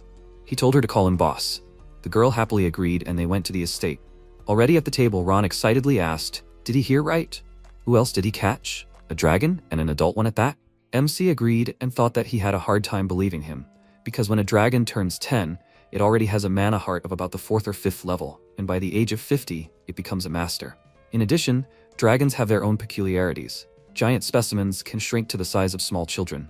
This is not quite the same as polymorphs. A dragon's body is basically magic, but turning into a human is usually used in combat. If that idiot was a little smarter and he gave him a chance for a good attack, he would not be here now, but he is here. Ron, watching him eat, noted that vegetables should be eaten too. MC, eating food, replied that he would eat it later. He was very stupid. No matter how hard he tries, he still only gets 2 laps at most. Is it normal to defeat a dragon of the 10th circle and above? The butler answered with a smile that it was amazing. The protagonist added that this dragon was inexperienced. It did not know how to use its abilities properly, and fear clouded its mind, so it died. He had a strange reaction to their conversation. Another person, having learned that he killed a dragon, would start laughing like those stupid mercenaries before. But for him, it is completely normal to admit the thought that he is able to defeat a mage of this level. How is this possible? Ron asked sheepishly. Does he not know? Well, about his past and all that. The protagonist, perplexed, asked what he meant. Is he hiding something from him? The butler excitedly explained that there is something he does not know. The conversation will be long. Does he mind? MC, taking a sip of his drink, answered that he does not mind. He thought that despite everything, this butler was very dear to him. In his previous life, even when they ran away from home together, he did not tell him about his past. It was better for his secret to remain a secret. He only wanted to know one thing. The protagonist called out to him and said that he would ask one question. Ron, bowing his head, replied that he would do anything. He wondered if he had any connection with the Tulkun Empire. Maybe he was a spy? The butler replied that this was not the case. He had nothing to do with them. The protagonist smiled and noted that this was good. He thought that it would be better to clarify just in case. Still, he hoped that he was not putting too much pressure on him. Is that right? Well, he was smiling, so everything should be fine. By the way, it was time for him to develop his mana circles. When he used magic, he almost died. He needed to develop his physical form and mana circles like before to become stronger. First, he will have to study at the academy, and then we will see. Suddenly, Valentine, who was sitting opposite him, noted that he really is her student, since he was able to use the black crystal. MC thought that in this world, only he and the mentor know about this black magic. Others do not know. Because it was the mentor who created it during the time that made her famous. In other words, during the wars, it was then that she began to use the black crystal. If you engrave a vow on a magic circle and do not keep it, then not only the circle, but the whole body will explode. This terrible magic made her even more famous. Valentine asked what kind of vow he engraved on his circle, and what does he need anyway? The protagonist replied that it was just a backup for him, his sister, and Ron. The butler shed tears and admiringly noted that he did not understand what he was talking about, but thanked him for doing it for him too. The protagonist thought that for some reason he became very emotional after talking to the mentor. Suddenly, Charlotte entered the room and said that the maids had tormented her. MC chuckled and noted that she had come just in time. Let her sit down. Ron, pouring a drink into her glass, asked if she was hungry. The girl happily answered that she was not, and all thanks to the boss. The protagonist called out to him and said that he would like to send her to the academy. Is it possible to do this? The butler noted that he sometimes forgets that he is a simple servant. The protagonist agreed with a smile and added that he is very special. So, can't he, as an all-powerful person, arrange this? Ron thoughtfully answered that he does not know. The protagonist replied that he will figure it out himself then. He leaned towards him and quietly said that you can't blackmail people. MC asked with a smile. What blackmail? He's not some kind of bandit. Charlotte asked in surprise, would she go to school? He agreed and added that he wasn't joking. The girl noted that he liked to do such things. The protagonist thought that it would be a pity to waste such talent. Even if she didn't have any mana circles yet, he could help her reach even the 10th. And then, like him, she would become a very capable mage. He would need to talk to Gonzalez and get her into the academy. The only problem was her age. You can enter the academy from the age of 14, but she was only 11, which meant that nothing would happen that way. Charlotte excitedly asked how she could enter the academy. MC answered with a smile that she shouldn't worry so much. She would study there anyway. A few days later, they arrived at the academy. Ron, rolling out the portable luggage, noted that he had collected everything he might need. He should definitely monitor his health. If something happens, he should send a letter. The protagonist thanked him and asked if he could ask him for something. He would like to leave all the housework to him. The butler asked if he wanted to focus entirely on the academy. The protagonist pointed at Gonzalez and remarked that he was completely stupid. He thought that was true. He couldn't say that he had any outstanding mental abilities. He could even get rid of him. The MC continued that he had a job for him and that he would need to supervise its execution. Ron asked again in confusion. Did he need to supervise? He agreed and said that it was time to take out all the trash from his house, little by little. The butler excitedly asked if he meant the vassals and the family of Count Mantis. The protagonist agreed with a calm face. Ron excitedly added that then Lady Elizabeth. He remarked that his sister was very kind. She would never dare to do such a thing, so they needed to help her change. He's afraid that the atmosphere at home may have a bad effect on her, so he needs to look after her. The butler sighed and agreed, noting that he has changed a lot. MC smiled and soon they entered the academy grounds. Valentine said that he has good subordinates. He replied that Ron is a friend, not a subordinate. And she, in fact, too. The teacher smirked and said that he should not make her laugh. Charlotte, seeing the academy building, exclaimed with delight that it was her first time in such a place. The protagonist said with a smile that she could look around. She would have to come here often. Suddenly, a maid approached him and said that she was glad to meet him. The director was waiting for him in his office. Sometime later, in the office, Rommel Einhart Assenbull, the director of the academy, remarked that he had heard of him. He was an aristocrat who destroyed several buildings and killed a group of people. He was even published in the newspaper. Did he know that? MC, sitting on a chair, thought that he had not been here for a long time. This is the father of the current Duke Assenbull and the director of the academy. And here, nothing has changed at all. In his past life, everything was the same. He remembered how he asked the director if he could conduct an experiment. Rommel answered that if he was on the list of the best students, he would not be expelled. His stupid brother and father could kill him before he came of age. He would tell the truth. He had seen a lot of guys like him. The protagonist asked how he should live then. The director, putting his hand on his head, answered that he should decide for himself. If he wanted, he would be given a personal room in the dorm. At the present time, MC thought that the director had a special weakness for unfortunate children. He asked with a smile if he wanted to make a deal. He had a debt to him, so he was ready to save his life. Just let him fulfill one of his requests. Rommel thoughtfully noted that this was interesting. He had not been so sharp-tongued the first time they met. It's amazing how a person can change in a month. The protagonist thought that for him it was a month, and for him it was 20 years. Even a river changes its direction twice during this period, so why is a person worse? The director said that he was curious. He was ready to listen to him. How could he save him? MC thought that, according to his memories, the Tesla Empire fell in a war against the Tolkien Empire. This happened about a month after the war began. Time dragged on very slowly. There are more than 30 swordmasters in the Tolkien Empire. Among them, there are half-breeds who have dragon blood and bones, and more than 1,000 people with 7th circles of mana. The Teslan Empire only had 2 swordmasters and about 100 mages. Such a big difference in terms of disposal? Only a month? If he were the captain of the Tolkien army, it would have been over in 3 days. The Teslan Empire was able to hold out for so long thanks to the director. In the detachment of battle magicians led by General Rommel, there were more than 700 people. They suddenly appeared and started fighting for Teslan. If everything was fine with him, the empire would have lasted for 2 months. Nothing happened. It was just a betrayal. The most shocking and terrifying. The protagonist said the name Marco. The director immediately asked in surprise, how dare he say his name? MC explained with a smile that he is a spy of the Tolkien Empire. He replied that he is currently working as an assistant instructor at the fencing school. He is a knight of the 6th Circle and a vassal of the Duchy of Asenbul. He is very loyal to him. The protagonist asked with a smile, is this true? Rommel asked with a serious face, is he really accusing the vassal of Asenbul now? He replied, let him not make him laugh.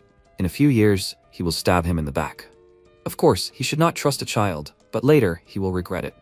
The director with a serious face noted that he was warning him right away. Let him not do something for which he could not take responsibility. He would pretend that this conversation did not happen and let him leave.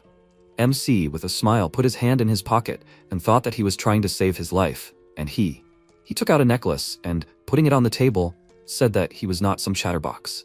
If he did not understand anything now, he could call him when he was ready. After some time, Rommel called him. Marco, standing next to them, noted that he called him. The protagonist called out to him and said with a smile that he was a good boy, but he no longer needed to send information to the Tolkien Empire. He got very nervous, but suddenly changed his face and menacingly asked what this meant. The protagonist with a grin said that his head was not working. But what happened to his hearing? Or is he thinking of deceiving him? Marco with a smile noted that he was that same Jack, the problem son. He sees that he has problems not only with his body, but also with his head. The director sympathizes with him, but treating him as a spy is a terrible accusation that will be punished. MC stood up and, having struck him in the face, noted that there was a lot of dirt in his words. Marco asked, turning to the principal, what was going on? He managed to dodge the kick at the last moment. Then Marco shouted, turning to Jack and swinging his arm to hit, how dare he behave like that in an educational institution?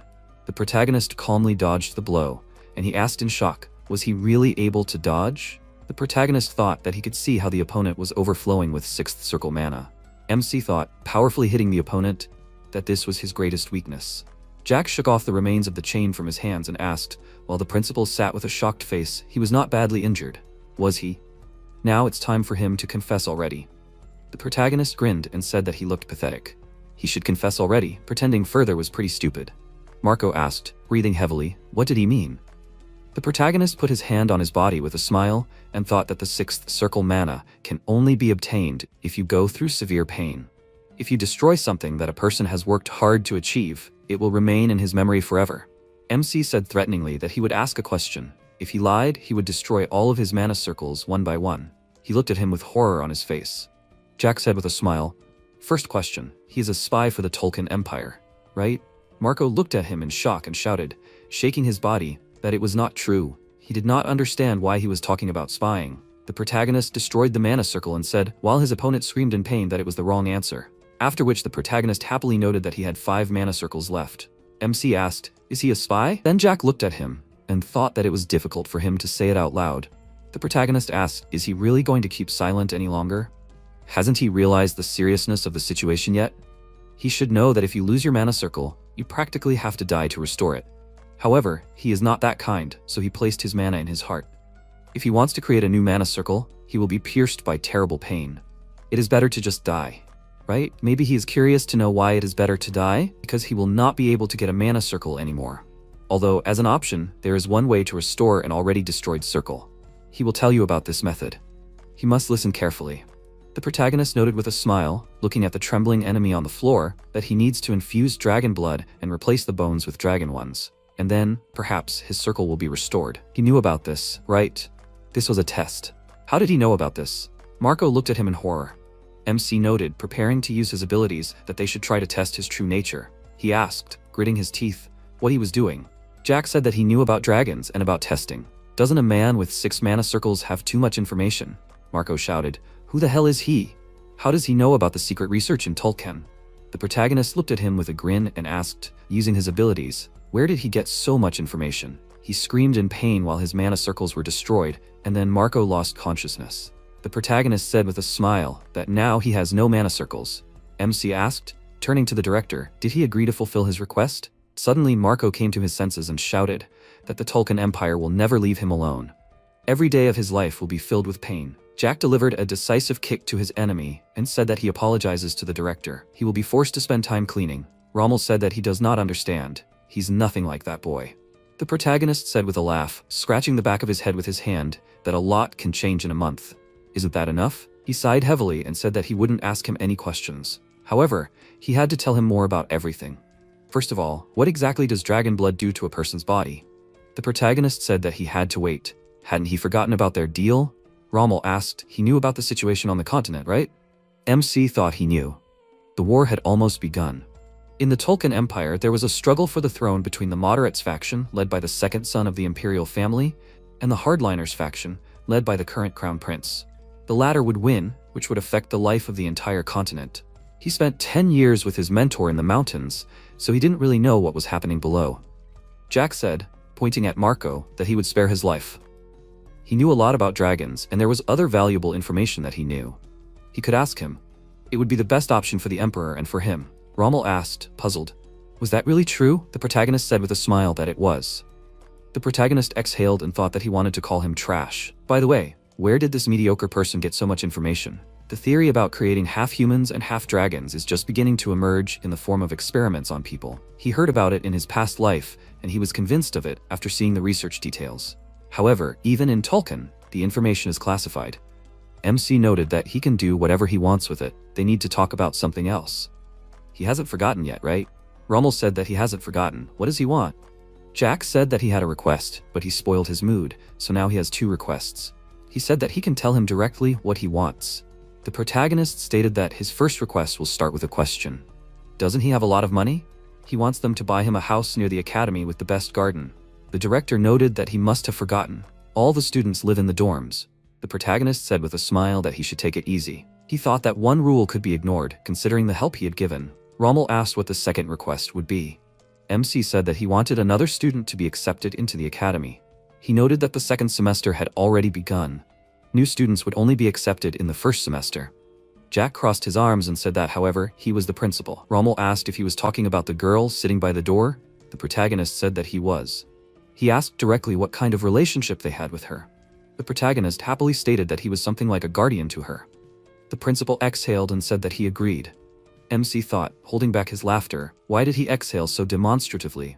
After a while, Jack went outside, and Charlotte happily shouted that it was the boss. The protagonist stroked her head with his hand and asked if she had waited long. She asked if she could study here now. The protagonist said with a smile that it was natural.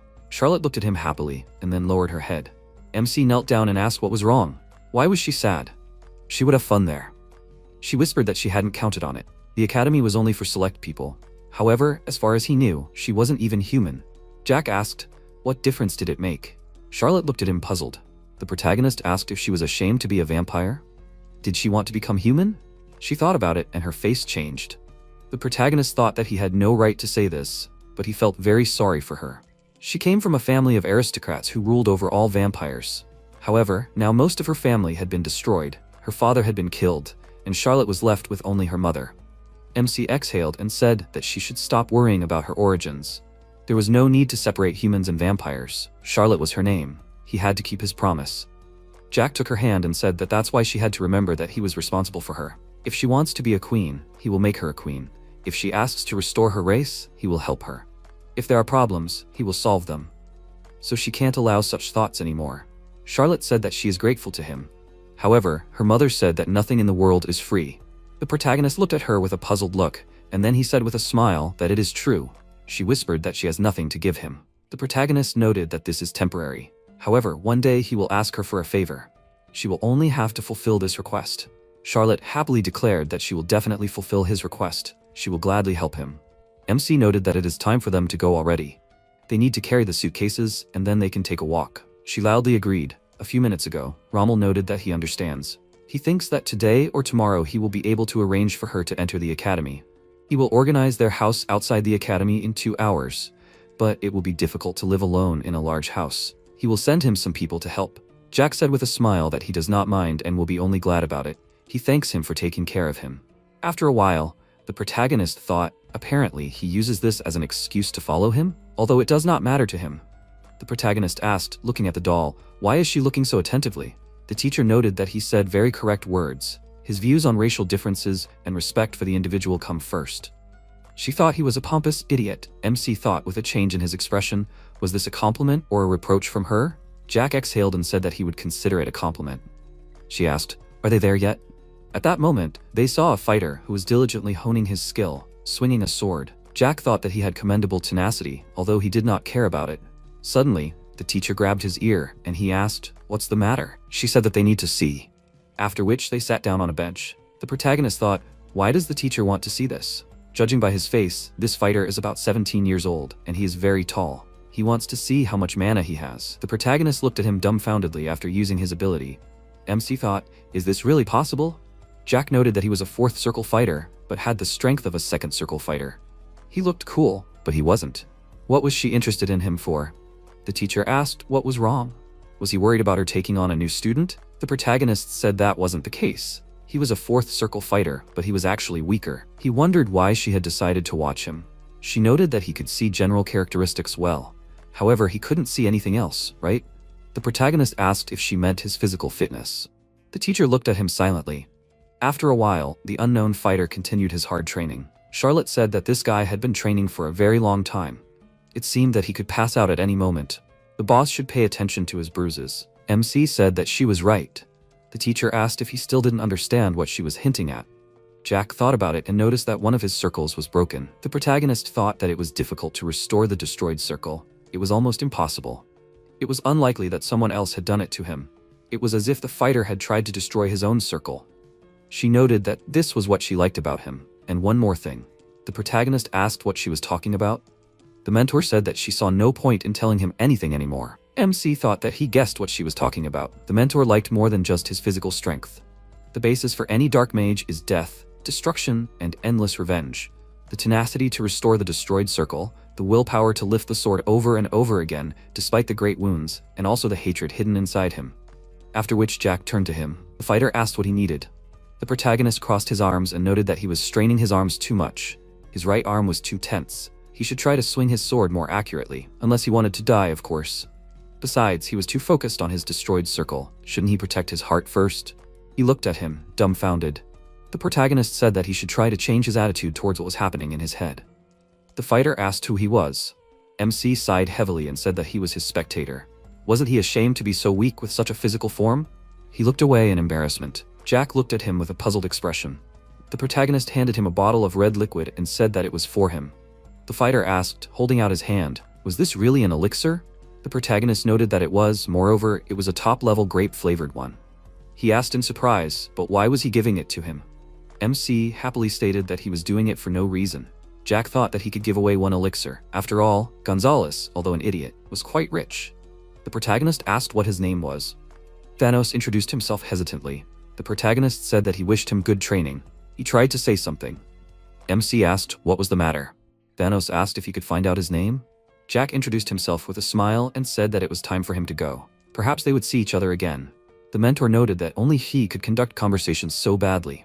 Charlotte said with a smile that the boss looked really cool. The protagonist sheepishly said that he was pleased to hear that. The mentor said that he was not listening to her at all. After a while, Thanos watched them go, holding an elixir in his hand.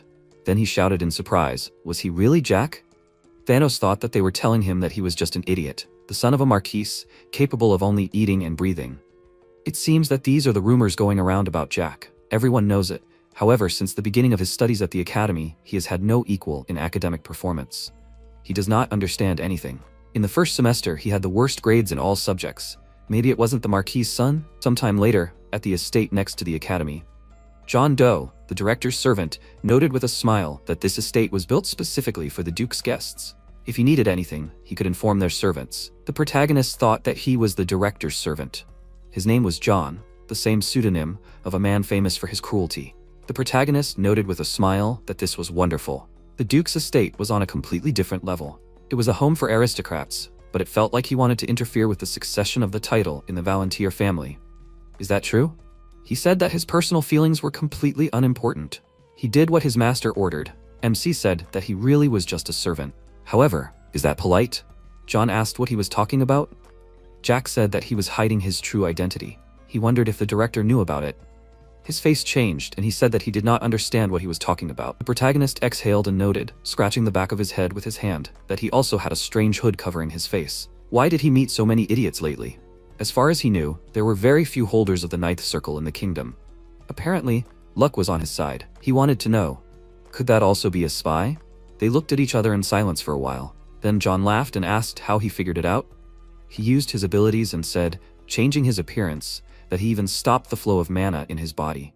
The director's request to watch him surprised him. The protagonist thought that in fact he was Bellamy Crag, the master of the Teslan Kingdom magic tower. In the war between Teslan and Tulkan in his past life, it was he who stayed by the director's side until the end. Bellamy thoughtfully asked how he figured out that he was a polymorph. MC said, exhaling, that he would not have guessed before, but quite recently he had the chance to kill one polymorph. He said that he was the master of the magic tower and the rector of the faculty of magic, and he was just a student for now. He should behave more politely. John asked if he was serious, then he should have introduced himself right away. Or did he prefer to make fun of people and then demand respect? The protagonist asked irritably, didn't he have the right to do this at least today? Hadn't he revealed his true identity? Bellamy noted with a smile that in that case he allowed it. He said right, he should have introduced himself right away. He thoughtfully said that he was amazing. He didn't want to learn magic from him personally. The protagonist gave in, grimacing in disgust. Where did he get such an idea? MC stated that he already had a mentor. Bellamy asked, was it Elizabeth? She had excellent abilities. He wanted to make her his student, but she also refused right away. However, this time he would not give up so easily. Then he took his hand in his and said that he should become his student. John said that he refused. He already had a mentor. Bellamy asked, then can he be a tutor? The protagonist's face changed and asked, does the magic tower allow this? The mentor said that she wanted to ask this child. The protagonist asked, does she have a question for him? She said that it was not about him, but about the child with the ninth circle. What is his name? Bellamy asked, dumbfounded, can a doll really talk? MC said, calling his name, that he is the master of the Teslan magic tower. The mentor asked, so he is the master of the tower? Then that will be enough. She thinks he can easily reach the 10th circle. In the past, when he wanted to get it, someone attacked him, right? He asked in shock. How did she know about this? She noted that the shape of the 10th circle is still inside him. She can see the remnants of it. He thoughtfully said that if it was about the remains of the circle, then most likely they were in those who had a broken mana heart. The mentor said that he knew the theory well. He should not give up. At such an age, it is difficult to develop further, but he had already tried to do this, which means his chances are higher. He needs to try, at least not for himself, but for his magical tower and those who are in this place. He must show himself from the best side. Bellamy asked if he could find out her name. She said that it was better for him not to know. He could consider her an heir from the past. Jack noted, turning to the mentor, that it was time for them to go, because Charlotte was waiting for them. The mentor said that he was right. The protagonist smiled and said to Bellamy that he could tell the principal that he would come to him on the first day of classes. After which the protagonist whispered as they were leaving that he was glad that he was not taken to the magic tower. She said that she was sorry that it did not happen. Some people have no talent, but they try until the end, and some have talent, but do not want to develop it and just sit around. MC asked displeasedly, then why does she not tell him anything? He is very upset because of this. The mentor asked, can she tell him anything? He used Dark Release on Gonzalez. She thinks that she has nothing more to teach him. Jack thought that she is right. Dark Release is the last technique she taught him. Even the Tower Master himself came to him to keep an eye on him, although let him keep an eye on him as much as he wants. At this time, Bellamy turned around and looked at him. The maid asked what he was thinking about. He asked what she thought. She asked if a director had told him anything. Bellamy said it was natural. Not long before, during a private meeting with the director, he asked if he really listened to the boy's words. Rommel said that he did. He was good at making deals. He didn't like him? Bellamy said that wasn't it. He was too good at fighting for his age. And he was only a second circle man at most. How did he manage to defeat a sixth circle mage? He thought he was very dangerous. The director asked if that was all he understood. He asked what he meant. He noted that he had brought a girl with him and said that they would now attend classes together at the academy. Bellamy noted that he didn't understand why he trusted him so much. He could cause a war with the Teslan kingdom. He noted that he shouldn't rush to conclusions. In time, it would become clear where exactly he would lead them. He thought it was true, but he still felt uneasy. Bellamy noted that if he thought so, he would not insist on his own. However, could he add something? He would not like him to interfere in the feuds of the Marquise's house. The director noted that he decided to talk about it. Hadn't the Valantier family already chosen an heir? He noted that he knew the heirs of the Valantier family very well. The first in line was Elizabeth. She could become a master, but this idiot was using her in his political games. The second heir had the third circle at 17. There were many like that in their academy. He was not particularly smart. Besides, he had never seen anyone waste their life so ineptly. The director asked what he meant. Bellamy said with a sigh that he was already old. He should not get involved in politics and he should give up the title of Duke. Why should he interfere in such a complicated matter? For skipping classes, he could easily be sent to single rooms in the dorms, but he was given a house outside the academy. This looks very much like favoritism. There is a high probability that rumors will spread among the aristocrats because of it. Rommel noted with a sigh that they had known each other for over 30 years. He understood what he was worried about. However, he was really old, and he had a premonition that without him, he might miss something important. Wasn't that strange? He said that it was very strange. The director laughed loudly, and then he said that his house would be ready soon. He could go and check it out himself. Bellamy sighed heavily, clutching his head with his hand, after which he said discontentedly that he would do so. At the moment, Bellamy thought that because of he felt afraid. Now he understood what the director meant. The maid asked why he was smiling. He happily said that everyone had the right to smile. Sometime later, at the Duke's estate, the protagonist thought that in addition to the maids, there was 1 cook and 5 guards. The protagonist said that they needed to work hard. He would help them too. First of all, he loved steaks. He needed a hearty breakfast, lunch, and dinner. They had to use fresh vegetables. Without using magic, did they understand? Everything had to be of good quality. MC thought dreamily that the food here wouldn't be able to handle Ron's cooking anyway. Then Jack said that he loved strawberry and tomato juice. He needed it every day. Did they understand that? The guards said that they would try. The protagonist chuckled and thought that since they were here, he should take full advantage of them. I think the cook's name was Guinness. He looked like an idiot. He wouldn't be of any use. He was unlikely to remember the names of all the guards, so he would call them the 5 Musketeers. The protagonist noted, turning to the guards, that they were either murderers or informants trained by the old man. Apparently, like that guy, their mana hearts are also broken. They need to know that in the academy, you can make a new circle after destruction. The circle may not be perfect, but the main thing is the result. He asked in shock, is that possible? Will he ask the director about it? MC said irritably that maybe he will.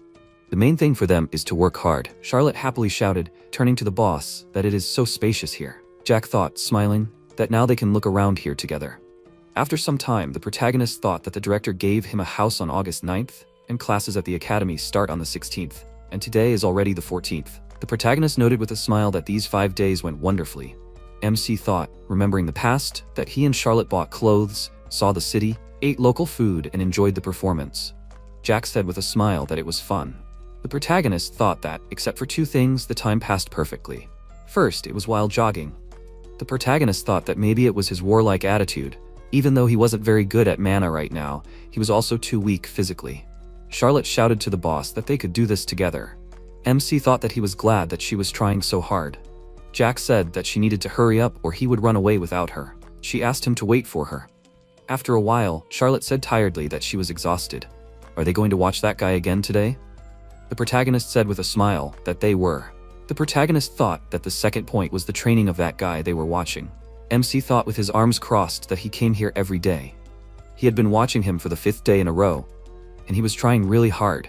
He had no talent, but even with such persistence, he could become the first in the academy. Why was he so interested in him? He definitely prefers women. However, those injuries on his body. Jack asked why his injuries were getting more and more every day. Thanos asked, "Does it concern him?" The protagonist noted that he never took the elixir he gave him last time. He remained silent and lowered his head. The protagonist asked, crossing his arms, "What's the matter? Is there something wrong with the elixir?" He stated that the elixir costs 40 gold.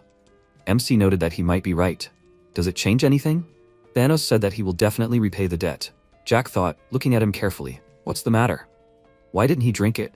He has serious injuries. Most likely, several bones are broken. His legs are also damaged. A little more and he will not be able to move them." He noted that if this is all, then he will continue his training. The protagonist thought, so he trains despite the severe pain, day after day for almost a week? For an ordinary person, this is impossible. Does he really spend days on end? The protagonist remarked that he didn't understand why people like him always got so little out of life. The mentor chuckled and said that it wasn't for him to say that. MC remarked to her that he was really cute. Did she agree with that? She said that she did. But did he really think that? She felt sorry for him. As her student, he should know how much hatred and greed he was filled with. Jack said that he understood that. The mentor remarked that it might seem like it was driving him forward, but it was the opposite. If he couldn't control it, it would be his downfall. His power was growing, but at the same time he was regressing. Wasn't that pitiful? The protagonist thought that he had seen enough of him, so it was time to decide whether to take him along or not. Thanos had no talent, but he had another quality. The protagonist then addressed him by name and asked why he was raising his sword. Thanos looked at him in surprise and said that he wanted to become the best swordsman on the continent. MC wondered if he was really being sincere. Jack looked at him in confusion and then laughed out loud. He turned away and said that he could laugh as much as he wanted at his dream. The protagonist said that he was not laughing at his dream. The protagonist thought that he could not understand how great the greed in his heart was. However, he now understands it. MC turned to him and Thanos asked what was wrong. Jack happily asked if he would mind becoming his new dog. At the same time, Charlotte ran down the hallway with a teapot in her hands and said that they must be thirsty. She noticed that they were standing next to each other and asked what they were talking about. Jack asked him with a smile if he wanted to be his dog. He was very surprised by what he heard, and the protagonist asked if he wanted him to repeat his offer. Thanos looked confused and said that he didn't think he heard right. Did he just call him a dog? The protagonist looked at him with a smile and said that he heard right. So he agreed to be his dog. He was still confused by this and said that he didn't understand what he was even talking about and he didn't think it was something good. MC was a little surprised by his intelligence and asked if not a dog, then how about becoming food? This confused Thanos even more, and he looked at him with a confused expression. He thought about it and asked if he meant that he would be his follower. The protagonist with a happy smile said that he had something like that in mind. Thanos looked down with a sad expression and said that he was just a commoner. The protagonist looked at him calmly and asked what was wrong with that. He said that he had nothing, not even money. He still didn't care and asked what was wrong with that. Thanos said that he had heard of the Volunteer family. He didn't seem like the type of person from the rumors. MC thought with a small smile that he should have heard of him at least in the academy. He clenched his fist tightly and said that he had no money or talent. He should find someone more worthy. He didn't think he could be of any use. Jack chuckled at that and thought it was cute that he was worried about him for no reason. He said that he wanted to become the best swordsman on the continent. How could he not need a warrior like him? Or was he not confident in achieving his goal? Thanos said that he knew about that. He didn't have the gift of mana. He called his name and said that he knew some things and didn't know some things. He had something better than a talent for mana. He grabbed his hand and thought that there were already many people who could use mana. Even some farmers had a talent for mana, but they couldn't develop it properly, so they died without ever understanding what they had inside them. He had a talent for mana, and he didn't know it until he met his mentor. The world he saw was completely different from how others saw it. With his own eyes, he saw mana floating around and surrounding his body. However, as a child, he didn't know what it meant, so he couldn't develop it properly. There was no need to be frivolous about this. Everything was complicated. He said that he had a talent for suffering. There weren't many people who were willing to go all the way for their goals. That was true. He had to stop doubting himself. Of all the people he had met, he believed that he would succeed. Thanos was about to say something, but stopped when someone next to them asked, "Did he make a homeless friend?" Jack turned around and saw the 3 students and thought that the semester hadn't started yet. He didn't expect to meet anyone else in the academy here. He would have to deal with them for the sake of peace in their home. What caught his attention was that Thanos said that he thought he should go. The student said with a smile that this poor idiot was completely deaf. Didn't he tell him not to act like that with others? A dirty commoner who dared to ignore his words? Apparently, he didn't get enough, did he? He stood there calmly and said that he should leave since they came to see him. The protagonist looked at him and asked, Were all these wounds really because of them? He asked with a very serious expression. Is that true? The students approached him and one of them said with a smile that he was wondering where he got this elixir from. Apparently, he gave it to him. This caught his attention and he wondered how he knew about the elixir. The protagonist looked at him and asked if they really took the elixir. Thanos did not answer this question and said that he would return the money for it. MC wondered if they really took his gift for themselves. Jack sighed heavily and asked why he let the pathetic scum of society treat him like this. The student asked irritably who he called scum. Thanos said that he needs to leave, otherwise he will suffer too. The protagonist said that he is against it. He asks him for forgiveness, but he is definitely not going to leave. The protagonist happily asked, they are going to take his elixir, right? So he will have to deal with them. He gives the other two students a choice. They can run away while they have a chance. The student asked, smiling smugly, what is he talking about? They came with him. MC said, preparing for battle, that it was their choice. Then he would have to help them leave here. Jack thought that he should show them that they should not touch the future best swordsman of the continent. In the Teslan kingdom, there are 5 marquises. They are real aristocrats with territories, not those who receive the title for achievements and magic circles. One of the 5 marquises, Marquis Herman, lives in the east. In his family, there is one problem child. The future young master, Dietrich Herman, who will soon graduate from the academy. It all started with the murder of a maid at the age of 13. From the age of 14, he became addicted to illegal substances, and from the age of 15, to women of dubious origin. There were rumors that he not only uses, but also sells it. The future of the Herman family was predetermined because Dietrich is the eldest son. However, in the academy, he was not allowed such liberties. This is the place where the bloodline of the emperor and the duke are trained. Too many eyes are watching his actions, so he had to create toys for himself. More precisely, he found a commoner, a student who ended up in the academy for some unknown reason. Dietrich spoke to him rudely. Thanos asked what was wrong. Unfortunately, it was him. Dietrich happily beat him up with the support of his henchmen. They enjoyed how he died in pain. Suddenly, a ringing sound was heard after his kick, and Dietrich asked what was that. Then he asked, taking the broken bottle in his hands, was this really an elixir? Thanos gritted his teeth and said that he had to return it. He asked where a commoner got such an elixir from. Dietrich said with a grin, swinging his stick to hit him, that he had to teach him a lesson for such impudence. A dull thud was heard on the body. At this time, Thanos thought that it was impossible. He watched Jack beat up the students and wondered what was going on. Dietrich screamed in anger, grabbing the stick with his hands, that he was trash. What was he doing? The protagonist deftly kicked the stick out of his hands, and then a scream of horror was heard. Charlotte sighed and noted that the boss was acting like that again. The teacher said that she was not even surprised by this. Thanos thought in confusion, what kind of aura did he have? After a while, the protagonist happily noted that he had warmed up a little. Were they tired already? Dietrich asked with difficulty, how dare he treat him like this? MC asked, are his idiot servants not going to interfere even now? Jack said, making a face, that this irritated him. He asked, gritting his teeth and calling him trash. What was he talking about? Dietrich said, breathing heavily, that he had enough. He would contact his father right now. Afterwards, he looked at the protagonist in surprise, who was about to kick him. The protagonist kicked him and pinned his head to the ground with his foot and asked with a laugh, can he get out? Then they'll do it again. Suddenly, unknown people in hooded cloaks appeared and shouted that he should stop right now. MC noticed that they had finally shown up. He was tired of getting dirty on his head. They looked at him angrily, clicking their tongues in indignation. The unknown people in the hood asked, does he even understand who he's messing with?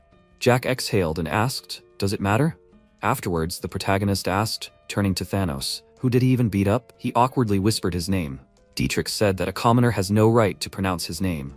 The protagonist smiled and said, kicking him in the face, that he should shut up already. Afterwards, MC said that he was giving them 3 seconds to explain themselves to him. Why are they letting this idiot beat up Thanos? The hooded man got angry and shouted as he rushed at him that he was trash. Then he said that the mana would mix with the bright red blood and the dark black darkness, creating a primordial explosion. MC was dumbfounded and thought it was a spell. Jack thought, seeing Thanos covering Charlotte, that the best magic for the 6th circle is a large-range explosion magic, namely Super Blast. He wants to destroy Thanos, this platform, the girl, and the mentor. The protagonist used his abilities and declared, while lightning sparked around him, that they were just idiots. The protagonist thought that now he could concentrate all his mana in his hand. They were dumbfounded by his power, and a deafening explosion was heard. MC happily said that this is what he wanted to achieve. He got a great hit, didn't he? The hooded stranger shouted as he charged at him, saying that he was a freak. Jack dodged the blow and asked if he was attacking with his right hand again. The protagonist punched him in the stomach and noted that all his blows were so similar. He gritted his teeth in anger and pulled out a dagger from its sheath, preparing to strike him. Protagonist deflected the weapon with his foot with a smile, and his opponent felt a strong pain in his hand, which was shaking. MC appeared behind him and remarked that he probably had a headache. That was why he was so slow. Jack grabbed his enemy by the neck with his hands and incapacitated him while he was trying to say something. The protagonist asked, "Is that really all?" At this, another unknown hooded man asked, gritted his teeth in anger, "How could someone like him have such power?" The protagonist threw the enemy aside without straining himself, and thought, looking at the magic caster, that his mana was now blocked in his body. It was unlikely that he would restore it. He could blow up the entire academy. He was a real scum. He asked with difficulty, how was he able to remove the magic? MC said that he did not need to know about it. Why were they making fun of Thanos? It's time for them to explain themselves. The hooded stranger remained silent. Jack noted that there was no point in listening to him. For them, Thanos was just a toy because he was a commoner and he couldn't even complain about them. Then they could start with something simple. They should return the money for the elixir. He asked if this was a joke. The protagonist asked if he really thought so. He better not be so stupid. The stranger asked if the elixir was important when he became an enemy of the Herman family. The protagonist said that it was natural. He doesn't care about his family, but the elixir was his. MC asked with a smile, did he disagree with that? This elixir is worth 40 gold, and they took it about 5 days ago, right? Jack thought about it and said with a smile that then they could agree on 5,000 gold. Do they agree with that? However, where do people like them get money? The protagonist kicked him and said that he should pray that the others had something. The stranger screamed in pain. The protagonist approached the eldest son of the Herman family, who looked at him in horror. MC said with a smile that he didn't have to be so afraid of him. He could relax. He wouldn't hit him anymore. He just needed to give him everything back. Dietrich gritted his teeth in anger, after which Jack thought that he had 2,000 in cash and 60 gold coins in his hands. The protagonist happily said that he became rich. The protagonist asked with a smile, was he happy? If there was no money at all, they would definitely be finished. Dietrich said through clenched teeth that he was trash. Who was he? He had never seen him at the academy. MC laughed and put his hand on his head, who closed his eyes in fear because of this. Jack asked with a smile, saying his name. His name is Dietrich, right? Although it's a little late, but it's time for him to introduce himself. He shouted in surprise. Was he from the Volunteer family? The protagonist thought that everyone already knew about him, as if he was a celebrity. Dietrich asked in shock, how was that possible? He was Phelan's younger brother? The protagonist thought that was amazing. Now he realized what kind of friends his older brother had. Now he enjoyed bullying him even more. MC said that he didn't bother ordinary people, but people like him were an exception. Jack kicked and said that they only had the family name. Without that, who were they? Didn't he use the mana of higher-level magic users to transfer it into his mana circle? He himself can't do anything except bully those who are worthless. The protagonist said with a gloomy expression that he could consider himself lucky. When they turned 20, he would personally dispose of their bodies in the lake behind the academy. He had to remember. His name was Jack, and he lived in a mansion near the academy. If he wanted to take revenge, he would wait for him there. However, he would not stop next time. The protagonist thought with a laugh, noticing the shameful sign of fear in the student, that he was an idiot. After MC said, turning to the vampire, that they should go, Charlotte happily said that she would listen to him. Jack noted, turning to the fighter, that he could come too. His offer still stood. When he made his decision, he would wait for him at the estate. The protagonist added with a smile that they had a good cook in their house. He would be able to eat meat every day. Thanos looked at him puzzled. After a while, the protagonist thought that there was supposed to be a fireworks festival tonight. There would be magic exploding in the sky. He had nothing else to do anyway, so he would go and see it. In the province of Essenbell, a few days before the start of the semester, they always held a fireworks festival. It was a great opportunity to welcome new students and transfer students. MC thought that even though he had seen some disgusting things today, it was usually not that bad at the academy. Most of the aristocrats had graduated from here, including the emperor, 2 dukes, the emperor's wife, and the princesses. They were all academy graduates. Usually, graduating from the academy guarantees a successful job placement, and if you cause trouble, then expulsion will not be long in coming. Was it 4 or 5 years? In the past, during this time, the name Teslan had been erased from people's minds. He hoped that they would all disappear soon. The teacher said that it was terrible. Jack asked in surprise, did he really say that out loud? She noticed that she was talking about what had happened. The protagonist asked, was she talking about the academy? The teacher said that she was, namely, about the attack. She did not understand why they needed security at all if they allowed such behavior. The protagonist thought that this did not mean that the teacher, who was one of the founders of the academy, did not expect such a thing. According to the first paragraph of the first article of the special law on behavior on the territory of the academy, all students are equal. There is also a group of inspectors who regulate the internal discipline of the students. According to Article 1, Paragraph 2, everyone must maintain neutrality regarding political views. Such rules would be beneficial. MC noted that ideologies are distorted over time, and the norm is set by those who have time to settle in. She exhaled in displeasure and said that however she hid something. Jack asked what she was talking about. The teacher said that it was about the blood and bone of the dragon, as well as the Tolkien Empire. The protagonist said that she meant it. The protagonist awkwardly asked, should he tell? However, it would take a long time. She looked at him, and then she exhaled with a smile. The teacher said that he did not need to do that. MC looked at her with gratitude, and he said that it was good. At that moment, the fireworks festival began, painting the night sky in different colors. People were enjoying the festival, and Jack thought as he watched, he hadn't lived in a world like this for a long time. Charlotte asked him, calling him boss, how he was able to fight so well. The protagonist said with a smile that he just had a lot of experience. She looked at him, puzzled. Then Charlotte asked, so he killed a lot of people? The protagonist said that's right, quite a lot. She asked, so he really came from the future? MC said that you could say that. Or to be more precise, he went back 20 years. Jack thought that he seemed to have talked about this with Ron. Then he said that he died by accident. The protagonist asked, does she want to know the truth? He saw her for the first time in this life. He had been to that city quite often, but he had never seen her there. More precisely, he had only met vampires in the monster forest. Does she understand what he is talking about? Charlotte's face changed and she remained silent. The protagonist thought that when Vivian died, Blacktusk told him that he had come to kill Charlotte. This means that Charlotte from her past life died when she was only 10 years old. MC asked with a smile why she was interested. She could say directly what happened. She said shyly that she just wanted to fight well like him. Jack thought that he knew this feeling. A painful past and a heart that longed to change something. To her surprise, the protagonist said that then they would start her training from tomorrow. The protagonist asked with a smile why she was so surprised. Doesn't she want to learn how to fight? They will start tomorrow and make her a mana heart, and they will see how she can control it. Charlotte looked at him dumbfounded, and then she said with a slight smile that it was good. Charlotte happily thanked him, calling him boss. MC smiled widely and said that he imagined how hard it would be for her in the future. Sometime later, in the Herman family estate, the maids shouted that they asked him to calm down. Dietrich shouted, smashing everything around him, that they should shut up. This curse! He gritted his teeth in anger and furiously said that Jack from the Volunteer family was to blame for everything. Dietrich thought that even if it was only for a second, his gaze was very frightening. Why did he have such a gaze? He was disgraced because of this. Then he began to swing his sword like a madman and shouted that he was scum and trash. Dietrich tiredly said that he would do the same to him. This would be the end for him. After a while, the protagonist thought that it was already the second day of the semester.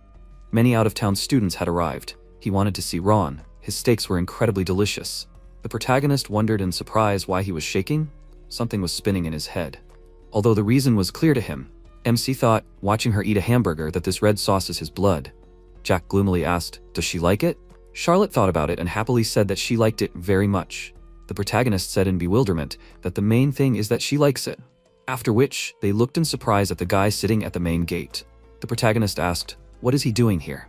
Thanos looked at him sadly. They exchanged glances, and then he hid his face. Thanos asked, can he ask him for a favor? After some time at the table, MC happily stated with a smile that there is nothing luxurious here, but he can take what he wants. Thanos looked at him nervously. Jack said that he does not need to be shy. Then they will find him a room.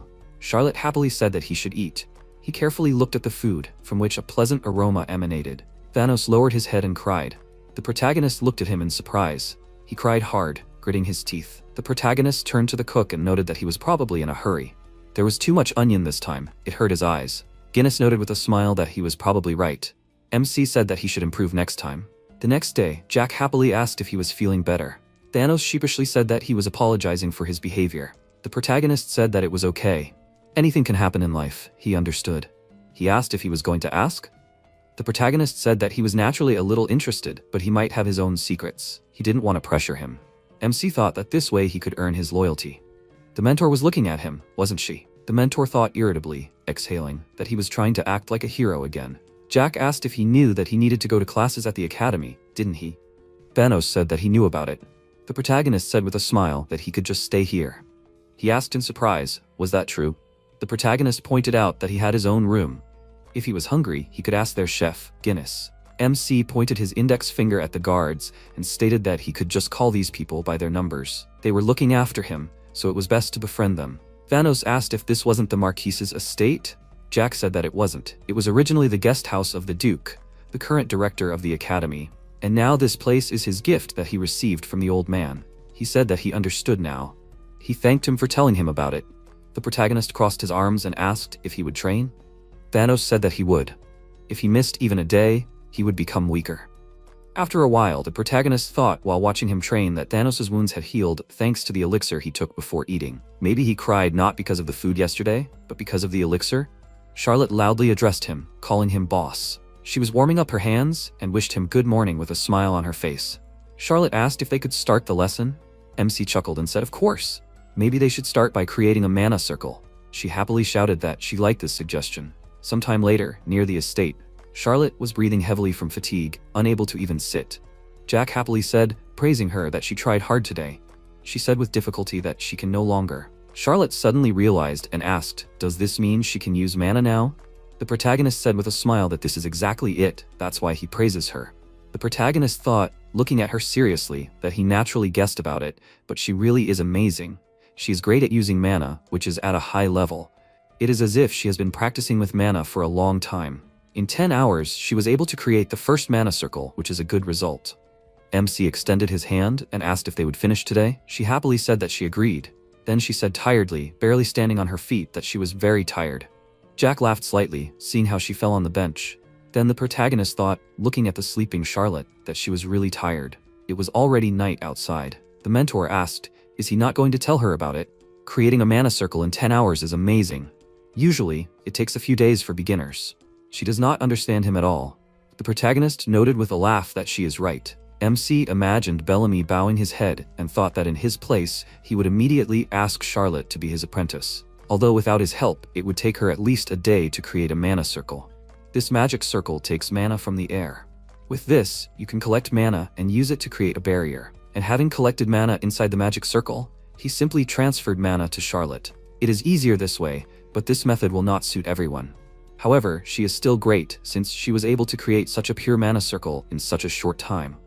The mentor asked, does he want anything in return for his help? That is interesting. Jack looked at her with a smile.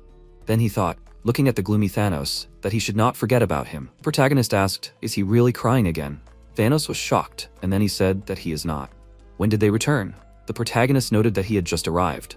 MC looked at him thoughtfully and asked, does he feel like he has reached his limit? He said that he did. Jack asked, does that mean he is going to give up? Thanos lowered his head and remained silent.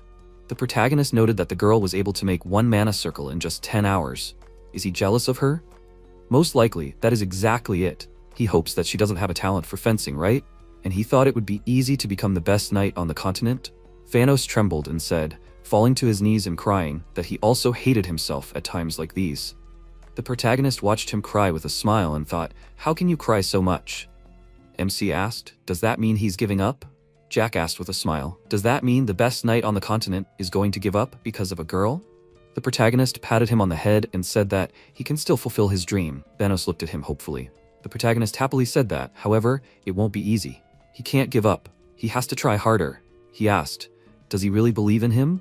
This is his first time. Thanos said that no one took his dream of becoming the best knight on the continent seriously. Everyone laughed at him for having such a stupid dream. MC asked, does it matter? Jack thought that it was like that in his family too. Thanos took his hand and said that he was grateful to him for believing in him. The protagonist thought that he was unexpectedly very cute. The protagonist said with a smile that it was natural. He should try harder. His experience tells him that only skills never betray. MC thought that right now, he was the best knight on the continent. However, how could he refuse this child in the body of a big man? He would try to help him too. Suddenly, Jack heard footsteps and his expression changed, which greatly surprised Thanos. The protagonist thought gloomily, who could it be at such a time? This feeling was familiar to him, and he didn't like it even more. The protagonist said that an uninvited guest had come to them just in time. Thanos asked in confusion what he was talking about. MC made a creepy face and said that he should take the girl and come to him right now. He shouted in shock that he would do it now. Jack noted that he naturally invited him to die, but he did not expect that he would actually come. The protagonist thought, using his abilities, where is he now? The protagonist carefully examined the surroundings and could not find the intruder. After MC saw the guards and thought that they were not moving, but breathing. Apparently, they were unconscious. After a while, Thanos, holding Charlotte in his arms, said that he brought her. Charlotte sleepily said that the boss needed to go to dinner. Suddenly, hired killers appeared, accompanied by Dietrich, who had a smug smile on his face. He shouted that they had not seen each other for a long time. Jack angrily said his name and said that he was scum. The protagonist said that he warned him not to come back. Dietrich thought that he was from the Hermann family. He is the future Marquis of the Great Eastern Province. Power rules the world, and the power of his family will soon be his, so why should he leave the annoying Jack alive? Of course, there might be problems with Duke Rommel, but Jack was the one who struck first, and there are witnesses to that. This will cause a second clash between their families. With him is the Pentanal Guild Master, Bentamon. No matter how strong that idiot Jack is, he will not be able to defeat a master with the Ninth Circle. He remembered the past, where he told whom he wanted to destroy. Dietrich asked where the target is now. Bentamon said that he is in the vacant lot near the mansion with a girl named Charlotte, who was specially accepted into the academy yesterday, and Thanos, a fourth-year student. He asked if there was anything else he needed to know. He noted that Charlotte was creating a mana heart. They have been there for 9 hours already, and he believes they will be there for some time.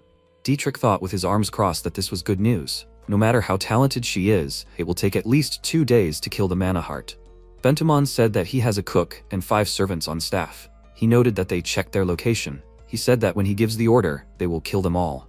However, they had better avoid clashing with the Rommel family. Dietrich asked what the probability of mobilizing the knights was. Bentamon said that there was no such chance. Before he arrived, a fire started in the basement of the estate. Everyone was busy putting out the fire and would not be able to allocate a detachment to eliminate them. He said that everything went perfectly. They were ready to move out. He shouted that it was time for them to advance. Their target was Jack from the Volunteer family. Begin the mission. After a while, Dietrich thought that this was exactly how it was. This was a special order for 500,000 gold. Therefore, Jack had come to an end. The protagonist looked at him with a smile, but suddenly Thanos and Charlotte expressed a desire to protect him so that he could escape. Thanos said, holding the sword with trembling hands, that he thanked him for believing in him. It was his fault, so he did not need to interfere. He would definitely delay them so that they could escape. The protagonist thought in shock. Did they both volunteer to protect him? He thought they were cute fools, but where else could he find such? MC thought, smiling, that this was actually a pleasant feeling. Jack said that they did not need to worry and let them be behind him. He would not allow them, young ones, to suffer. After the protagonist said, looking at the smug enemy, that if he wanted to die, then nothing could be done about it. The protagonist noted with an evil grin, preparing to use his abilities, that since this was the case, he would have to destroy them all. Suddenly, the mentor pulled his cheek with her hand and said that he should stop. MC asked, what was the matter? Did she really want to get rid of them herself? Dietrich asked, puzzled, does the toy really move? And can it talk? At that moment, the full moon rose in the sky, and the teacher used her abilities, and the bright light blinded the enemies. They shouted that they could not see anything. What was going on? She transformed from a doll into a beautiful woman. Everyone was very surprised by what happened, and Jack thought that the great heroine, who in the past was able to raise this continent and all of humanity to the top level of the pyramid. Dietrich was also shocked by this and asked how the toy became a human. He thought that she returned after a gap of 400 years. He bowed slightly to her and said that she had finally returned. He called her his mentor and said that he had been waiting for her. Unexpectedly for him, she immediately punched him in the face. He looked at her and asked why she hit him. It had hurt, hadn't it? She asked. Now, did he remember how he ignored her opinion and forcibly dragged her out of the cave after waking up? He didn't care about her words or what she thought. He thought with a small smile that she was still as beautiful as ever. He missed her very much. She looked at him with a serious expression on her face and said that this was his punishment for bad behavior. He agreed with her, pointed at Dietrich, and called him. He was embarrassed by this, and he said that he should give him his coat. He was indignant because of this, but the protagonist asked, does he not understand at all what is happening? He again demanded with a frightening expression that he give him his coat, and this intimidation worked. He caught his coat and thanked him for it. He put the coat on the mentor and said that it was very cold now. However, he does not regret that he pulled her out of the cave then. She did not understand what he meant, and he said that he had to do so, but everything turned out for the best. She asked, what if she wanted to die peacefully in that place? He said that he knew that she did not want this, because he was her student. She said that perhaps she was wrong. After all people are just animals who follow their desires. Knowing this, she thought that the world created by people would be different from all other worlds. However, she was wrong. There is no difference between humans and other races. So that day, he pulled her out of the cave because she herself subconsciously wanted it, MC agreed and said that he knew that his mentor had not made bad choices in the past. However, having trusted someone she shouldn't have, she was never able to fully see what she had been striving for so long. She agreed and said that in the end, this cave became a prison that she created for herself. It seems that now she is indebted to her student. Dietrich looked at her with a very scared look and wondered, was she talking about him now? Jack thought that it seemed to him that she did not consider him her student, but just a naughty little child. That is very nice. The mentor raised her hand and said that since they came to eliminate him, she asks that they not hate her when there is nothing left of them. He became indignant because of this, pointed his finger at her, and loudly asked why they were still standing there. They should kill them now. The teacher released dark energy and said that the black resin that would cover the earth and paint the sky would return to this world at her command. At the same time, somewhere in the empire of Tulkun, a man drank wine from a glass but felt something strange and began to cough. A servant who was standing nearby asked Mr. Beggarman if something was wrong with him. He said that he was fine. He thought that it seemed like he had had such an unpleasant feeling recently. He stared at his glass and said that he must have imagined it. At the same time, on an island in the Black Sea, the creature said that there could be no doubt. The past energy of the soul and the present, it is too obvious that it belongs to Valentine Milos. There is still a hole in his heart that this woman left. He would like to forget her, but he can't, probably because she is still alive. A person cannot live 400 years. How much longer will this woman rule their world? At the moment, the protagonist was staring at the large skull that appeared next to his mentor.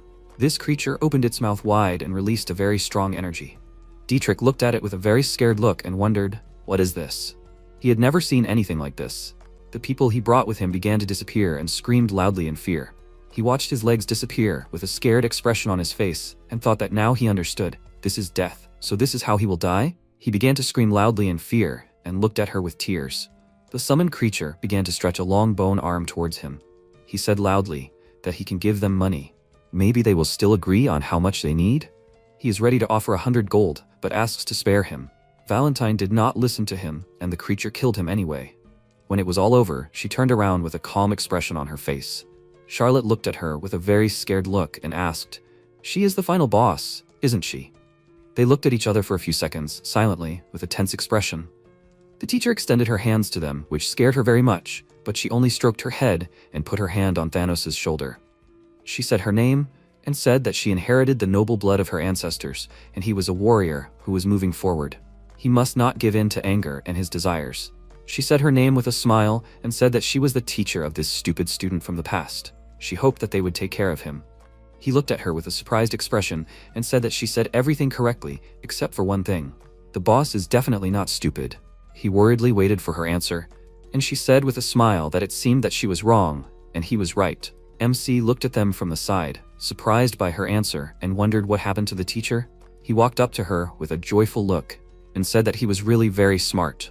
Valentine poked him in the forehead with a very displeased look, and he thought that she was still so angry. She said that she needed to talk to her disciple, so they should leave them. They were both still afraid of her, and immediately agreed with her. He called Charlotte and said that if she was hungry, there was his blood in the kitchen. She could drink it before going to bed. She happily agreed with the boss. He called Banos and said that there were unconscious people on the territory. He should wake them up and go to bed too. They both went home and he waved his hand at them. He asked with a smile, they are loyal and good people, aren't they? They really are quite fun. So what did she want to talk about with her smart disciple? Valentine said that she was seriously thinking. Has he already forgotten his words about dragon blood and bones? It is natural for a person to want to live forever and never grow old. It was the heterogeneous system that became the continuation of the study of immortality. Does this mean that dragon blood and bones are related? Jack agreed with her and thought that all people want to live a long time. However, of course, this is not enough. You want to live a long time and still be healthy and young. During the study of immortality, which was conducted in the distant past, one of the scientists expressed an interesting opinion.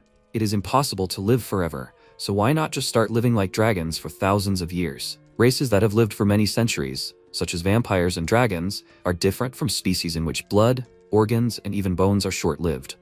The rate of aging of the body, the number and quality of cells, are sensitive to the intake of mana. After that, the experiment conducted became an experiment in interspecies communication. Heterogeneous mating was only half successful. It was a complete failure on the path to eternal life, but people were able to use the power of orcs and elves. However, there was one problem. After receiving the power, there are 5 to 10 years left to live. However, The experiment conducted more than 400 years ago is now being carried out in the Tulkan Empire. In 2 years they will complete this, and the life expectancy of half-breeds will increase to 30 years. Valentine said that she thought she killed everyone 400 years ago, but apparently that was not the case.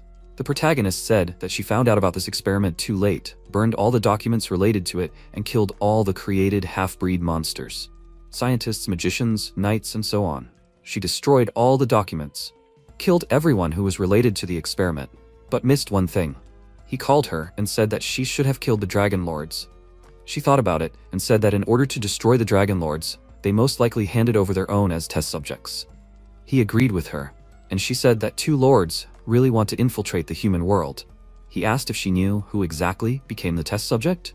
She refused, and he said that it seemed that he did not need to explain to her for long. These are half-breeds of the future. They can use soul energy, just like them. Valentine asked, so the dragon that became the material for the experiments is the child of the 2 lords? MC agreed and thought that among the existing dragons, only these 2 lords can use the soul energy. Of course, their heir also has the talent for it. A heterogeneous combination of the 10th Circle Masters of the Tulkan Empire and the child of 2 Dragon Lords. With their talents, they can easily break through the mana wall and use soul energy. She said that she had a question for him. He allowed her to ask the question, and she asked what he was aiming for. He did not understand what she meant, and she said that she was a person from the distant past. She does not want to be connected to the world, but she cannot stop being interested in it. Since he knows about the future, then he must have something in his head, and that is what interests her. He said that in any case, the experiment will be completed in 2 years. In a year, he will grow to the 5th or 6th circle, and plans to go to the Tulkan Empire during the holidays. And of course, they will have to destroy everything in the lab, and also kill everyone connected with the experiment.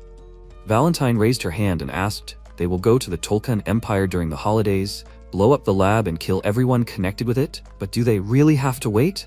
He was surprised by this question and asked with a worried look. She wasn't serious, were she? She started to stretch her shoulders and said that he really was her student.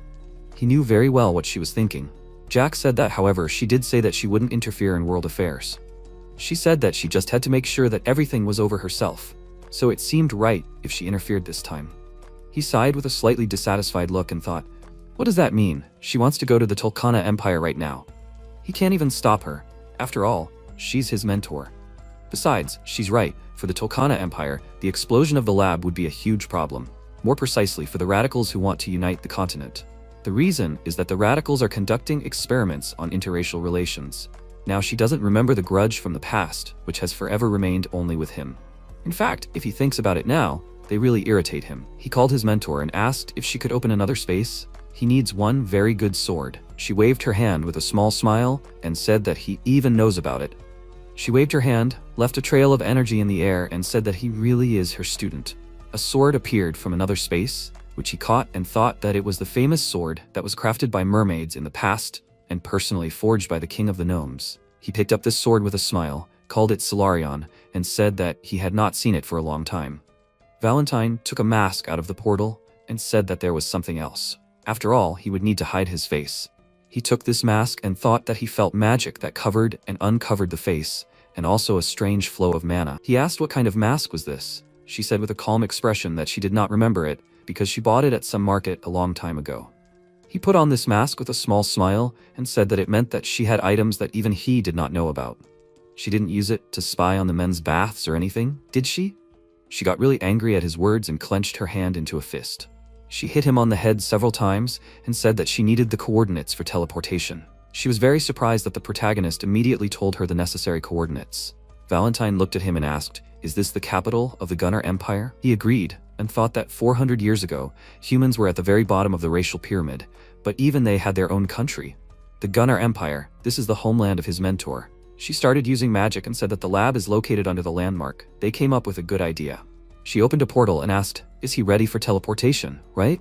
He happily extended his hand to her and said that he is always ready. At the same time, Henkus called the doctor a genius and asked, did he just talk about the union of a man and a dragon? He said that he was honored to be praised by a man like him. However, could he know why he did that just now? He suddenly held his glass. Did he do something wrong? He smiled and thought that he just had a feeling that something had appeared in their world that didn't belong there. It was impossible. There was no point in even talking about it. He said that it was nothing. He could ignore it. They'd better get back to the point. Since when did he start experimenting on humans? The doctor said with a worried look that he had the idea from the beginning and that the experiments on cattle had shown excellent results. So far, he was most worried about the shortening of the subject's lifespans, but if he experimented with activating the cells. Henkes asked with a serious expression when he could start. He was very worried, and said that in fact, as he saw it, he was as interested in the experiment as the crown prince. It was difficult to find materials for experiments now. He asked calmly, so he needed test subjects? He immediately agreed, and said that he was better than those who had a talent for magic. He immediately got up from the couch, called the girl who was standing next to him, and said that he had one question left. What would he call a person who would be created from the union of a dragon and a human? The doctor suggested calling such people half-breeds, and he said with a smile that he liked it. He was about to leave, but stopped and asked, did he agree with someone to meet here?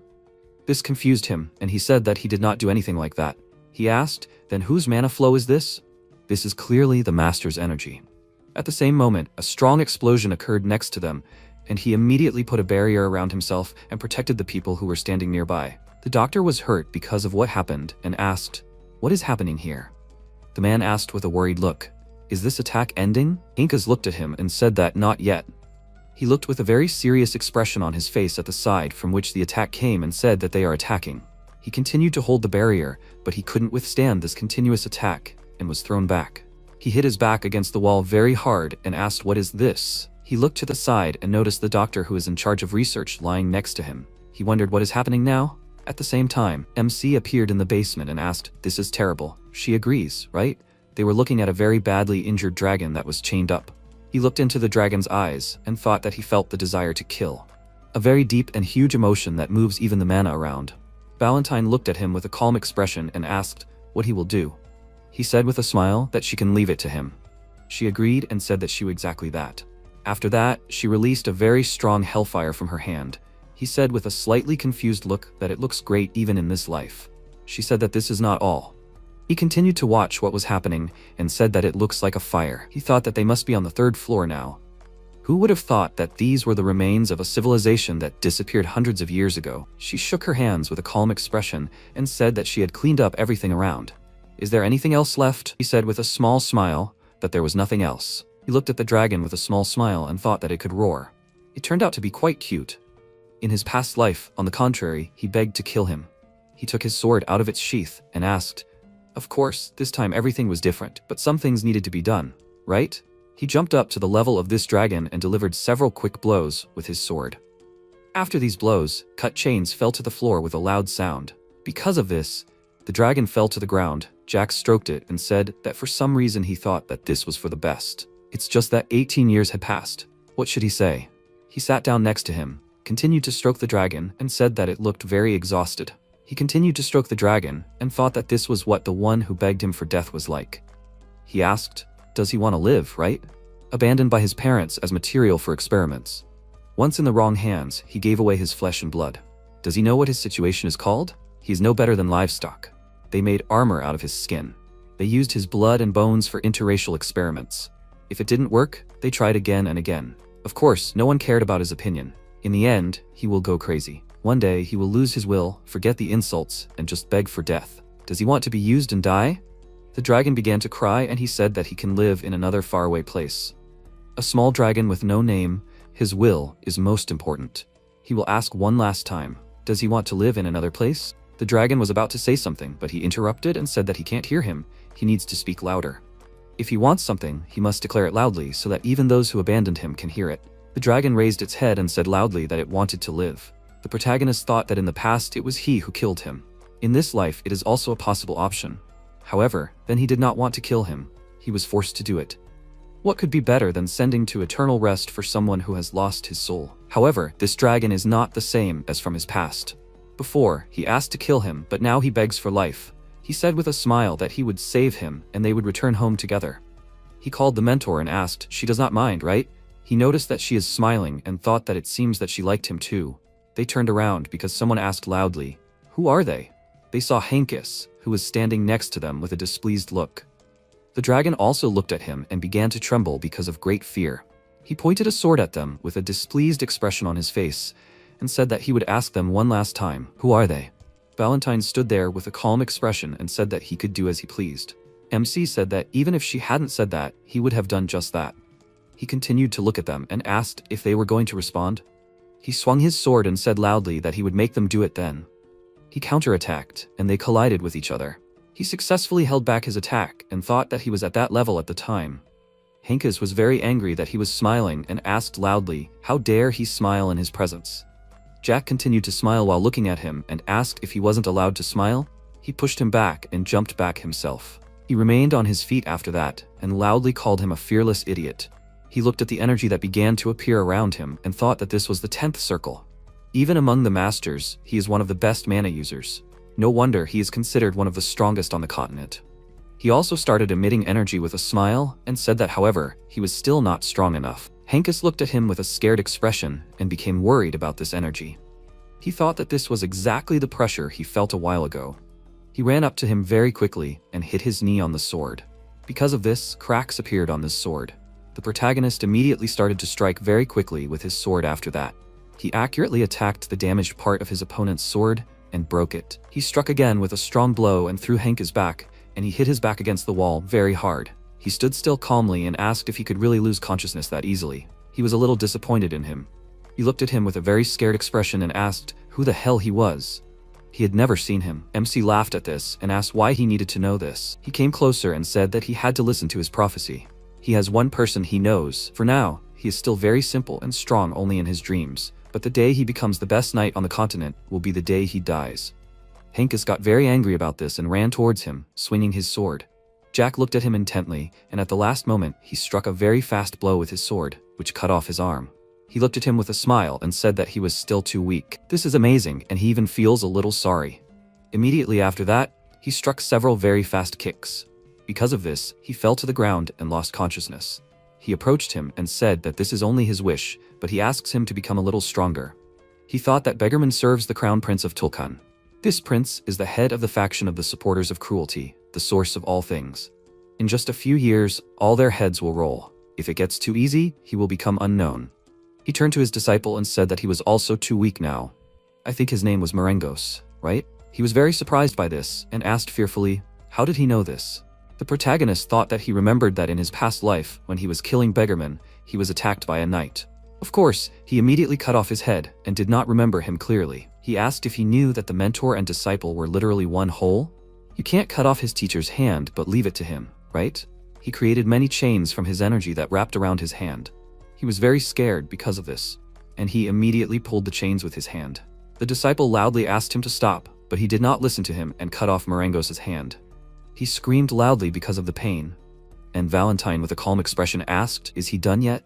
MC agreed with her and said that they can leave. She looked at the dragon and said that there was one more thing that they should take with them. They used teleportation and moved to the house. Valentine said that he looked like he was bored. He took off his mask with a smile and said that he was already used to it. He turned to the dragon and asked, so, what is his name? He was confused by this question and called himself Cell, but he could not say his last name. Jack noticed that he was very worried about trying to say this, patted him on the head and asked, what is the meaning of the last name of the parents who abandoned him? He patted his head and said that first they need to treat his wounds.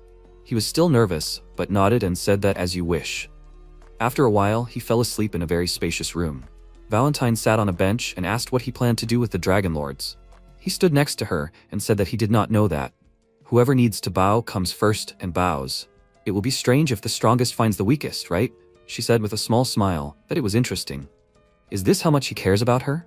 He laughed a little, agreed, and thought that his mentor was already 400 years old. In the past, she had done a lot and created the basis for the existence of the human world, which now does not even remember her name. For the sake of such people, she should not have interfered at all. He knelt down, took her hand and said that he would deal with the two lords when the time came. She did not need to sacrifice herself for the sake of people anymore. Valentine stood up and said that this is what they would do. He looked at her and asked where she was going. She looked at him and said that they were all covered in a layer of dust and smoke. She needed to go and wash herself. He agreed and wished her a good refreshment. After that, she went to the shower, put on a robe, and got out of the bath. The protagonist looked at her with a tired look and said that she was so beautiful today. She said that he should also go and wash himself because he looked very untidy. He agreed with her, went to the bathroom, and looked in the mirror with a serious expression on his face. He sat in the bathtub and said that this way he would develop an addiction to elixirs. After some time, Valentine was lying in bed and noticed MC, who came to her. She said that he was not wearing sleepwear. Was he going to go somewhere? He sat down on a chair next to her bed and said that he was not going anywhere. She looked at him for a few seconds and asked if it hurt a lot. He continued to smile and said that he already thought that he would die from the pain. Even now it hurt. However, now everything is fine. She said that judging by his clothes, he was not going to sleep tonight. He said with a calm expression on his face that he had heard that she had been looking after him for 3 days while he was lying there. He thought that Ron had told him about it. For 3 days, while he was unconscious, the mentor had been spying on him. All this time it seemed to him that she was a well-made doll. He said, with a calm expression on his face, that now he would look after her. After all, she always liked to sleep. She didn't answer him. He called the mentor, but immediately noticed that she was sleeping. After a while, he continued to sit on the chair and thought that sometimes he wonders what would have happened if they had met earlier. If he had met the mentor 400 years ago when she was born. How could she be called the most terrible necromancer who frightens the entire continent? She is so beautiful. A few hours ago, in the underground prison of the Duchy of Osenbol, someone asked if he really spied on the leader for 10 years. Marco, who was chained to the wall, asked the tower master if this was bad. He looked at him with a serious expression and said that it was indeed bad. The master cared about him very much. He took him in and raised him, but he stabbed him in the heart.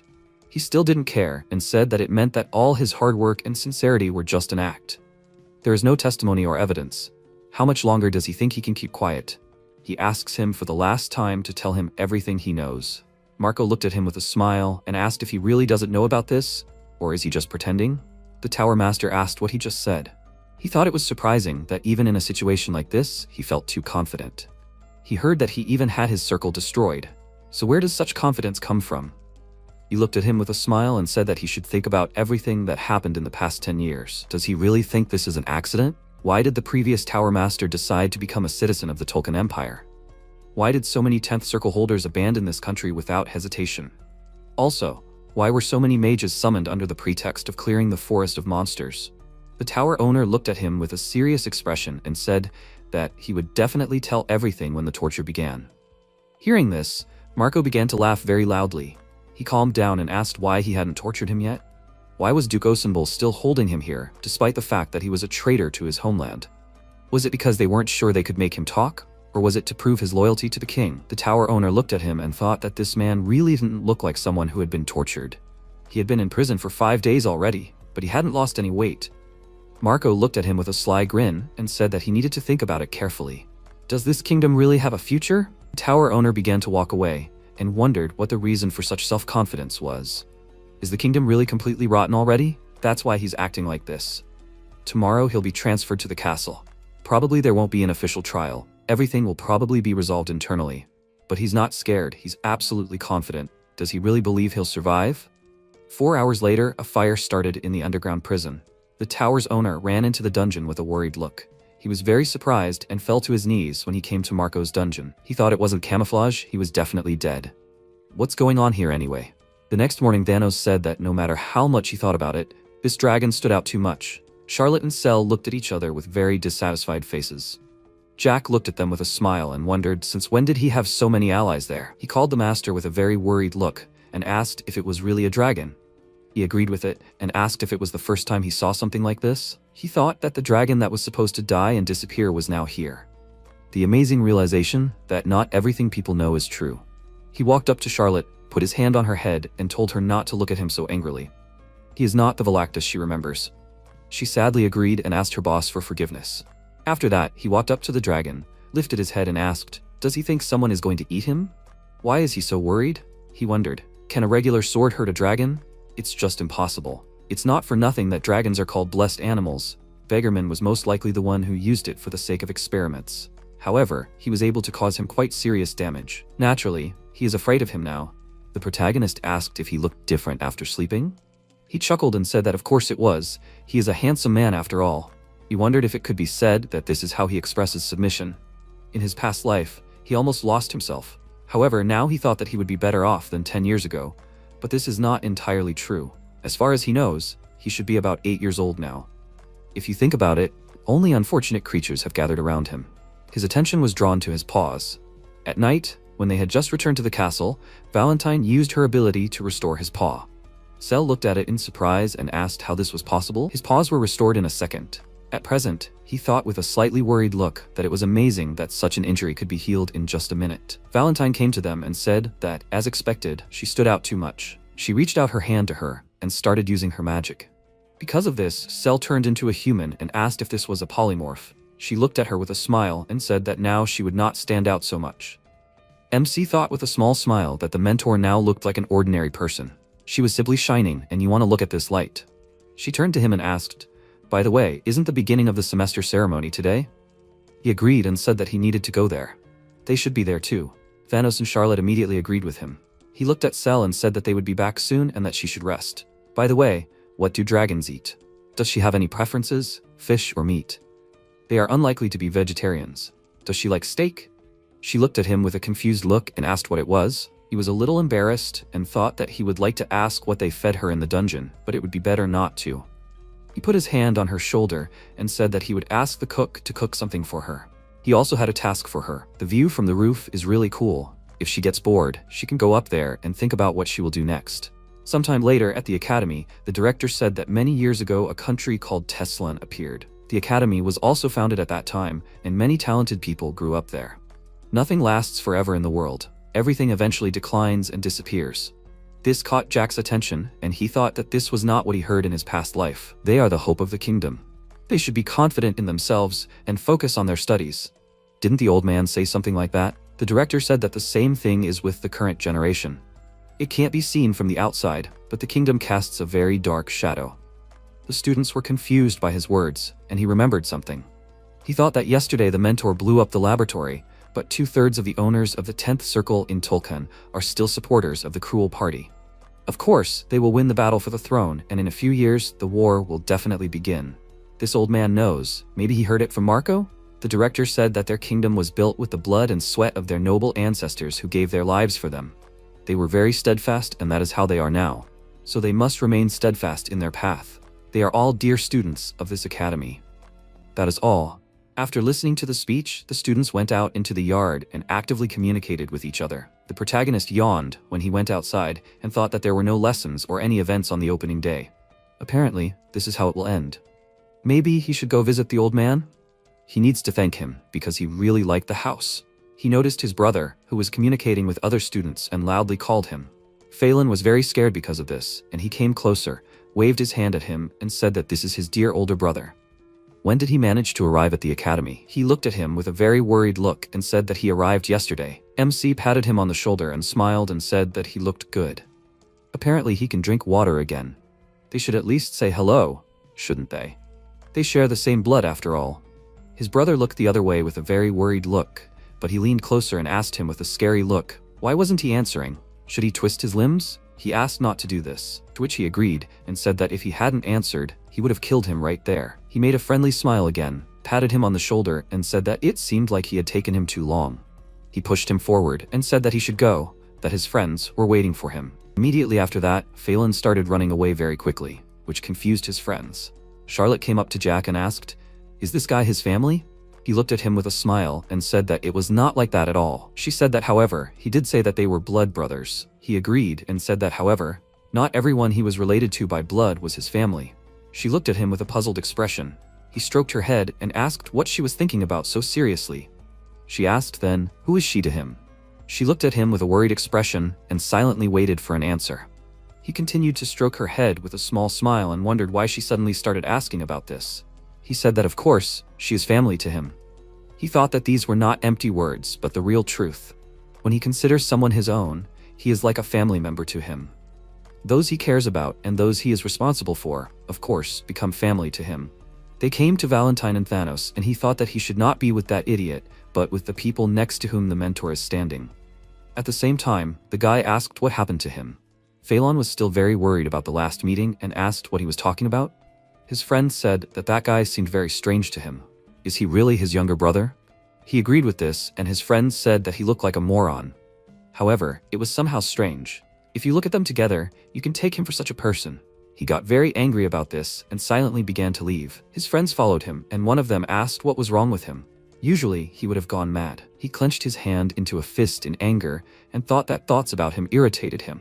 Why is he even afraid of him? This idiot was his toy anyway. He was really angry about the whole situation. He started walking faster, and his friends loudly asked where he was going. They didn't catch up with him and asked what was going on with him. He didn't know either. After that, he came to the main character, who was talking to his friends and loudly called him an idiot. He heard this, immediately turned to him and looked at him with a scary look. He was really scared when he saw him, but he walked up to him very quickly and asked his brother, was he the one talking to him? Maybe he wanted to hit him? He wanted to say something, but changed his mind, turned away, and said that he didn't want anything. He could forget about it.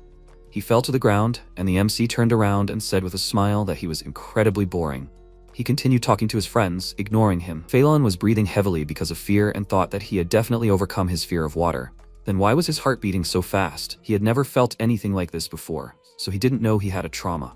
After some time, Jack came to the director's office and asked, "So Marco died?" He understood him. What's so big about that? He ate cookies with a calm expression and wondered how it made any difference to him, whether he was alive or not. He asked, "Is that all? Does he have anything else to say to him?"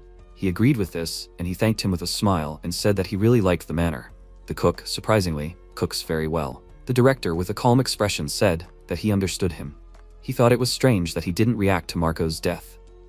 He got up and was about to leave, but the principal asked him to wait. He said that as far as he knew, he was enrolled in the first year of the fencing department. Had he thought about transferring to the magic department? The protagonist was surprised by this and said that it was interesting. It seemed that the owner of the tower asked him to do so. However, he was not going to attend classes anyway. The director said that it was just that sooner or later the academy laws would be revised. The students from the student council reported that there were students like him who used the simplified method and did not attend classes. He looked away with a slightly worried look and thought that indeed the academy laws would be revised in the second semester of next year. However, talk about this had already begun. The director said that he would have to attend absolutely all classes. However, if he transferred to the magic department, then he would reduce the time he spent on classes. He smiled because of this and thought that, of course, he needed a document about graduating from the academy, but he really did not want to attend classes. Would it help the other students in any way that someone like him would study with them? They will have to put up with his personality, after all. He agreed to it and asked if he could attend classes once a week. He himself said that he would shorten the training time for him. He thought about it and asked if that was too little. 3 days a week already sounds better. He said that he had no plans to attend classes at the academy at all. He had nothing to teach, and he had the best mentor. Isn't it funny that he can't learn anything here? The director asked, then why did he enroll there and even look for a house nearby? MC handed the master a cookie with a smile and said that he needed a certificate. That's all. He asked if he needed it to enter the academy treasury. He thought that in the Tesla Empire, an academy graduate is given not only a document on completing his studies, but also armor, a cloak, a staff, a sword, a spear, a shield, and so on. Inside the treasury, there is a magical weapon with a 400-year history. Each generation of graduates can take with them one of the weapons. The headmaster said with a calm expression that everything of value had already been taken from the treasury. It was unlikely that the sword he needed was left there. The duchy didn't have such a thing in principle. However, he could make a sword worthy of a squad captain from an ordinary sword. It would be of a higher level than any weapon in the vault. Jack looked at him and asked, "However, it wasn't free, right?" He thought of Bellamy Craig, a man who, as everyone knew, had been loyal to the headmaster for over 30 years. He needed an apprentice. Initially, it was his personal desire, but now they wanted to make him their subordinate. He was quite cute. It didn't suit his age at all. He said with a smile that since he was going to graduate anyway, it would be good to organize it early. The headmaster asked if he wanted to shorten the training by a year now. They should discuss it later and return to the previous condition. They needed to choose between 3 days a week and 1 day a week. Would he agree to at least 2 days a week? He saw no point in refusing it and agreed to this condition. The director said that then his first year at the Faculty of Magic will begin. The protagonist raised his hand and said that in exchange, however, for now, he will not become the apprentice of the master of the tower. He was a little surprised by this and asked if he could know the reason. He said with a sly smile that it was because he had sharp eyes and he needed to see his mana first. He wanted to see how talented he was and how much he had grown. His skills in magic were much higher than he could imagine. The director was interested in this and said that he had the talent to separate good and bad. If this was true, then he would take responsibility and make him a marquise. He was very surprised when he heard this statement and began to laugh loudly. He calmed down a little and said that he was sorry. He just couldn't hold back. He definitely didn't need to become a marquise. He got up from the table and said that now he would probably go. The director asked with a calm expression on his face, Did something happen at the villa yesterday? He remembered what happened yesterday and said that nothing happened. He looked at him with a smile and thought, is he interrogating him? He sat in his place and asked, is that really true? He said with a confused look that he went to check on the others since they didn't prepare food. He asked, what happened then? MC said that everyone was unconscious. He didn't ask what happened, but it seemed like they just fought among themselves. This caught his attention and he asked, doesn't he know that children grow when they fight? The director still believed him, after which he bowed and said that he really had to go. After that, he left the office and noticed a painting that was hanging in the hallway. He looked at it and asked, if you look closely, isn't that the mentor? Valentine stayed in the office and thanked him for the delicious tea. The director sat in his place and with a serious expression on his face, thought that he had been performing in the political arena for decades, and his intuition was hard to fool. He had seen hundreds of aristocrats, knights, and even kings, but he had never felt anything like this. She said his speech was impressive. He looked at her and thought that every little movement she made was unusual. He was sure that she was a unique woman. She turned to him and said that, however, the title of general suited him better than the headmaster. He said with a calm expression that he had fought on the battlefield before, albeit briefly. She said with a calm expression that it was like a child named Bellamy. Teslan has quite a few talents. Would he be able to protect them? And did he even think about it? He was thinking about it and was about to say something. But at that moment, Jack entered the office and loudly asked what they were doing here and why weren't they coming. They looked at him and Valentine said that their interference had returned. He shouldn't act so carelessly. She was just about to leave. He said with a smile that he was just worried that she was gone for so long. After that, they walked down the street together and most of the residents were looking at her intently. He followed her and thought with a slightly worried look that the teacher was attracting attention. One of them approached her and said that she should try the bread from their store. She did not look at him and said that from today she was allergic to flour. A girl approached her and said that if she did not mind, she offered to drink tea together. She passed by and said that she had already drunk tea. These people were very upset about this, and the main character thought that it seemed that it did not bother her. Apparently, she was used to such looks. He smiled and asked if the director wanted to make her his student too. It was written all over her face. She looked at him and asked if he believed Director Rommel. He smiled and said that he did not believe anyone except his people. He and the old man have a different relationship. They need each other. She cannot worry about it. She smiled and agreed and said that he would definitely not let himself be used. They stopped in front of the building and she asked why they came here. He looked at the Arbas Guild building with a smile and said that of course they came here for his money. He thought that it was a guild of mercenaries, hunters, and the like. You can hire anyone in this place. He walked up to the door and said that he knew for sure that if they needed a 9th Circle mage, it would take a lot more money than it might seem. He thought that the 9th Circle mage was most likely the one Dietrich hired to kill him. However, what would happen if both the one who paid and the one who took the order died? The worker said with a kind smile, welcome. How can she help them? Her attention was drawn to Valentine, who came in with him. MC came closer and asked with a smile if they could see the manager. He thought that of course, all the money would go to him. She asks him to tell him, last night, the 9th Circle, murder. She was very surprised when she heard this and was about to say something, but the employee covered her mouth with his hand. He leaned towards her with a wide smile and asked, does that mean she knows him? Then why was she so surprised? He guessed, but that idiot made an order here, right? He didn't meet them one-on-one, but tried to kill him with the hands of the guild. He thought that now everything had changed. He said that he was giving them 5 minutes, during which time they needed to bring the leader here. He put the hourglass on the table and said that otherwise he wouldn't care that this was the Arbas Guild and would wipe them off the face of this continent. The mentor stood next to him and asked, is he serious? Is he really going to destroy this guild? He said with a small smile that he didn't think he'd have to explain this to her. Many of the groups that call themselves guilds in their empire and the guilds that use the word adventurers are middlemen, not independent institutions. They can be considered informants. She was a little surprised by how much the world had changed and asked, so what? Jack said that he actually came to find out who exactly Dietrich paid. Besides, she had just seen the reaction of the employee. Valentine said that she knew about him and was surprised that he was still alive. He agreed and said that when a noble submits a request to kill another noble through an agency, it literally means that he is telling the entire world that he will be killed. That is why he thought Dietrich and the killer had met in person. Who knew that he would use a middleman? He is an even bigger idiot than he thought. She said that everyone here is looking at him as if they saw a dead man come back to life. He said with a small smile that those who tried to kill him, those who wanted to make money, and showed this place to him. They are all the same to him. She looked at him and said that she was beginning to understand a little what kind of life he had. At the same time, an employee entered the office and called the manager with a worried look. He looked at her with a calm expression on his face and asked what had happened already. She tried to collect her thoughts with a worried look and said that Jack Ballantyre had come there. He was very surprised by what he heard, and with a slightly worried look wondered if he was still alive. He asked if maybe she had misunderstood something. She said that he had not introduced himself, but she was absolutely sure that it was him. He asked her to tell him last night, the ninth circle, murder. He also said that if he did not come in 5 minutes, the Arabes Guild would disappear from the face of the earth. He thought with a small smile that in his 34 years he had heard a lot while walking the path to becoming a guild leader, but this was the first time something like this had happened. The Fentanyl Guild is a group of assassins that never makes mistakes. Their leader is a ninth circle mage. However, his target is still alive. He got up from the sofa and said that there was no time to think. "Where's that young master?"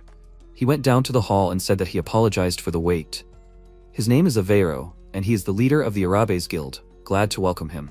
After that, they went to the office, and he asked if he wanted to drink tea. The protagonist politely declined and said that it was better to get down to business right away. He was a little surprised by this and asked if he came to leave a request. After receiving consent, he thought with a worried look that it was clear from his eyes that he already felt the money that would soon end up in his pocket. But it was in vain. Protagonist looked at him with a calm expression and said that someone had tried to kill him last night. The order to kill him was placed through the Arabes Guild, right? Avero agreed with him and thought that he had no remorse, so he didn't have to hide it. He said that it seemed that by imperial law, the Adventurers Guild was an intermediary that connected the client and the mercenary, receiving payment for it, right? He said with a small smile that it wasn't exactly like that, but he got the gist of it.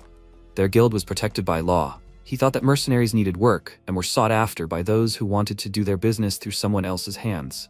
That's what the Adventurers Guilds were for, connecting clients and contractors all over the country.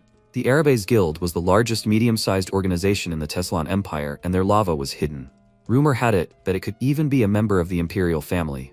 MC said with a calm expression that he could imagine how much the person who wanted to kill him paid.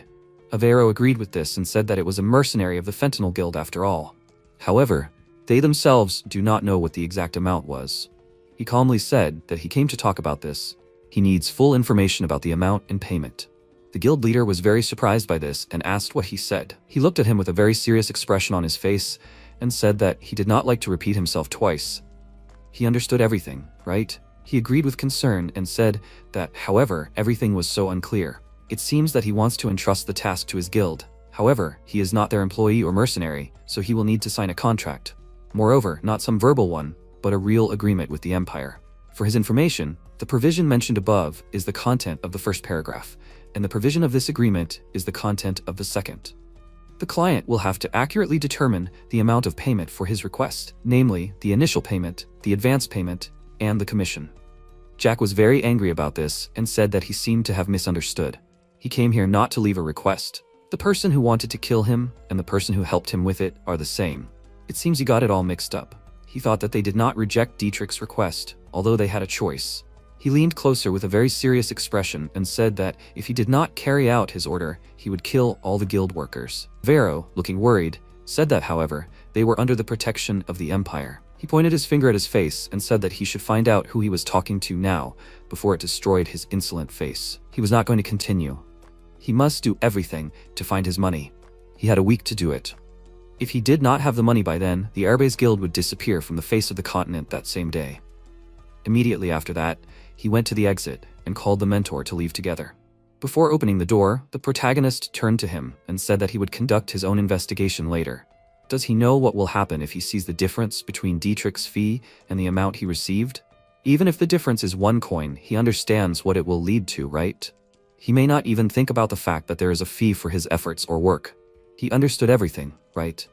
Avero stood next to him and agreed with him. After that, he and Valentine started to leave the guild building. The employee asked with a very worried look, "Is he okay?" He sat on the couch, covered his face with his hands, and thought that he was in serious trouble. He shouldn't have taken that order.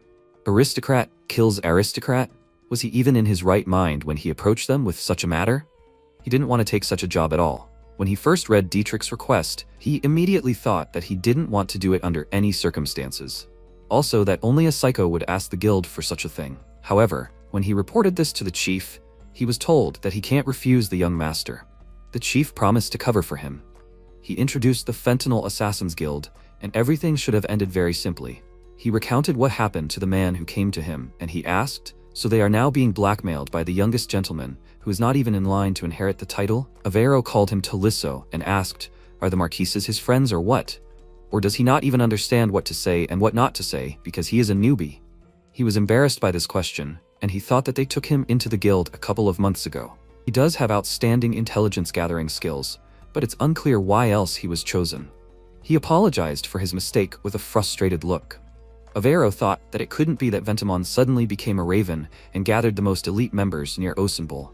It would cost 30 silver, but what if the assassination target was still alive? Jack didn't know the amount of the contract, and there was no proof that the assassin had left the province. Maybe he was caught, but then he would know the amount. He called Tolisso by name and said that Dietrich was at the opening ceremony today, right?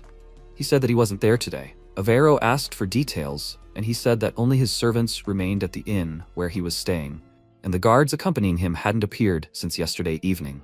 He asked with a very worried look, is he missing? That's very strange. They need to think about it. He needs to imagine that he was attacked by the owner of the 9th Circle and 30 professional killers of at least the 6th Circle.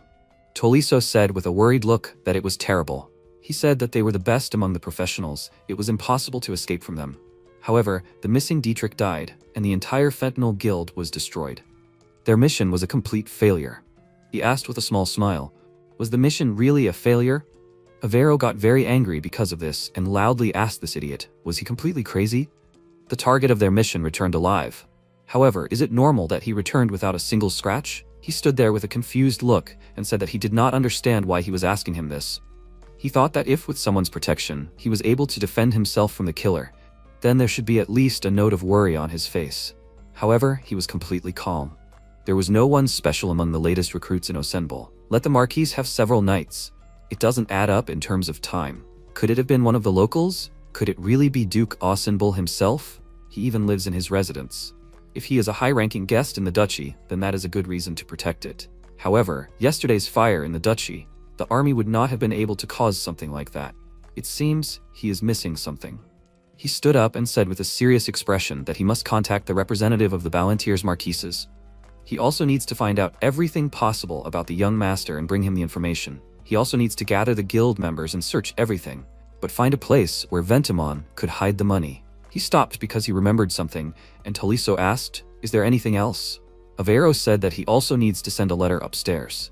He must report that Dietrich's mission had failed, that the fate of the Fentanyl mercenaries was unknown, and their target might be under the protection of Duke Osenbol. He also remembered his mentor, but decided not to attach importance to it, and said that he could go. He wondered who was that woman next to him. They had briefly met eyes recently, and an instinctive fear enveloped him. He would not look for her or mention her. He approached the employee, and she asked if he needed something. He said that he came to see if she was writing an apology letter. Well, after some time, the protagonist returned home and thought that they had just come home, and then such a sight. He saw Charlotte fighting Thanos with wooden swords. He looked at it and thought that they were hardly fighting seriously. Apparently, it was just training. It seemed that they both received the first circle of mana. Although now, Valentine said that it was somehow strange. He turned to her and asked what exactly she was talking about. She looked at their fight and asked if Thanos really thought he could defeat that child last night. He remembered about Henkes, agreed with her and thought, did he really tell?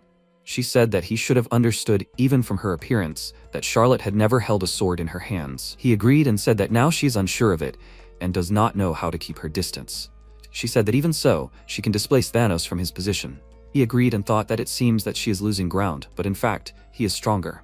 But it is impossible to say for sure who will win in the end. He continued to watch their fight and thought that, clumsily, she manages to attack. She did not study fencing, so how did this happen? He called his mentor and asked if she wanted to argue. Valentine looked at him and asked what exactly. MC said that in 9 years, he will make it so that Thanos can defeat Henkes. She asked, won't Beggarman himself become stronger during this time? He asked with a smile. Is she afraid to argue? She sighed, agreed with a calm expression, and said that it would be interesting. He said that they were betting on a wish. The loser would fulfill the will of the winner. She said that she was curious about the way he would make this child so strong. He calmly walked on and said that who knows, there are quite a few ways. He approached the others, stopped their fight, and said that they should rest. Charlotte turned to him and told the boss that they were not arguing. Jack, with a confused look, thought that he did not come to scold them because of a quarrel. She looked at him with a worried look, and he said that she had a talent for fencing. She was glad when she heard this, and he said that he did not see the whole fight, but she succeeded 3 times. She did not understand him and asked what he was talking about. He said that she hit Thanos' sword 3 times, or rather, 2 times out of 3. She wondered what to do if the opponent is much stronger than him. The answer is simple: you need to act like her. If he hadn't interrupted their fight, she would have definitely hit him. He stroked her head, praised her, and said that she had talent. He would see if she was talented in magic as well. Did she want to go up to her room and eat cake? She could play with Cell. Now he needed to talk to Thanos. Charlotte looked at the two of them, bowed, and wished them luck. The protagonist looked at her and wondered where she learned to do this. They remained standing, and he asked if he knew why he lost. He was very sorry that Charlotte was doing so well. She had a talent for close combat, unlike him. You can quite easily understand how exactly to turn the situation around when you are losing ground. He did it, and even twice. He was confused and didn't understand how to reflect her attack. Another minute, if he hadn't intervened, and he would have been lying on the ground. Is it stubbornness or selfishness? Physically, she is small, but she was able to comprehend his strength, come up with a tactic, and deflect his blow. What should he do in such a situation? Thanos was confused by this question, and he said that it was simple. He should change his sword technique or his power so that he would not lose control so easily. However, he did not do so, and just continued swinging the sword as before. This will not do. They need to try to kill him, at least once. He became even more surprised by this and asked what he meant. MC agreed with a smile and asked, does he want to train properly, right? He started poking at him and asked, did he want to become the strongest on the continent, right? He would have to try hard for that. He turned away from him and said that it seemed like he was only causing inconvenience to everyone. He stopped doing that, put his hand on his shoulder, and said that he would have to try hard. That means he should even be willing to die, right? Then he would ask if he was willing to try so hard that he would risk dying? He was still worried, but he still agreed and said that he was ready for it. He asked, she heard it, right? He called the mentor and said that he asked her not to leave and to help them.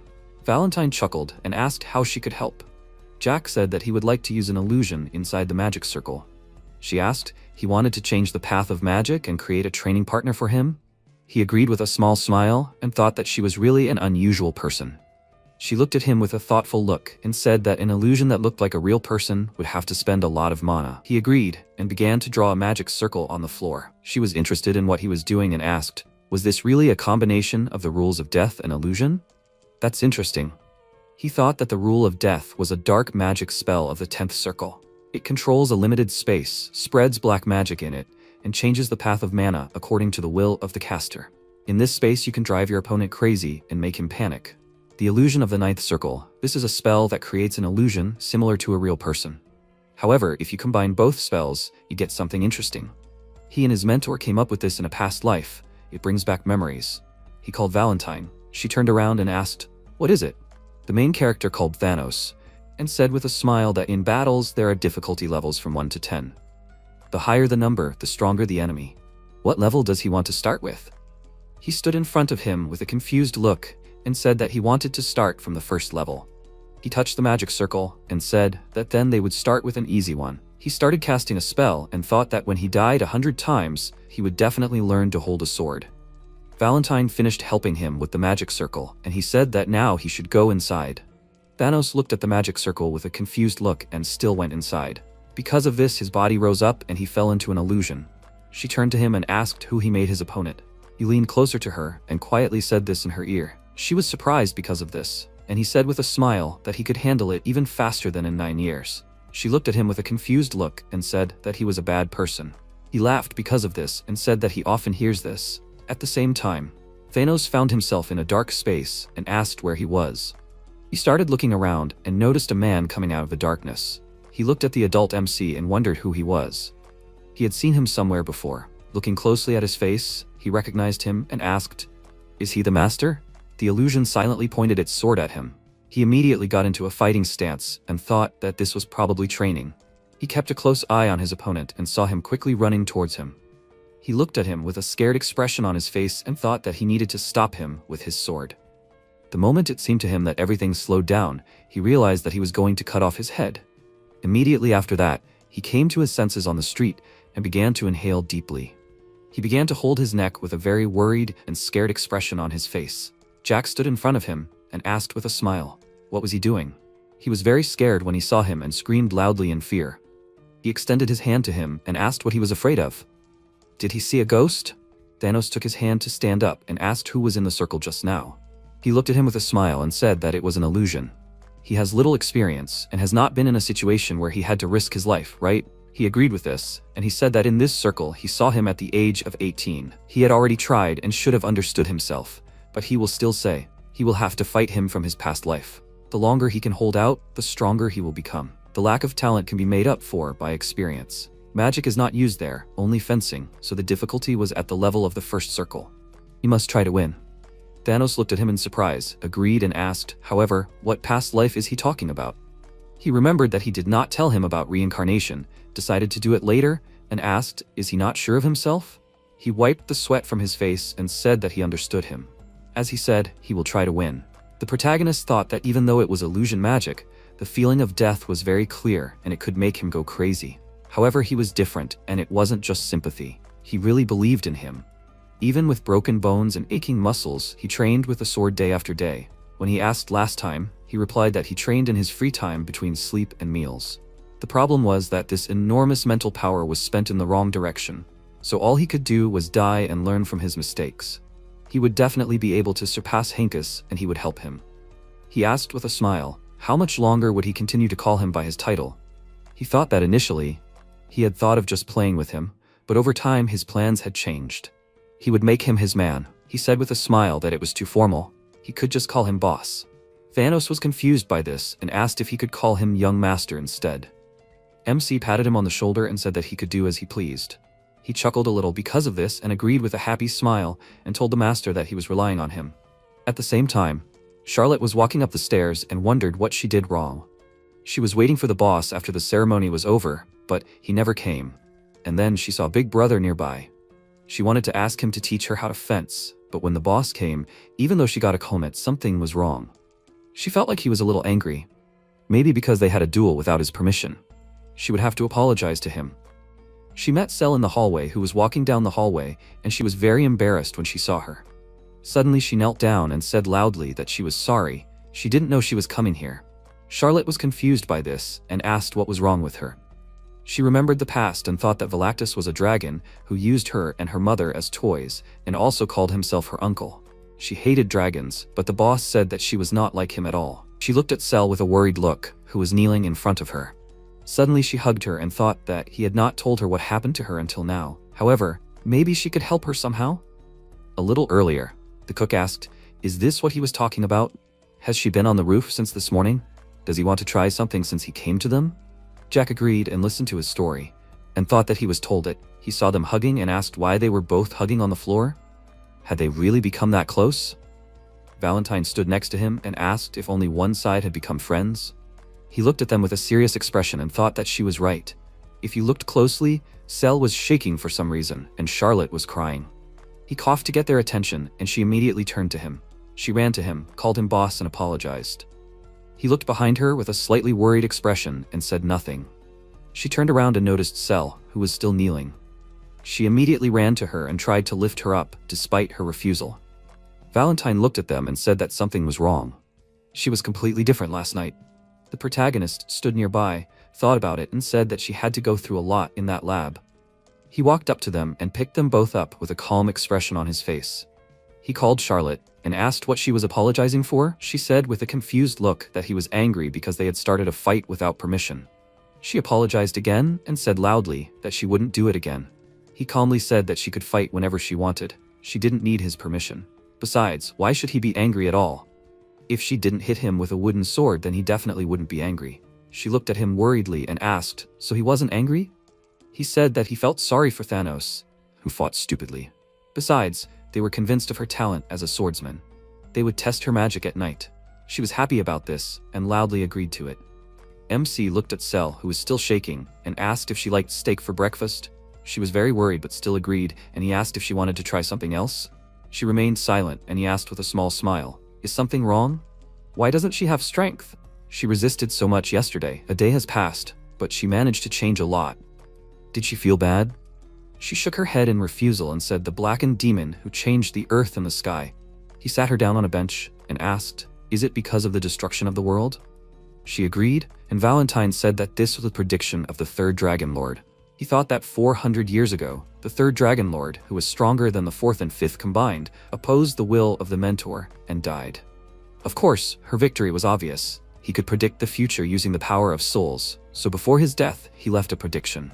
Cell said that in the near future, a blackened demon would appear who would change the sky and the earth and also destroy the whole world. He looked at her with a confused look and asked, "Does that mean she is afraid that he is the blackened demon who will destroy the world?" She remained silent, and he thought with a worried look that this was probably true. She was very surprised when he said that this prediction was complete nonsense. He sat down next to her and said with a calm expression that he was serious. This was nonsense. What kind of end of the world was she talking about? She said loudly with a serious expression that this was the Third Lord's prediction. He had never been wrong. She looked at him with a very angry expression, and Jack thought with a confused look that it turned out that she was quite energetic. He said that apparently her parents had not told her that the Third Lord liked to change his predictions. She was very surprised by this and asked loudly what he had just said. He said that he often did this to protect the dragon race. He stroked her head and said that she was worried about stupidity. Now can she calm down? She still looked at him with a worried look, agreed and asked, however, is he sure he won't eat her? He asked with a smile, why would he do that? Dragons are not his taste at all. By the way, it's almost lunchtime, so it's better to tell her directly if she liked that steak. Cell's mouth started to water, and she said with an embarrassed look that it was very tasty. He said that then for lunch they will eat steaks together, but not like the ones in the morning. He will ask to cook something new from tomorrow. She was very surprised because of this and thought, did he say something new? There are new steaks. The main character said that she should eat delicious food and not be sad anymore. By the way, did he introduce them to each other at all? Of course, they already know each other, but still, this is Charlotte. She will become the queen of the vampires, and she is the future mistress of the dragons. Cell was embarrassed because of this and asked how she can become a mistress. He pointed to Thanos and said that he would introduce him at lunch. He called Charlotte and she immediately agreed with the boss loudly. He asked if she could ask Guinness to start preparing lunch. She agreed with him, went to the confused Cell and took her hand. She looked at her with a happy smile and said that they should go together. She began to feel embarrassed, looked down and agreed to go with her. After that, they walked together along the corridor and talked to each other. When they left, Valentine said that he was a pretty good liar. The Third Lord was very special. He used soul energy not as mana like them, but only for psychic skills. In addition, all his predictions were short. Tomorrow it will rain, the day after tomorrow the battle will begin, and so on. All his prophecies turned out to be true. Only one prediction did not come true. In the near future, a blackened demon will appear who will change the sky and the earth and destroy the whole world. MC asked with a small smile, does she think he is able to destroy the world? She said with a calm expression that as far as she can see, he is the only one who can say such a thing. He said with a smile that even he does not know this. He thinks it is not true. If the prediction was true, then he would have destroyed the world in his past life. She asked, did he fail? He said that it is not so. He just managed to destroy one country after which he died. He had no reason to live and simply did not want to. This is definitely a fake prediction. It seems that the blackened demon is definitely someone else. He called the mentor and said that the future and fate are not determined. He thought, will it rain tomorrow and then a battle will start somewhere? If you close the sky, stop any conflicts, then you can prevent the prediction from coming true. Therefore, the future is not determined. The fate in which the mentor has 13 years left to live, if this really happens, then he will be very angry. Called her and said that they should go together. Charlotte and Cell looked into the kitchen where Guinness was cooking and thought that he should concentrate. Jack sat down at the table with the others and thought that they were all gathered together and that they had finally gotten to know each other. He looked at the others, remembered their ages, and thought that he, who looked 14, was also with them. They were like a gang of children. Guinness was a better cook than he expected. He said that he had been working as an imperial chef for 4 years. He didn't even know that such talent was so close. It was too delicious. He called Cell and said that today's steak was bloodless. Charlotte looked a little surprised by this and said that now she understood. She leaned towards him and said something quietly, and he thought that perhaps she was afraid of blood. Children grow and learn quickly. Charlotte will become the queen of the vampires, and she will be the mistress of the dragons. This is what it means to raise children. Valentine looked at him and asked, by the way, why doesn't he train? The protagonist was embarrassed when he heard this question and looked at her silently. He continued to eat his food and said that 2 circles are enough for him. She doesn't have to worry about it. She looked at him and asked, "What's with Marco? What about the mercenary guild? Does he think she doesn't know anything? In fact, he doesn't trust them, but only himself, right? Of course, he has a small body now, but he only needs time to easily get the 3rd or even 4th circle. Isn't that so?" He said with a smile that if he tries, he can even get the 5th. He thought that the physical component is very important.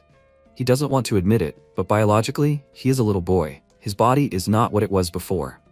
There is a difference in the size and length of the veins. Even the size of his heart is different. At Thanos' age, he could easily get a new circle every day. However, he needs more time and should not forget about vigilance. Valentine said that if someone hurts a person while casting a circle, it will be destroyed and the person will get a big shock. So, he is worried that he might get into danger while casting a circle. He looked at her with a small smile and said that it was impossible to deceive her. He thought that after he was reborn in the body of his 14-year-old self, he made his first circle right in the Marquis prison. This is because no one could get to him. When he made the 2nd circle, Ron was nearby, a person he can trust. He needs to protect his mentor while she is a doll. This means that he does not have time to cast a circle. She returns to her normal form only once a month, and that happened today. They brought him dessert and he thought that he cannot waste time because of the circle. The source of his power is not in circles, but in energy. Valentine said with a smile that it is stupid to receive protection from a student when she is his mentor. Even if it's only once a month, she can fulfill her duty as a mentor. She will protect him while he creates the circle. MC looked at her with a serious expression and thought that he already had plans for the evening. Tonight there will be a performance at the Autumn Theater with a famous troupe of artists. He wants to go and see it. She said that only once a month does she return to her true form. She slammed her hand on the table and said that she can protect him, but he refuses. He turned away with a very confused look and thought that he can't defeat her. He got up from his chair and said that he can't do anything now, it's daytime, so he will have to make it in 5 hours. However, in the evening they will all go to the theater together. Everyone was happy about this news, and Valentine said that now it is clear what his goal is. At the same time, in the Arabes Guild, Avero asked how much is there? Tolisso stood in front of him and said that there are 500,000 gold pieces. He looked at him while sitting on the couch and asked if he seriously offered so much for the murder of one person. He agreed and said that he personally placed the order. He looked at the floor with a shocked look and said that young Master Herman was really a real psycho. He thought that 500,000 gold coins, that was how much Dietrich was willing to pay for the murder of Jack. This is despite the fact that the Marquis' annual budget was about 300,000 gold coins. How could young Marcus Herman pay so much money at once? Besides, he decided to spend it for the murder of one person. He looked at the documents that were brought to him and said that he took out a debt of 200,000 in the name of his family's house and received the remaining 300 at once. This is how he was able to get such an amount. But where did he get so much money? What is it? Maybe he sells illegal medicine? Tolio said that he heard rumors that Dietrich had started his own business, but he could not find anything about it. Avero looked at him and asked if he could not find anything at all. He thought that it was not unusual for aristocrats to lead an idle life and use illegal medicine. However, who would start a business related to this? Usually it would just be a hobby for the young master, but in his case, it was not like that at all. Tolisso said that as far as he knew, Dietrich was not doing business alone. It seemed that all the Marquises of the Herman family were doing this. This intrigued him, and he asked if he was just acting on their behalf and not doing anything on his own. They had distribution routes all over the country. How far had they gone? He stood next to him and asked if he had understood so much just by looking at the document once. Avero agreed and said that he knew everything. So, how far had they gone? Tolisso looked at him with a confused look, was about to say something, but noticed his expression and asked if more investigation was needed. He continued to look at the documents and thought sadly that the business of selling illegal elixirs was impossible without the support of the ducal or royal family. He had a hunch and stood up and said that there was no need for more investigations.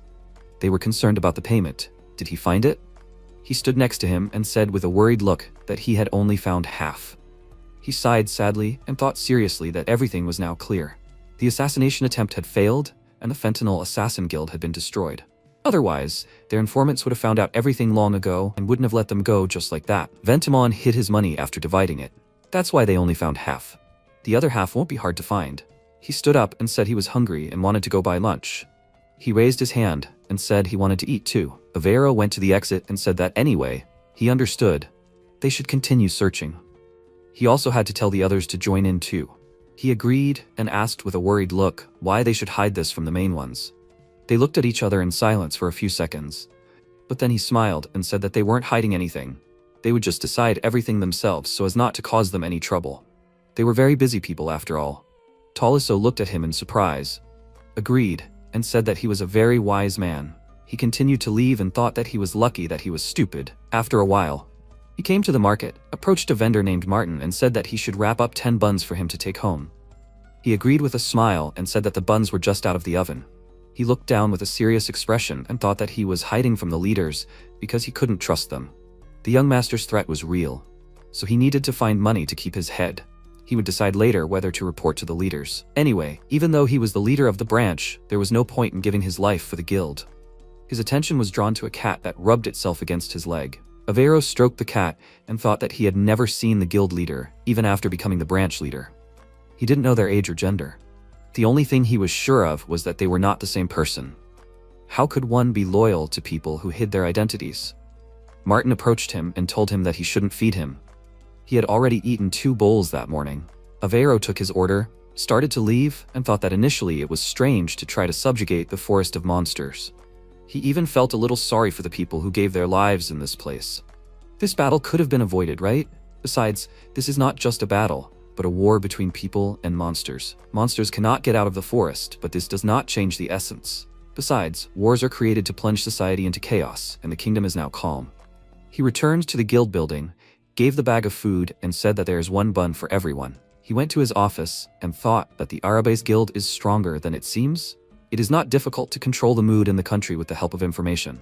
Their faction supports the king, so it is natural that the guild is protected by the royal law, and the number of enslaved mana users who are not needed has sharply decreased. Although there is a high probability that the king will lose the support of the aristocrats. But why is their guild also involved in all this horror? There have been so many strange things happening lately.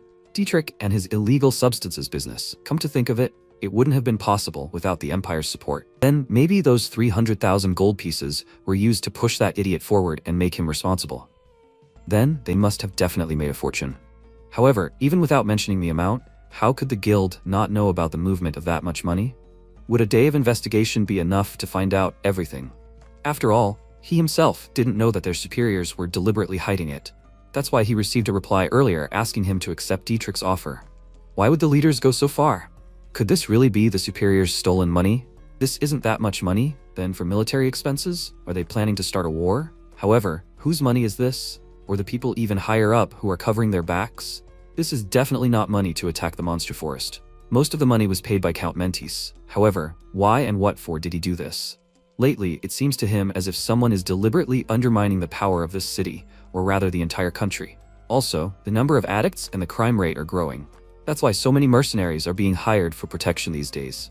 He's definitely not imagining it. Besides, there were rumors 2 years ago that the Tolkien Empire was experimenting on dragons. They may have said that dragons were extinct, but those were just words. Of course, there must be a reason for those rumors. Then he immediately wanted to check if the rumors were true, but a message came from above. It said that nothing about rumors related to the Tolkien Empire can be investigated. Aveiro thought that if these were just rumors, then he wouldn't have been given such an order. This was just his premonition, but he still needed to stop thinking about it. But his life was tied to information like this. He couldn't just stop. That terrible feeling could take over his entire body. The guess he made using only the information in his head was something like this. The heads of the Arabes Guild are either tied to the Tolkien Empire, or one of their members is from there. The Adventurers Guild is actively helping to obtain and control information. You need to think again. The dragon experiments, if that's true, then where did they even get the dragon from? Perhaps dragons still inhabit the monster forest. If the hunt is actually to find traces of them, that would be very likely. The Tolkien Empire doesn't value soldiers at all, and is willing to use them as expendable material. If there is a result, that's great. If not, they will just be glad that they have reduced the country's military power. It is the person from the Empire who should have the most power and control over what is happening. If his assumptions are correct, the Empire will not last long. It can hardly hold its borders anyway, and could easily become a colony of Tolkien. That means that what they are really striving for is war. The Teslan Empire is helpless. It seems that it is indeed possible. Surely the heads of the Arabes Guild and the government of the Empire have people from Tolkien, which means they want to unite the continent. There is not much time left. 10 years left at best.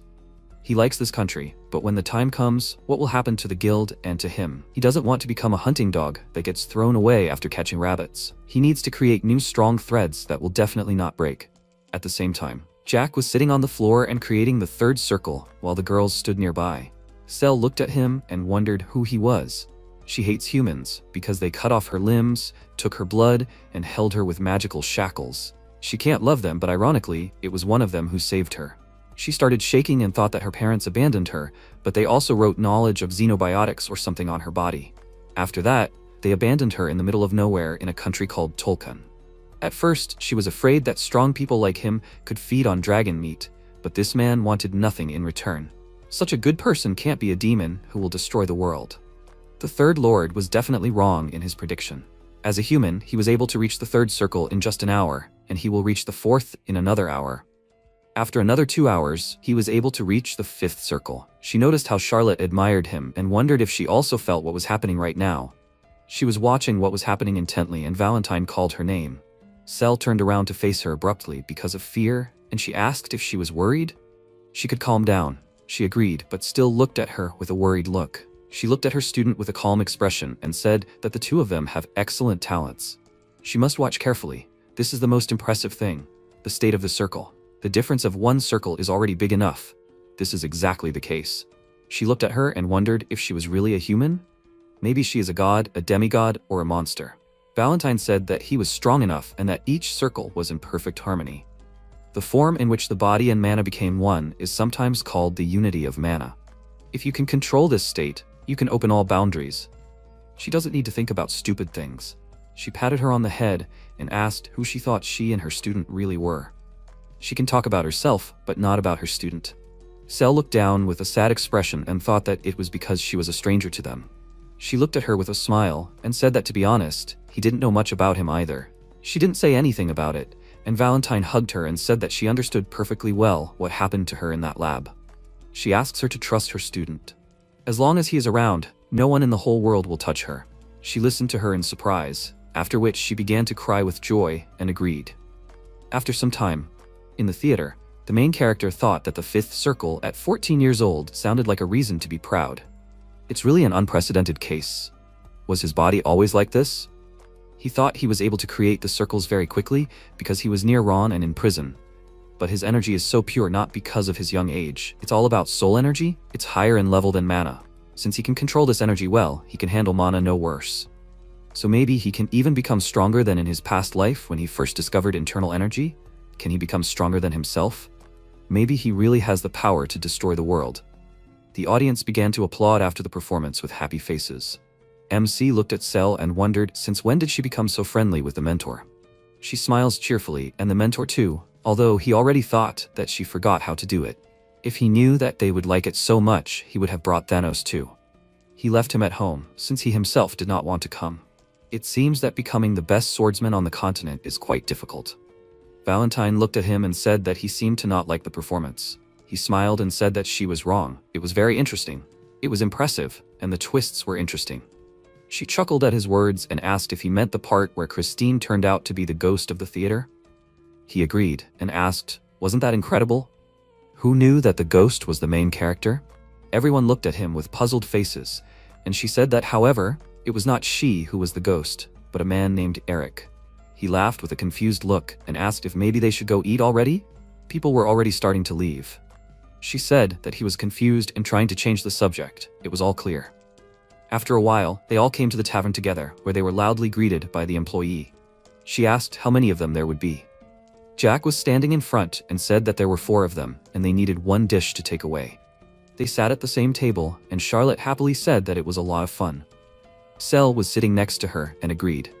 He listened to them with a small smile, but his attention was caught by the waitress, who said that they had not seen each other for a long time. He looked to the side and noticed Avero, who also came to the tavern. He also noticed him, and his smile instantly disappeared. He still approached him, smiled, and said that he did not think that he would see him here. The protagonist looked at him with a smile and asked if he was following him. He said that this was not true at all. He just came to eat. Would an information gatherer give himself away so much? He looked at him with a smile and said that apparently he had plenty of time, since he was going to restaurants, although he should be busy looking for his money. In response, he said that he had already found half of the amount. He said that it was quite fast. Aveiro sat down next to him and said that this was his job after all. He continued to smile and look at him with a slightly worried look.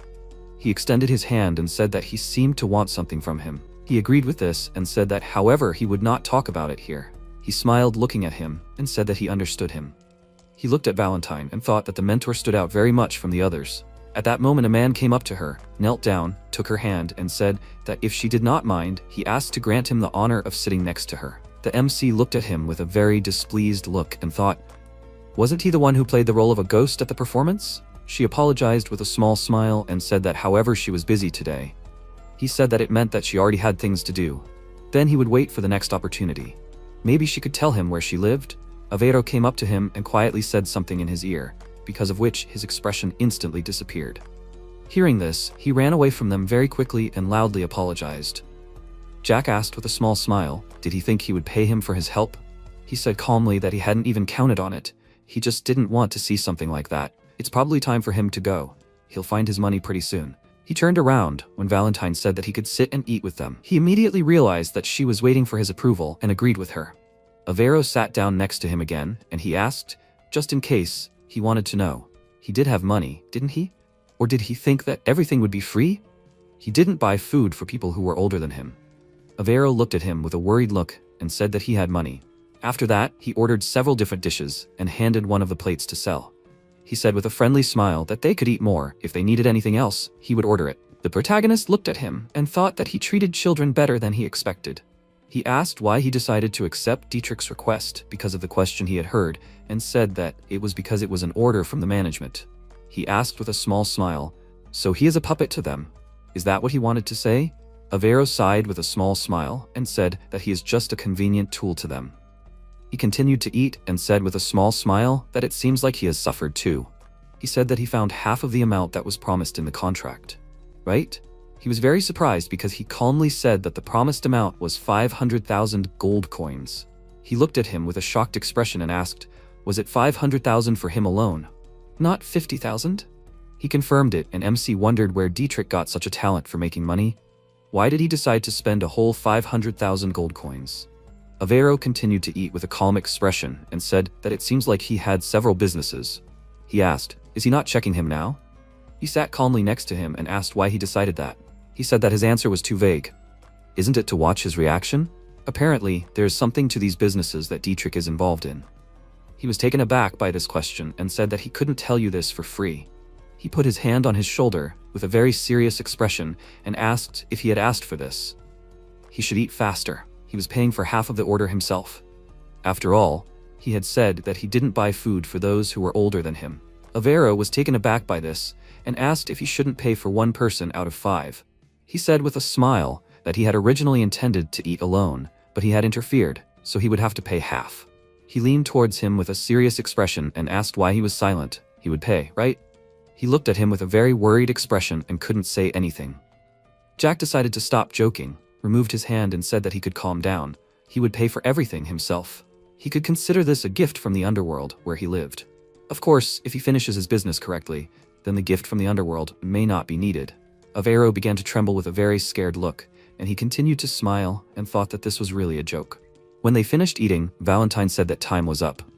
Immediately after that, she turned back into a small doll, which surprised him very much, and he asked what was that. The protagonist took her in his arms and said with a smile that, of course, he did not care if he told about it. However, could he try to keep it as quiet as possible? He looked at the doll with a shocked expression and thought about it all. Still, he turned away and agreed not to tell about it. He thought that no one would take his and his mentor's secret at their word. Although he did not care if everyone in the world knew about it, it seemed that he himself thought that she simply used transformation. After that, they went outside, and Aveiro said that it was time for him to go. He agreed with a smile and said that he should be careful. After that, he started to walk away from them, and he waved his hand at him. Valentine said that it seemed that even in her past life she did not talk about this. He looked at her and asked what she was talking about. She looked at the leaving Aveiro and said that it could be considered her intuition, or maybe it was because she had spent her whole life facing death. However, she could smell death from people who were about to die. He asked with a calm expression, so she thought that he would die soon? She agreed and said that it was unlikely that he would be the one to kill him. MC thought that he knew that at this time in the Empire, many talented people had died and that he was probably one of them. She asked if he doubted it. He said with a small smile that, to be honest, he did not even know. He thought that he did not know what kind of person he was. He only knew his name and title. He did not seem completely untalented to him, but he could not give him anything. He put his hand on Charlotte's shoulder with a happy look, and she asked the boss if he wanted to see the cat. He thought that in time it would become clear whether he could be used or not. Maybe it was time for them to go home? At the same time, Avero was walking down the street, looked up with a sad look, and wondered if he had to work overtime again today. Have to chew on a wake-up fruit to stay awake. The next day, he took a dip in the pool and said with a smile that it was so fresh here. Valentine was lying on the stairs and asked if he really had nowhere else to do this. This place was originally intended for meditation and prayer. He asked with a smile what kind of day off it would be then. She could join in too. She refused, and he got out of the pool and asked if that was what she thought. Cell dipped her feet in the water and asked what he meant. Jack said that he meant what she would do from now on in general. She agreed and said that she had already decided on that. He sat down next to her and asked if he could find out. She said with a serious expression on her face in an angry voice that she wanted to take revenge on her parents who left her there and the Beggarman family who abused her. He looked at her with a small smile and thought that it seemed that Thanos had a rival. She looked at him with a slightly worried expression and asked, however, "It will be difficult, right?" He said with a thoughtful expression that it was not quite so, but she should hurry. Even before her revenge, they could all say goodbye to this world. She was confused because of this and asked with a sad look, "Then what is there to live for?" He said with a small smile that she would have to figure it out herself. She agreed and asked, "By the way, where are Charlotte and Thanos?" He said with a small smile that they are at the academy now. She was sleeping then, right?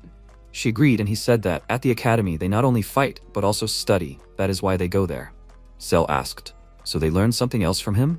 The protagonist thought that apparently she taught her the nickname boss. He said that he cannot teach them anything except fighting, relationships with other people, the process of communication, and so on. He cannot teach them this only in their circle. People from all over the country are gathered at the academy. If you are surrounded by people, you will have more space for thoughts. He would like to send her to the academy too, but she is hardly ready yet. She said with a confused look that she does not get along well with people. He asked her, with a calm expression, why she thought so. She was about to say something, but unexpectedly for her, he splashed water on her. Because of surprise, she leaned back and fell into the pool. She called the boss and asked what he was doing.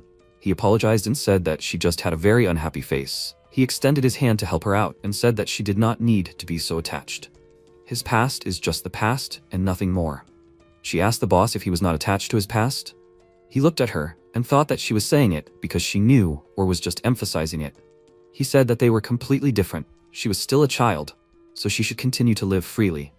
She should tell him if she wanted to go to the academy. She dried her hair with a towel and thought that he was a child too.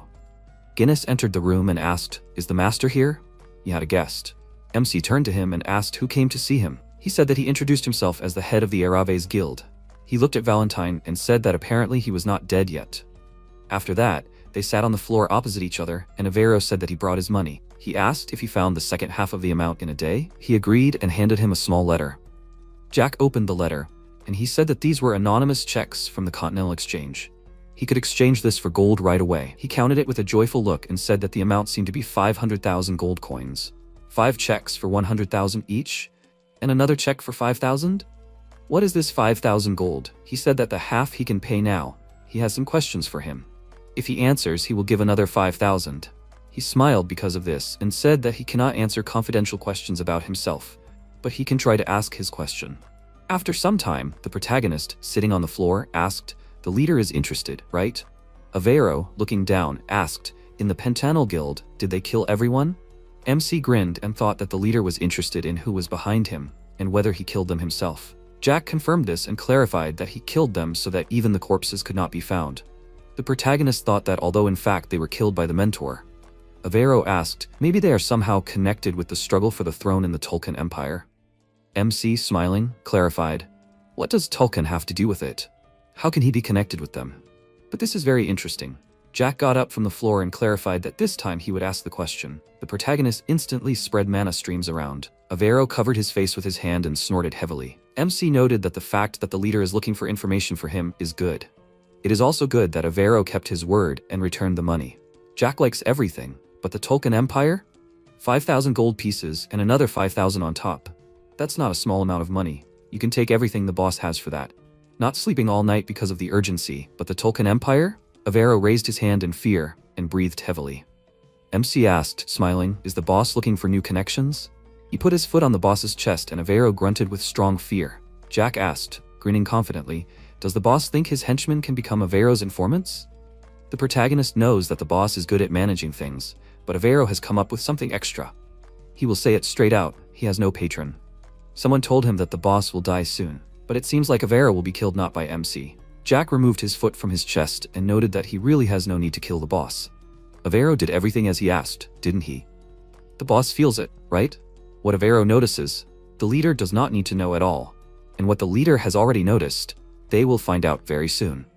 The protagonist happily squatted down and added that it was surprising that the Tulkun were not smart enough to understand all this. MC put his hand on the leader's cheek and noted that he liked Avero's skills. Maybe he should save him? The leader, surprised, opened his eyes and asked what that meant. Jack replied that he could become his new hope. If Avero asked to spare him, and he would do it. And even if the leader was killed, the protagonist could make him a Death Knight and give him a chance to take revenge. Avero clarified in surprise, a Death Knight? MC replied smiling that he would explain that later. The main question was, could the leader be useful to him at all? Jack thought that the mentor had said that he was not at all suited for normal life. Of course, the protagonist agreed with her, because that was what he needed. Charlotte, Thanos and Cell are parts of the future that MC will build. Can Avero be a part of it too? The leader calmly asked, who is MC anyway? Jack raised his hands smiling and replied that he would be ashamed to say it himself. The leader should figure it out on his own. Avero looked at him in surprise and the protagonist remembered something. MC happily asked, does the leader like fishing? He is not talking about boring fishing by the stream, but about real fishing. Sometime later in the Alaves Guild. The door to the room opened slightly. The woman holding the documents in her hands remarked that it was good that he was here. It seemed that the leader was calling him. She asked him to come quickly and Tolisso asked in surprise, was it really the leader? He thought that yesterday the leader had such a serious face after working all night. What happened? After a while, Tolisso climbed the stairs. He thought that the leader was a man of special talents. He was able to achieve this high position at a young age. He has very good thinking and intuition. But the manager was working for the first time in many years. What happened? Tolisso knocked on the door and asked the manager for permission. The manager agreed and asked him to come in. Tolisso opened the door slightly and looked into the room and asked, is this the Tulkun Empire? The protagonist with tears running down his face, then asked, what did he do? How is this possible? He embarrassedly raised his leg and asked to forget everything he said. Tolisso looked at the manager and thought, what is going on here? Avero calmly clarified that they are not an ordinary mercenary guild. Their guild is behind the Tulkun Empire. MC clarified, a duchy or a kingdom? Avero replied that they mean nothing to them. Jack tensely clenched his teeth and pulled his legs to his chest, grunted. Avero raised his hand and asked the protagonist to tell him what he knows. Who exactly is behind MC? Why did Jack destroy the Pentanal Guild? Why does the protagonist need a forbidden medicine plant? MC replied with tears in his eyes that, to be honest, it was on the orders of Duke Assemble and Bastion. He was just doing as he was told. Avero turned to Tolisso and the assistant looked at him in surprise. The leader asked to send the news. Tolisso asked, directly to the top? Avero confirmed this and noted that it seemed that the Duke thought differently. Tolisso was frightened and wondered what kind of person Avero was. He asked how the Duke was connected to their guild. Avero slammed his fist on the table in anger. He raised his fist and looked at the assistant and replied that now was not the time to be cautious. Or does Tolisso not know that their lives are in danger? They were supposed to fulfill Dietrich's order and could not. Tolisso really does not understand what this means?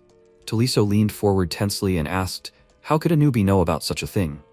Avero calmly exhaled and asked the assistant not to pretend innocence. The top brass did not want to kill Dietrich, who was only the face of the Tulkun Empire. Tolisso wondered why they did it then? They could have kept him and used him. The leader replied that it was because the Duke had intervened and Dietrich was dead. To put it simply, the duchy, or rather the entire empire, was now acting against Tulkun. This was happening even now. Avero placed his hand on the assistant's hand and apologized for having to go so far. But he had received another order, to eliminate Tolisso if the assistant decided to betray the Tulkun Empire. Tolisso must have received a similar order, to kill the leader. If Avero were to act against Tulkun. Now Tolisso understood why he was saying all this. The scales were standing still. Tolisso tensed up a little, thinking. He instantly grinned and remarked that Avero was worthy of the title of leader. It was amazing how long the leader had pretended not to know anything. The protagonist asked fearfully, could he go? Tolisso turned his attention to him and headed towards the MC. He kicked Jack's arm hard, and the protagonist screamed in pain.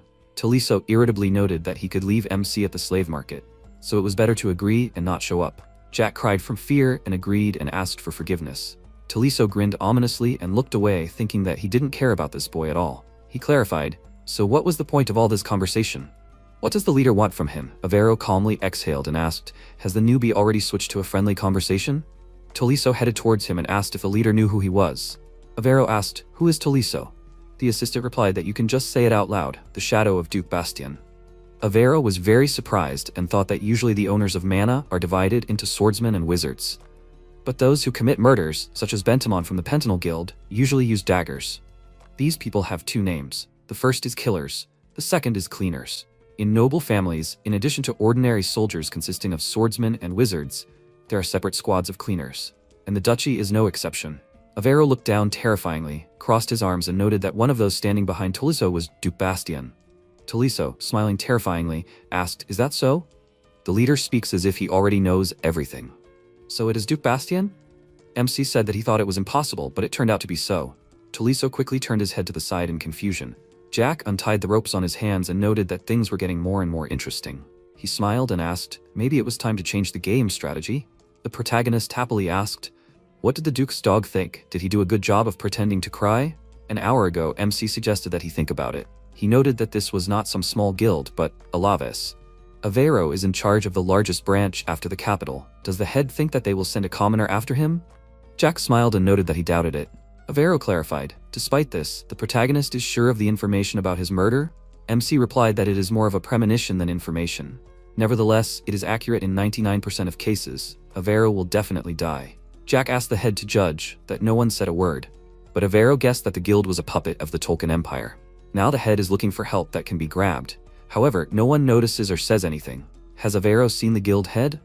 Avero calmly did not confirm this. The protagonist thought, what does this mean? This is the reason why the head called himself a tool yesterday. MC clarified, Avero is the manager of the branch, but has never met the head. Although this is obvious, Avero asked what the protagonist meant. Jack replied that the leader acknowledges Avero's skills, but he doesn't intend to show his face while using Avero or something like that. The Tolkien Empire acknowledged Avero's skills. Isn't that cool? The leader asked tensely, would MC be happy? Jack asked why they didn't try to persuade him to their side. Why didn't they tell him anything? That's what the leader was thinking, and what led him to this outcome. The guild doesn't trust Avero. There's a chance that the higher-ups intend to keep only their own people in the guild. They might be already thinking about replacing Avero. What if the leader is doing everything secretly, so the guild assigns someone to him? If they kill Avero, who will replace the branch manager? The protagonist smirked, turned his head to the side and suggested that maybe someone already wants to take Avero's place. MC, turning around, noted that they wouldn't have sent just anyone. This is definitely their man, and a capable one at that. They might have sent someone who is good at hiding his intentions.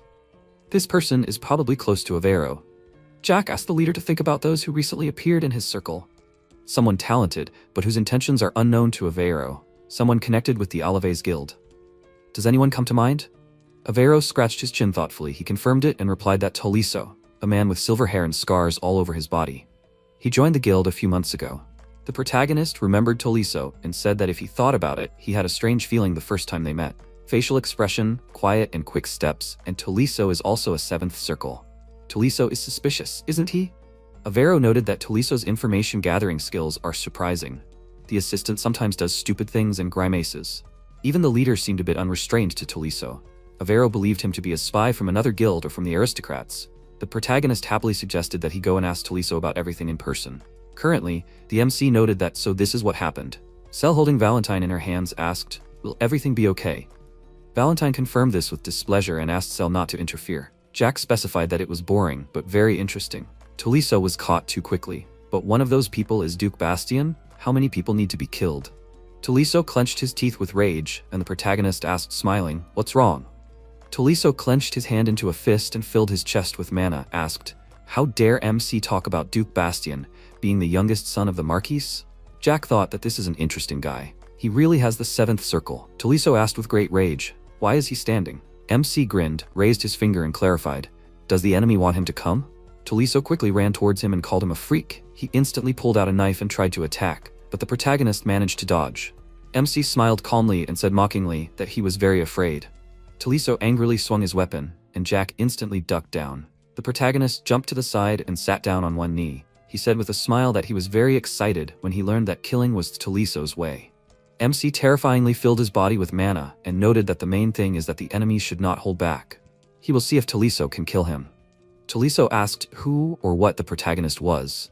MC clarified that he was asking out of politeness and wondered if the enemy would believe him if he answered.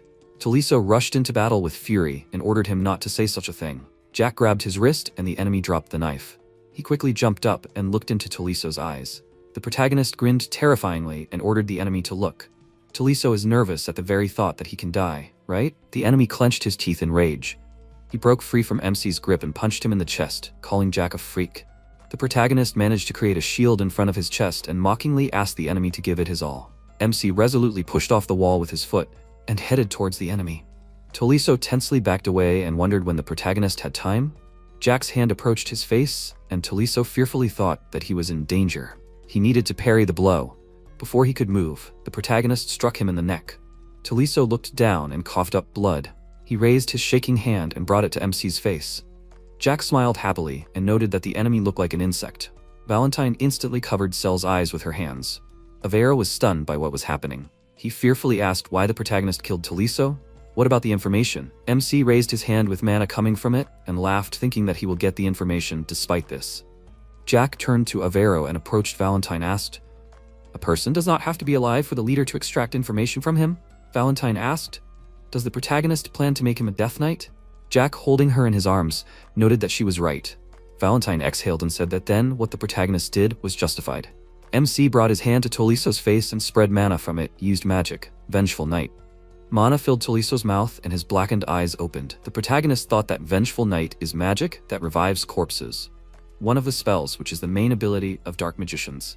When a person just learns dark magic, first of all he masters this spell. But it is not that simple. To revive a 7th mana circle holder as a Death Knight, the caster must also have at least a 7th circle.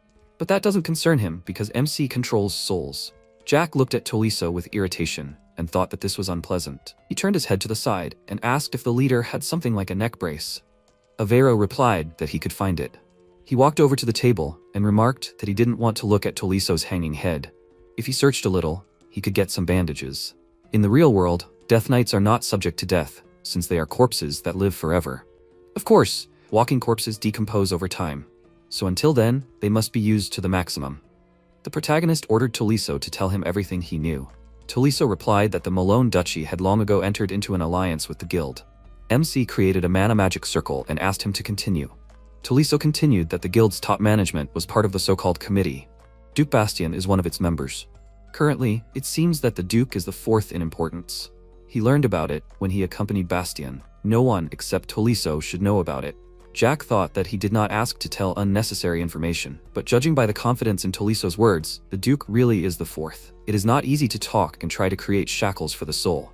The protagonist asked if Taliso knew anything about the other members. Taliso did not confirm this and said that he thought the Duke was the only one who knew about it. Bastien promised him the position of branch manager in Assemble. And he, the second in command of the Dark Knights, accepted his offer. MC smiled and noted that this was expected. What orders were given to him? Taliso answered that firstly, he had to find and eliminate everyone who could harm Tolkien and Duke Bastien. Secondly, he had to keep an eye on the current branch manager, Avero. If the manager began to hesitate, he had to kill him.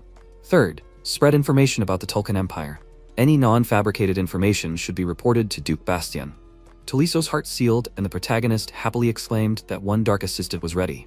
Taliso looked at him sadly. MC asked smiling why the assistant had gone silent. He ordered him to continue. Taliso continued that Duke Bastien's wife was having an affair with the Marquise of Darrett. The young master of the family was also frivolous. He liked spending time with women. Valentine noted that it was good that they had already sent a man there. They had been expecting it. The protagonist thought that Taliso's telling unnecessary information might seem strange from the outside, but in fact, it was normal. In essence, black magic allows you to take control of another person's mind and soul, break it or enslave it. That is why Taliso is different from the man who tried to kill MC 5 minutes ago. His soul belongs to Jack. Taliso recognizes him as his master. The protagonist crossed his legs and decided to sum things up. He said that the Adventurers Guild was run by an organization known as the Committee, which maintained ties with the Tolkien Empire. and no one knew the members of the committee except them? MC looked down and scratched his chin, thinking that judging by the Teslan committee, it was a branch of an organization with committees in different countries. Duke Bastian was the fourth most important, which meant there were 3 people above him.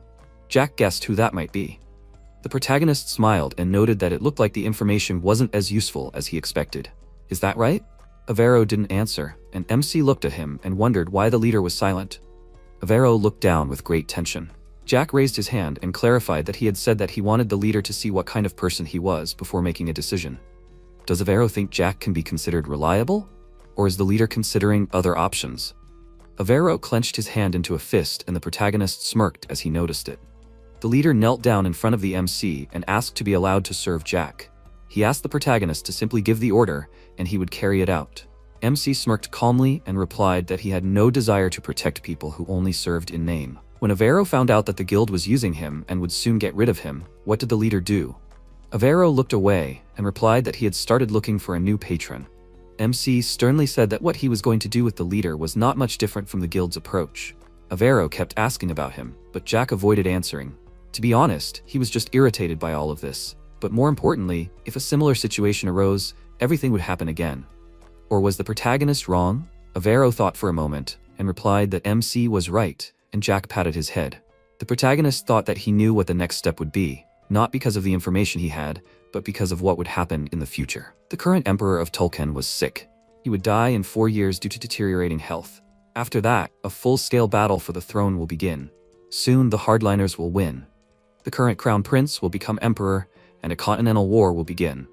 MC does not know what happened in Teslan during this period of time, but it is known that his sister died a tragic death and the empire fell. That's all he knows. To be honest, he was not interested, and now he doesn't really care about what's happening. But if Avero becomes his man, where can Jack use him? The protagonist smiled and asked how old the leader was. Avero was surprised and answered that he was 34. MC was glad and noted that Avero was still young. He has a lot ahead of him. Does the leader have a beloved one, or is Avero married?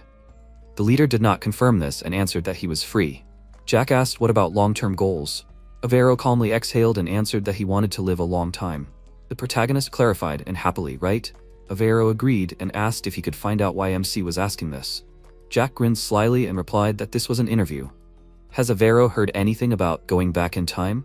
The leader said that if the protagonist was talking about something that has been passed from person to person for many generations, then yes. The protagonist clarified that the conversation would be short then. He put his hand on the leader's shoulder and said that he was the one who had returned. Now MC would make one exception and tell Avero what the future would be like. Where to start?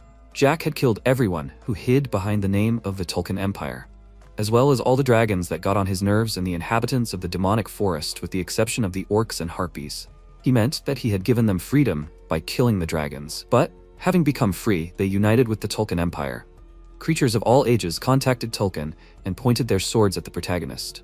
MC had killed everyone. The situation was painfully funny. The reason he spared the orcs and harpies was because they helped him. Many died. MC got many nicknames. The God of Swords, the Demon of Swords, the Devil, the Monster. Avero was very scared, and Jack smirked and thought that it was as he suspected. The protagonist sheepishly put his hands to his cheeks and said that he was embarrassed to say this out loud. He does not know the exact numbers, but perhaps the population of the Western continent was halved because of him. MC lowered his hands and thought that there was no need to go into details further. He will stop here. Jack does not want the mentor to hate him. The protagonist clarified that he will say this just in case. If Avero decides to leave this place, he can go. He will not pursue him or kill him. Avero raised his head and asked, what if he starts spreading rumors? MC thought so. He told Avero the secret. He thinks that this isn't the first time the boss has found himself in this situation. Jack says he can bet Avero wouldn't do that. Avero says nothing and thinks that this kid, or rather man, is different from anyone he's ever met. The protagonist is one of those who defies common sense.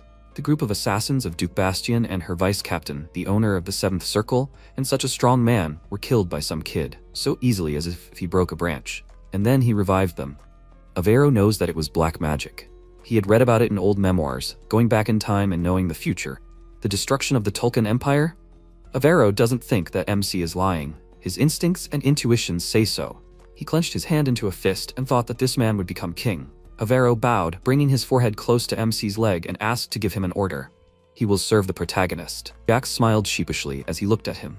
He happily slapped Avero on the back and asked what the point of all this was. He asked him to stand up and exclaimed that he was ashamed. The protagonist took his hand and asked him to get up and go. Avero asked how he should address the MC now. Jack replied that it was whatever was convenient. Avero lowered his head and said that in that case, young master or master. He would address the protagonist differently, depending on the situation. The MC looked down tensely and thought that the situation would be complicated if people heard Avero calling him master. He asked to leave the master for later, and said that for now, Avero could call him young master. Jack tensely pointed his finger at Tolisso and asked Avero to help him hold his head up straight. The assistant quickly turned his head to the side and agreed with the master. Avero bandaged Tolisso's neck with a bandage. The protagonist asked if it was ready yet. Avero confirmed this, and MC then suggested changing the scenery.